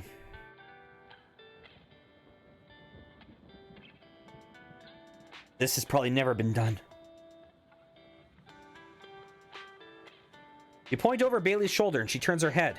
You throw the watch on the ground and you quickly draw your Pokeball. You press the button and it expands in your hand. Oh, you found my watch. Good job. You stare at her in confusion. She hasn't tried to attack or escape. Throw the Ultra Ball at Bailey.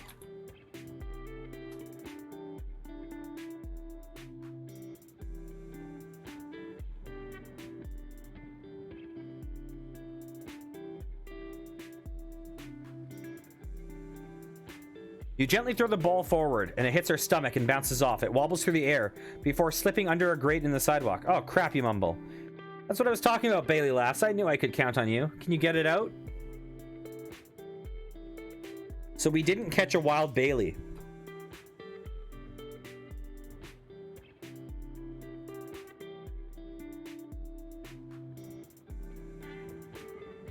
Not unless I have a stick. I don't have enough reach. She smiles at you. Thank you so much for this. I'll repay you somehow. You hear sirens in the distance. A police car slowly pulls up along the sidewalk in front of the car. In front of the park. Use the watch to command Bailey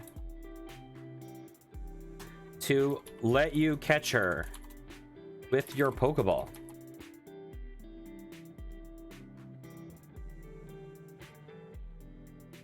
I'm going to turn a human into my Pokemon.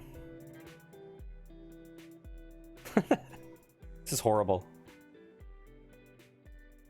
The girl closes her eyes and holds her hands out. You take a step forward and throw the ball towards her. The ball hits her and falls to the ground before it slips under the grate. Yep, I'm in. Bailey smiles. I'm going to make you so happy together. Oops.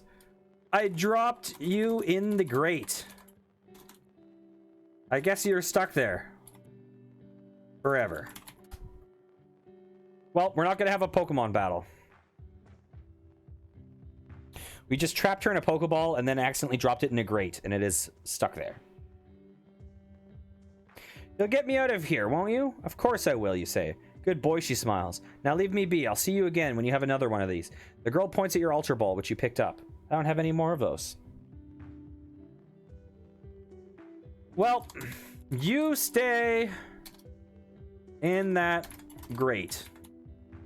I'm going to be the best Pokemon master ever. Later.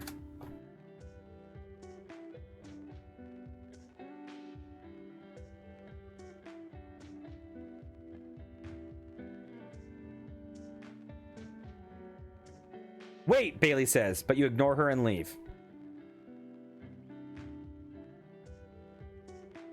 The moral of the story is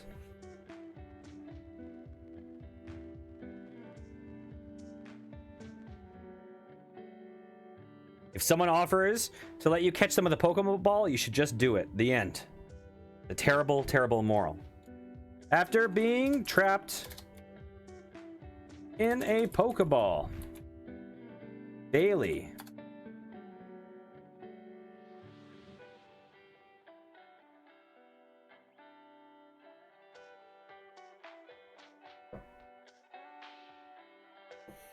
is traded to another trainer who releases her. Bailey falls in love with him, only to be released into the world again, where she can't find any of her old friends or... Oh my god. Every single story today has ended like this.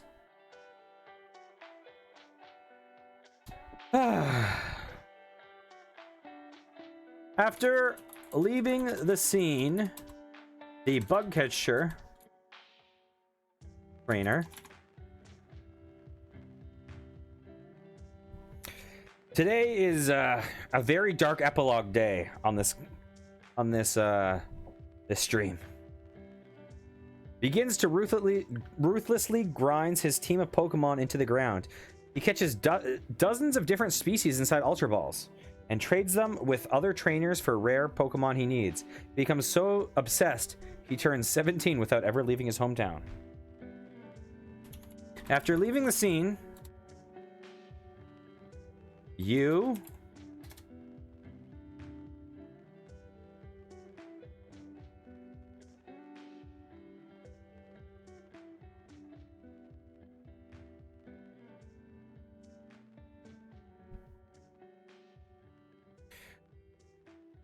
give the watch to the police. It is proven to be completely non-functional by that point, so nobody has any idea how it could carry a virus. You're just glad you got rid of it. Wow, we never got to the virus arc. You throw out the rest of your old stuff and buy new outfits for school. You also get a haircut. Okay. And after you leave the scene, Bidoof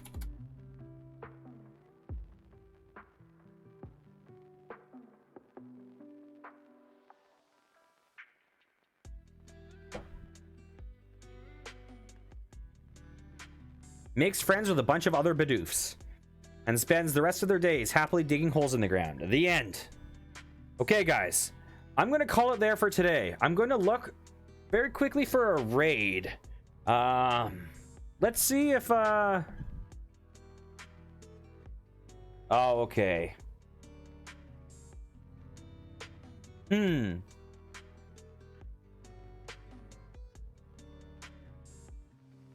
Well. Take care, Sneaky. So, game guy is not streaming. I do not want to raid.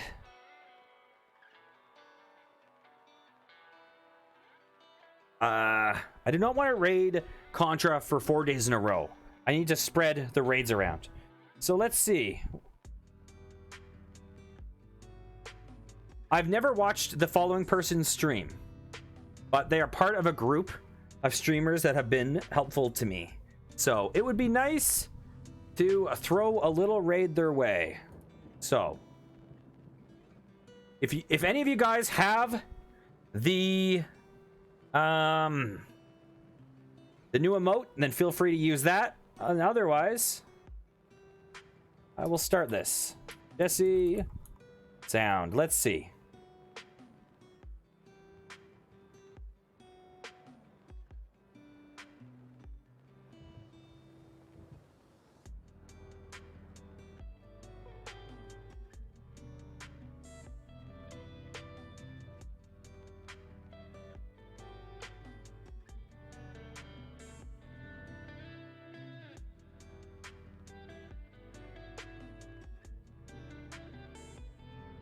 Thanks a lot for joining us, guys. Have a great night.